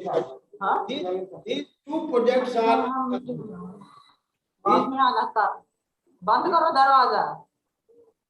Hello. These 2 projects are also running in our departments, AMR and INFAR. And another project this year we got from Gujarat State Biotechnology Mission. It is also on antimicrobial resistance. And this is the objective, to isolate this organism from the different samples. Here I want to say, animal source, even veterinary and paravets, their contribution is also there, because due to mastitis, to control mastitis, huge amount of antibiotics are being used, and those antibiotics through milk and meat and other places, it goes to in human body. That is also creating problem of antimicrobial resistance. And this is the data generally screened by the department from the various places, and phenotypic detection of antimicrobial resistance in E. coli has been seen. And this is the genotypic of antimicrobial resistance in E. coli, certain genes. If we see this positive all 3, this out of 34, 3 isolates gave resistance by showing the gene. And like that, we have many in these isolates. We are showing a lot of resistance against antibiotics. This is a phenotypic detection of methicillin-resistant Staphylococcus aureus, and generally this from the mastitis cases we are getting the MRSA samples and isolating the.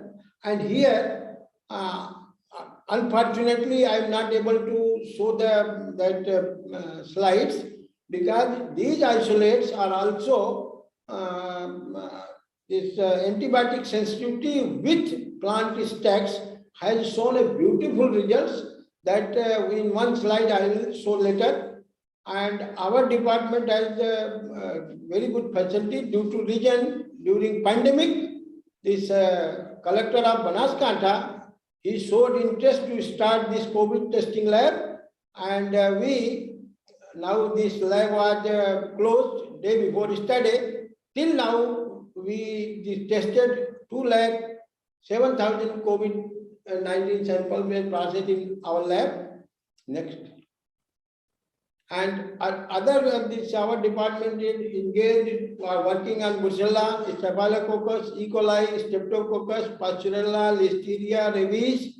For rabies, we have got very good facilities. Even within 3 hours, we can give confirmatory diagnosis by FAT, RT-PCR, and all that. I think if I can say that this is the best lab for rabies diagnosis in India, it may not be wrong.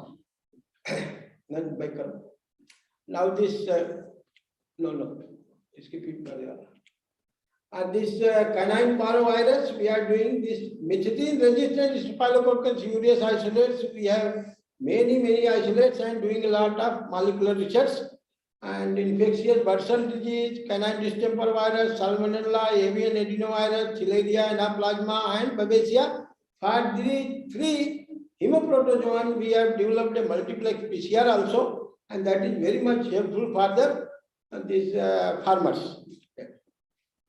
Propagation of and maintenance of best cancer cell line. Previously, we did this MCF7, and now it is MDA-MB. We are maintaining and seeing the anti-cancerous effect of this various plant stacks and alkali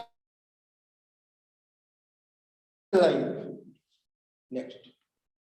And this is very much important this time, because this is our campus has got 250 hectares of olive plantation. And as we know, when human came on earth, I think olive was the first plant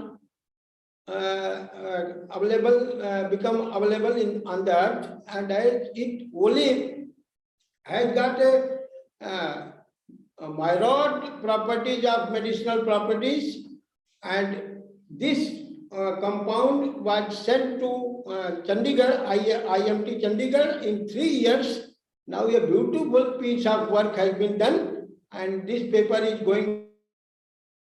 Now it requires certain biological this research in humanized mouse before launching it for the public. This compound has a lot of properties. As we know, chloroquine, sulfate, and phosphate, if it is given in pregnant women, there may be chance of abortion. However, this oleeuropine from olive, it has no side effect on both fetus, developing fetus as well as mother both. So it is very safe Ayurvedic compound, and I think we have contacted to Digest Lab and they are interested.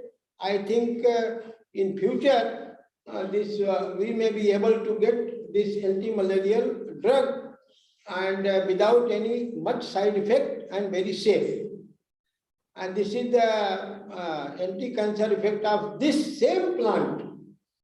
Here, if I say, if a physician is having olive and olive extract, I think he doesn't need any medicine because it has so medicinal properties, and but it has got only one this thing that low BP people should not take it, as it reduces the 11 mmHg BP down. Otherwise, it is anti-diabetic. This it is very good for blood pressure. It is very good for Alzheimer's, and we work on Alzheimer's and Parkinson's.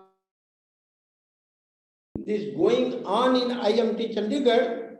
However, we have isolated the compound and sent them, as we don't have much facility to work on Alzheimer's and Parkinson's over here.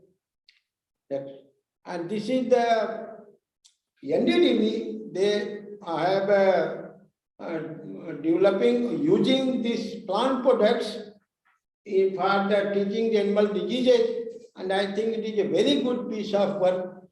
This is started by the NDDB, one of the district of Gujarat, that is this Banaskantha, the Himmatnagar. And this is the anti-cancer effect of curcumin against cancer cell line.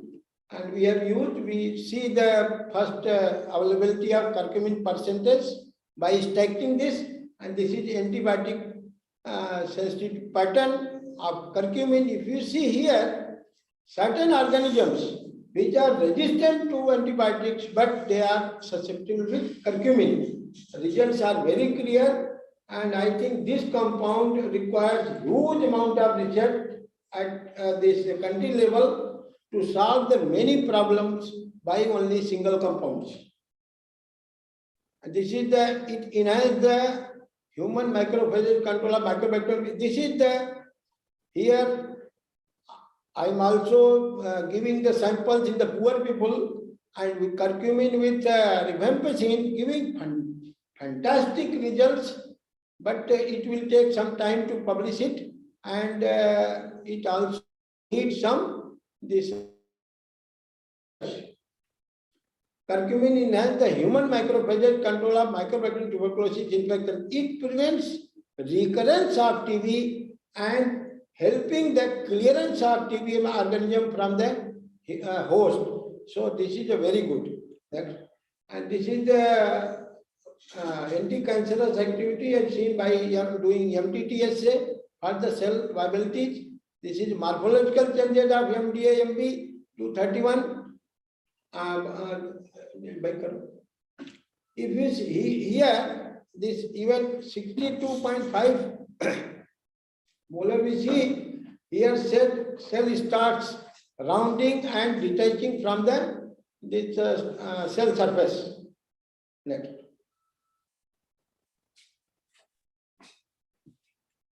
And this is the same the graphic graph. Chandel ji, conclude kar lijiye. Yes, madam, just now. And this is the effect of curcumin and buffalo fetus fibroblast cell. Next. Application of curcumin in COVID.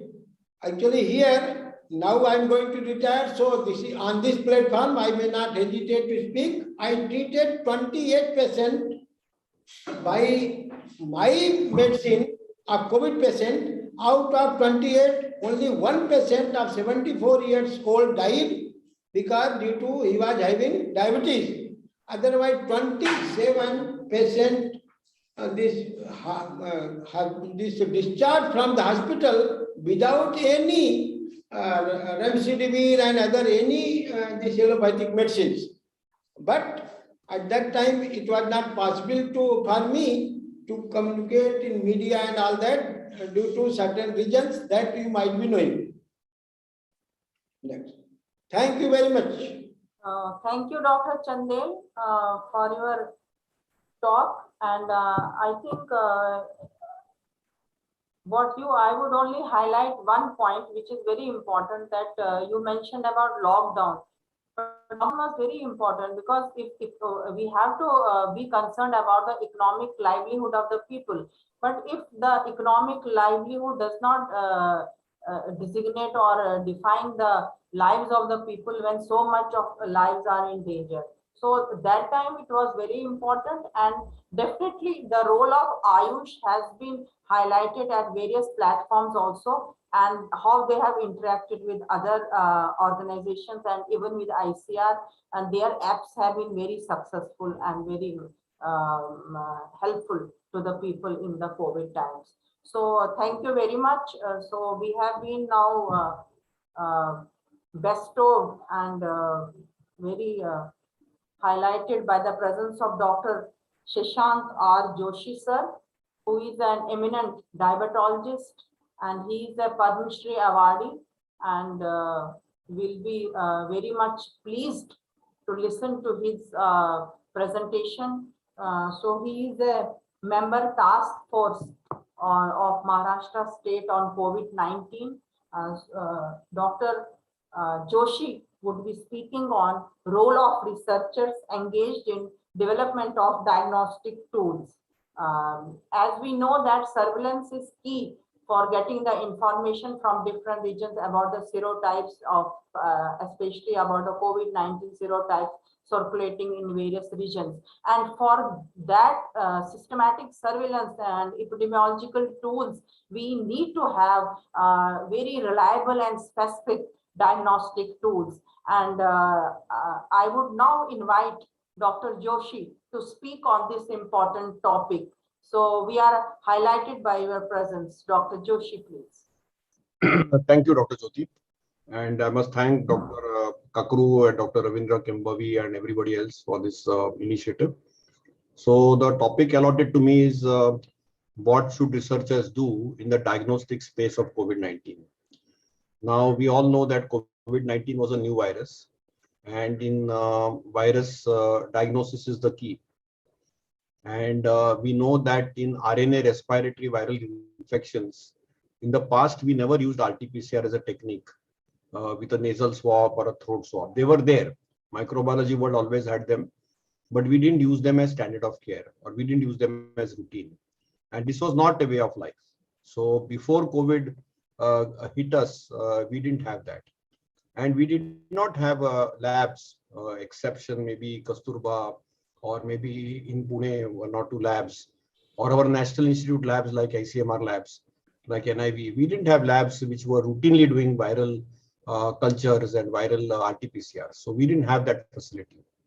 And after 2 years in the pandemic, we have advanced, and this is the innovation and research, and also at a very affordable cost. So the first thing which happened is that we were able to upscale RT-PCR in a very big way, both within India and outside India. So RT-PCR, a turnaround time which used to take a couple of days, became 12 hours and 24 hours. And the nasal and the throat swabs were possible. But I think the antigen testing came in a big way. And self-testing of antigens, both from Make in India products like, Coviself, as well as Panbio and many others, that became a reality. So time was crucial and time was the key. And clearly we could see that we were able to develop self-testing kits in the antigen space. The only challenge there was the sensitivity and specificity.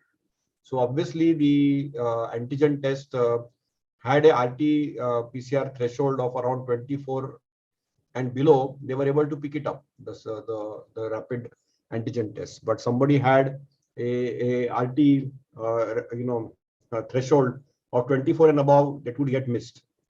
So 30 to 50% of the time, the self-testing kits are positive, while they are highly specific. If they are positive, they are specific. They have very high specificity, but their sensitivity was poor. Even RT-PCR had a poor threshold of sensitivity. It was only 70% positive. 30% times were that you could harbor the virus and still be negative on it. So that is as far as the viral space was concerned. It migrated from RT-PCR to rapid antigen. And rapid antigen has become a way of life in different parts of the world. For example, you have seen UK is open, Scandinavia has opened, Europe has opened now, US has opened. What do? Every week they do a self-test and they move out. So it is voluntary now. It is people who have to participate in public health. So I think that is a way of life. Even in India, third wave we were able to manage very efficiently because most people self-tested. Many of them did report, which is not correct. And then they self-isolated and then they contacted the healthcare provider. So as far as the diagnostics is concerned, that was the first phase. But what is innovation or research in it is the salivary testing, which is undergoing testing. We are also doing testing for 3 Indian companies to be precise, and various global companies, where you will have a salivary test. So from a saliva, we'll know whether the COVID virus is positive or not. And obviously the virus is the same. The strain may differ. We had a ancestral Wuhan strain. Now we had in the second wave the Delta strain. Now we have the Omicron strain. We have now a BA1 and a BA2. So the next thing which is happening in diagnostic space is the innovation in the genomic testing. So genomic sequencing is very expensive. It is very time consuming. In Omicron, there were only 2 labs in Mumbai, which were Maharashtra, which were doing this testing. One was the Kasturba lab, which had a nanopore donated by the Chandra Foundation, and Dr. Karyakarte's lab in BJ Medical College. And then, of course, we have NIV. We had the IGIB CSIR based lab, in New Delhi, which were doing the genomic testing. It used to take 48 to 72 hours. But we also have this multiplex PCR technology now. And with the multiplex PCR technology, we can actually substratify the strain. So once we know the genomic sequence, we know that this is the signature for BA1, BA2, and BA3. These are the 3 variants of Omicron, for example. So right now, the virus in circulation, say in Mumbai, Maharashtra, India, is BA2. BA1 has come down. It is BA2 which is predominant. But we know that in India, it doesn't matter. Like after Delta was Delta plus. Delta plus was from AY1 to AY13. So this is how, technology evolves. So that nanopore, every time you have to send it at -70 degrees. Transportation is a challenge. Then, getting the test, and they are very expensive. So if you do a multiplex PCR technology at 8,000-10,000 rupees, you can get actually genome sequencing. And a further incremental innovation happened, which was S gene deletion. We know that the S gene got deleted in the Omicron. And therefore, this OmiSure test came from the ICMR, which was again a Make in India innovation, and Tata MD supported it. And that also clearly showed that we had this OmiSure test, which had the S gene deletion. So in the diagnostic space of virology, these were the advances. The rapid testing was an advance. The genome sequencing with multiplex PCR as well as OmiSure and S gene deletion were advances.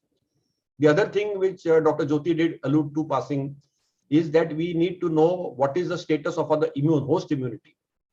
So do we have technology? What is coming up in the diagnostic space beyond nasal and throat swabs are the saliva. Salivary testing is not yet FDA approved or Indian DCGI approved, but we'll get approvals there soon. So that is coming up. In fact, as we talk, I have tests on experimental basis where we can actually do salivary testing. And it will be a standard of care, and breath tests are also undergoing research. So you can actually, by a simple breath test also, you can know whether you are positive or negative. The next innovation is in the immunology space, which is the antibody space. So of course, the early innovations were in the IgG, IgM, and IgA space. First, we had antibodies which were combined antibodies, IgG, IgM, and they were qualitative, positive or negative. Then they started giving us a titer of the antibody, and IgG became very popular. Particularly, plasma therapy was very popular in the first and second wave. So people were seeing the high titer plasma from the IgG levels, which were quantitative. So they were there. And also for sero surveys, all the IgG antibodies were used, usually by simple ELISA method, because ELISA method is easy to do. You can do it in even a small primary health center. So that is where the antibody testing was. But we were not knowing whether it is protection or not. So a lot of commercial labs started doing the IgG anti-SARS-CoV-2 antibody, which is for spike protein, for N protein, for E protein, for S protein. So that could be measured. And a lot of healthcare workers and lay people went and did these antibodies and said, "Arey, my antibody level is so high, so I'm protected." That was not true. See, the gold standard for measuring the true neutralization is a PRNT test. And for that, we need to do a virus neutralization test. So some labs do it. For example, Breach Candy or Lilavati or some of these private labs or Lalpath labs, they do this test called virus neutralization test, which means if the virus is exposed, what is the percentage which will be neutralized? And that is given as a percentage. It's not a titer. So this virus neutralization test is expensive. It's 5,000 rupees. Ordinary antibody is less expensive. So antibody test told us whether you had exposure to the virus or not. It also, if you did a neutralizing test with percent neutralization, told us whether you are protected or not. T-cell immunology has still not come in commercial space. There is a T ELISpot test now being tested in field testing, and they are trying to do that. There is also an antibody strip which you can put in your mouth, and the color will come, and from that color you will know whether you are IgG positive or negative, which means you are protected or not. All these are research tools. They have still not seen the light of the day. But clearly the IgG is available, and there is a ICMR IgG test which Zydus made, which was called as the COVID Kavach. Then of course came the second antibody test, which was the spike protein antibody test, which was both qualitative and quantitatively available. Then came the percent neutralization of virus neutralization, which is also available. And now the current research is on knowing the T cells. Most of these tests in the diagnostic space are more in the research mode, less in the commercial mode. And most of them give us valuable insights in both diagnosis as well as prognostication. The simplest tests which we used for prognostication were the CBC and CRP. And simple things from CBC and CRP also we were able to do good diagnostic predictions. For example, if the red cell width RDW in CBC was more than 14.5, we knew that this patient will deteriorate. And if it was less than 14.5, it is less likely. If we did a NLR, neutrophil to lymphocyte ratio, if it was adverse, the patient was likely to deteriorate. And if it was not adverse, the patient was not likely to deteriorate. If the CRP was constantly rising, it was unlikely to deteriorate. And then there were several other biochemistry tests which were done, like IL-6, LDH, ferritin, but they really never gave a very high yield. So from an overall research perspective, current innovation is happening in three spaces. Number one, the diagnostic space of virus, in which the rapid antigen test is getting more and more sensitive. Number two, in the genomic testing, the multiplex RT-PCR can predict the newer variants of concern. And number three, the fast track small diagnostic tests. They were used on the airports. For example, Abbott did this ID Now test. This was giving us a RT-PCR result in a small chamber in a span of 8 to 10 minutes. So when the third wave came, most of the airports, when people landed, they were doing their tests. And in 40 minutes, by the time they were exiting the aircraft and coming to pick up their immigration and luggage, the test result was available to them. So that was another innovation. Of course, this test was around 2,500 rupees, and it is called as the Rapid Molecular Diagnostic Test, which is ID Now, which is available now in India. And this was another incremental innovation which happened. So these were the diagnostics test innovation which occurred. And then, of course, I gave you a glimpse of the antibodies which were generated. And of course, now the genomic testing still continues, genomic surveillance continues, antibody surveillance continues, and they give us insights. For example, everybody asked me a question. First wave, second wave, both were over.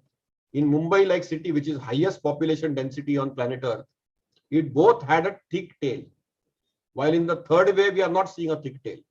The thick tail has gone because a large population of Mumbai is exposed already to the virus. First wave, second wave, or third wave, and many have got double exposed. And also a large population of Mumbai, more than 110% has already got one dose, and more than 95% have got two doses. Of course, that 110% comes because Mumbai is a migrant population. Why Mumbai had both the brunt and was capital in India for COVID was because of three reasons. Very high population density. Number two, migrant population. So people keep on floating, population is very high. And number three, we have a lot of crowded spaces, closely ventilated, poorly ventilated spaces, poor aeration, and a lot of closed indoor air conditioned environments. So those were the reasons why Mumbai bore the brunt of the virus very high. So I think I'll stop here. I have slides, but I didn't want to do slides because I was just hearing the previous presentation on curcumin, which I also research on. And I thought it is better to do extempore talk. Sometimes it is more impactful because since morning, I'm sure everybody is doing slide presentations. Sometimes they get boring, but I'll be happy to answer questions on not only in the diagnostic space of COVID, but any space of COVID or health and medicine. I have a question. Thank you, sir, for your insight into the diagnostics which are being used and which should be used, and the innovations which are required to be used. Dr. Ravinder, can I ask a brief question to Dr. Joshi? Before you come in? Dr. Jyoti, I have a question for Dr. Joshi. Just I wanted to. I also have, if you permit me, or Yes, you do it first. I will do it later. Sir, Dr. Joshi, do you suggest any vaccine matching studies to be carried out for the vaccines which are with which we immunize the people? This is my first question. And how far do you see the role of those spike protein testing, or whether we should go for a more realistic diagnostics? Because with the type of the situation which we are seeing presently, I think almost, do you predict, and I suppose that it will become endemic, or it is already endemic? What you have to say? Thank you. The second question first.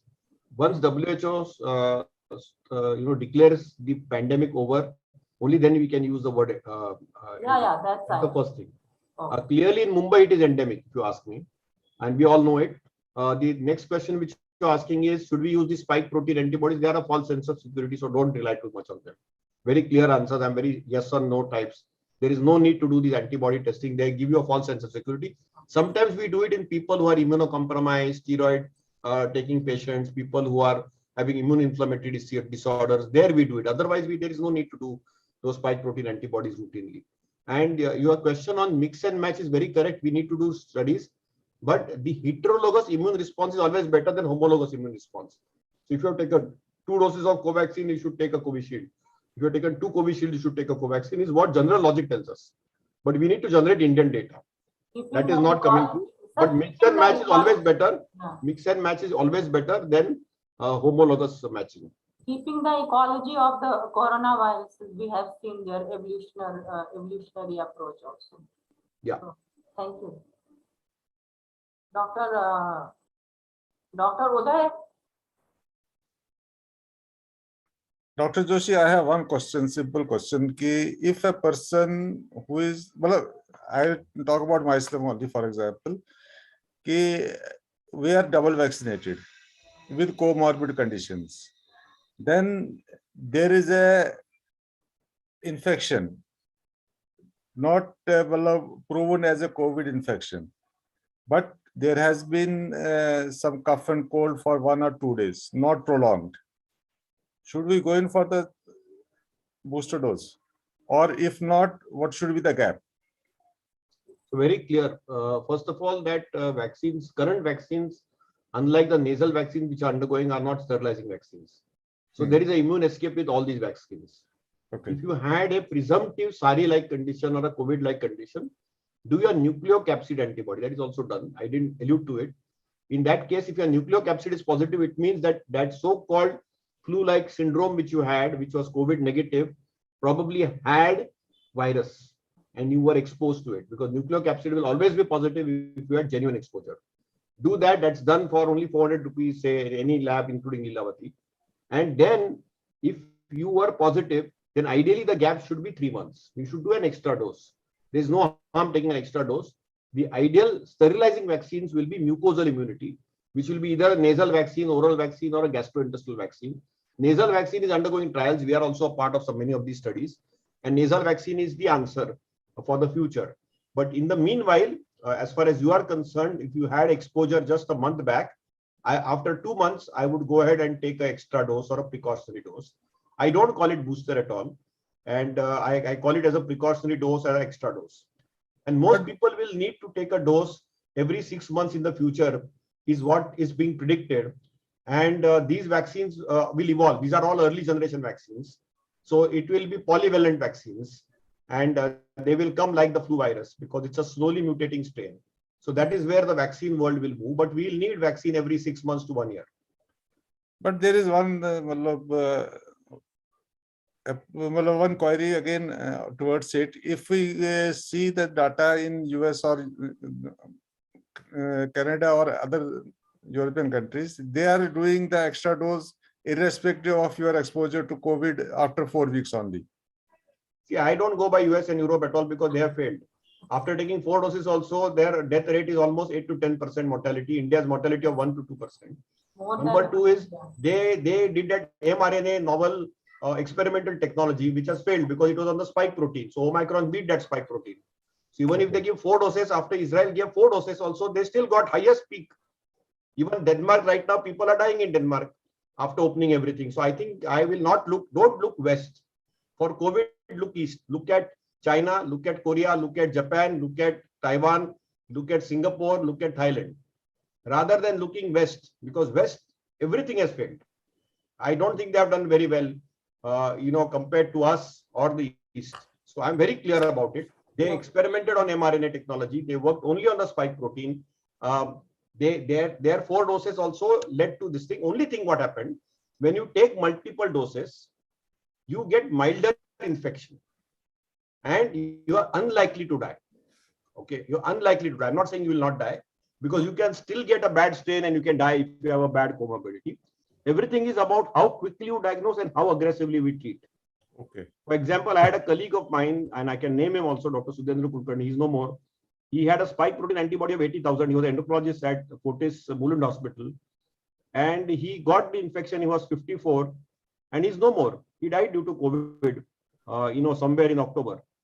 So it's not that we are immune, after taking 2 shots of vaccine and after having a very high titer of antibody. It's all a false sense of security.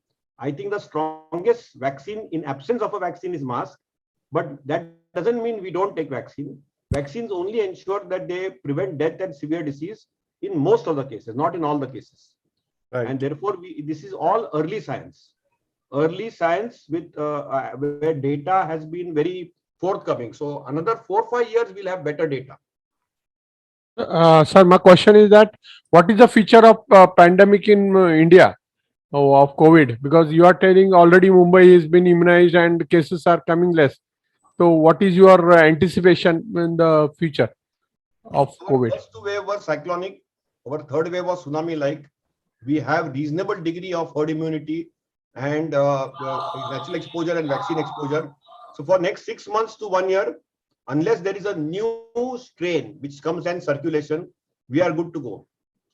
But we still have active virus in circulation, so we'll still need masking. So masking and vaccination still will be needed. But I am reasonably confident that for the next 6 months at least, we'll be disruption free. So the next strain is evolutionary. So the next strain is likely, maybe more contagious, but less virulent is the hope we have. The only challenge will occur is if the strain becomes virulent. See, the first 2 strains had a lung involvement. The 3rd strain did not have lung involvement. The next strain, it will come after 6 months or 1 year. Virus is a slowly mutating virus, so it will definitely come. But if it is less virulent, even than Omicron, then our skin is in the game. Disruption is unlikely to occur. Is the only hope I can say, unless again we get a new variant of concern which involves the lung. Thank you, sir. Thank you very much. Thank you, Dr. Joshi, for your insight into the diagnostics for COVID-19, and you gave full scenario about the COVID-19 situation. Thank you very much. Thank you. So I thank all the speakers who presented in this session, Dr. B.S. Chande, Dr. Amit, and Dr. Shashank. And I think key messages have already been described, and now I personally hand over the platform to Dr. Uday Kakru for his concluding remarks and his vote of thanks, if I'm right. Yes. So thank you, Dr. Jyoti. Thank you, Dr. Kembavi. Thank you, Dr. Shashank, and all other speakers who have been with us since the morning. It was a very, you can say, informative day with all of us, because everybody, the focus was virus, and obviously COVID was also one of the major focuses in this today's conference. As we have people out here since morning, they spoke about their experiences in labs with patients, starting with Dr. S.K. Chopra, who spoke about what are the different symptoms that he got from the patients who had earlier suffered from COVID or were suffering from the COVID. Either they were with the comorbid conditions or they were not with the comorbid conditions. And he also cautioned that we have to look beyond it, because almost every part of the body gets affected by the coronavirus. Not that we get only lung symptoms or we may get this throat symptoms, upper respiratory tract symptoms also. He gave that 10S formula, what we should, how we can, we should follow, and how we can keep ourselves away from such infections, not necessarily about the COVID only, but all types of the viral and bacterial infections. Dr. Bhatia, who came next, he spoke about the mutations that the viruses tend to do from time to time, whether they are in animals as a host or whether they are in human beings. So similarly, Dr. Malik, he cautioned that it's not now is not the position that if any virus or any infection is seen, an outbreak is seen in any other continent, they cannot travel to this continent as well, because he spoke about, he told how the travel which has increased, whether of animals, of animal products, inanimate objects, or human beings between the continents over the years, particularly during last 2-3 decades, the diseases have also started surfacing from one continent to the other continent, which previously were not happening. And then the host changes are also there, because we are going into the territories of where animals used to live or forest used to be there, and human population has also increased and encroached upon these areas. The resultant effect is that many infections which were unknown to the human being have started appearing in the human beings, only because as everybody said, for the survival, it's the fittest to survive. So viruses are also, or bacteria, or all types of pathogens are also adopting themselves in the newer environments. Similarly, we had Dr. Partha Sarthi from Satyabhama Institute of Science and Technology, Chennai, who gave a good presentation about the drug development, how they are, he gave his experience of drug development in treating different diseases that he is working on, and how that can be, these technologies can be transferred while treating the viral infections in human and animals and sectors as well. Dr. Jyoti Misri, who followed him, spoke about how nanotechnology can be useful in treating these diseases, which are now becoming very difficult to treat, because newer diseases are coming, newer infection, newer symptoms are coming up, whether they are viral infections or whether they are bacterial infections. And she elaborated about her experience of nanoparticles with cancer therapy treatment, as well as how now she is working on the infectious disease treatments also using these nanoparticles.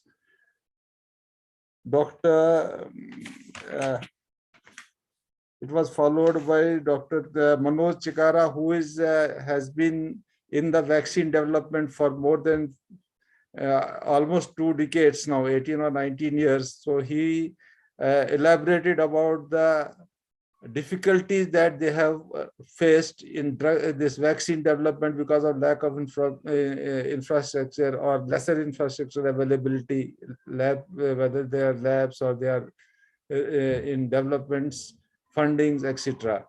But he also said that Indian research and scientists are doing very well vis-a-vis to others in the world in vaccine development, as has been corroborated by Dr. Shashank also just now, because when he was speaking about answering our questions to the COVID. So Dr. Chandel, he has a research on using various plant products on the treatment of the diseases in human as well as in animals. And he also gave a good presentation, good scientific inputs about how a holistic approach can be rather adopted while we are treating the diseases, irrespective whether they are the viral diseases or whether they are any other of any other origin, bacterial or non-bacterial even. So everybody heard about Dr. Shashank also. There are no denying the fact that he is at the top of the world so far as COVID management is concerned. He is in the task force in center as well as in the Maharashtra state, and they have a lot of work to do. They are doing a lot of work, and he spoke about the various diagnostic tools that are into development but they are at the laboratory stage, which may go a long way in identifying the infections, whether it's a corona or any other virus disease, because ultimately these diagnostic tests will be used for the forthcoming viral infections that we are suspecting may come anytime, because nobody can now be sure or can give in writing that no other infection will come and no other pandemic can come, because pandemics always tend to become endemic also. As he was telling, Maharashtra or Kerala, for that matter, these 2-3 states, COVID may stay as an endemic vis-a-vis to other states in the country. So in the whole conclusion, it has been a very good, informative, educative conference. And I am thankful to all the speakers, to all the session chairpersons. And I will request all the speakers and the chairperson to join hands with us, because we'll be drafting points, resolution points that we'll share with the different state governments as well as with the participants also, which can go as suggestions onto how we can adopt certain policy strategies, policies that keep both human as well as animals at bay from the forthcoming infections, because nobody can, as I told you, nowadays animal and human share the same interface, whether they are in our homes as a pet or they are in our fields as our domestic animals, or even for that matter, wild animals are also, or wild birds are also now entering into our space. So in all totality, I'm sure everyone must have enjoyed today's conference. I would like to have inputs from everyone, not as a feedback, but as a what could be further done as an improvement to such conferences, which every one of us can share between each other and probably come up with certain guidelines that because everybody is either in a animal practice or in a research or in a human practice who are out here. So with these few words, I close this conference. Once again, thanking everybody, and everybody will be sending the certificates also. The e-certificates, since Maharashtra Medical Council has also given 2 CME points to the medical doctors for the Maharashtra, so that's also an added point to them. So all these will be, it will take us a week's time or so to conclude, and we will share the draft proceedings and guide this highlights or guidelines with our experts also, with our speakers also, for their inputs, so that as far as possible, nothing is missed in it, and then share with the participants. So thank you, sir. all. Thank you much. Thank you, sir. Thank you, everybody. Thank you, Dr. Kokru. Thank you, Dr. Kambhavi, Dr. Bhatia, sir, and many others I have interacted. Namaskar, sir. Thank you, everyone. Thank you on behalf of participants who are not experts in these fields. Thank you, Vangnu, sir. Namaskar. Namaskar, namaskar. Let's start to pray. Here at Mubarak. Imtiaz, close karo. Same to you. Dr. Chandel ji, aapko happy superannuation. Okay, thank you very much. Thank you very much. Thank you. Bless you. Thank you, Dr. Kakru. Thank you, ji.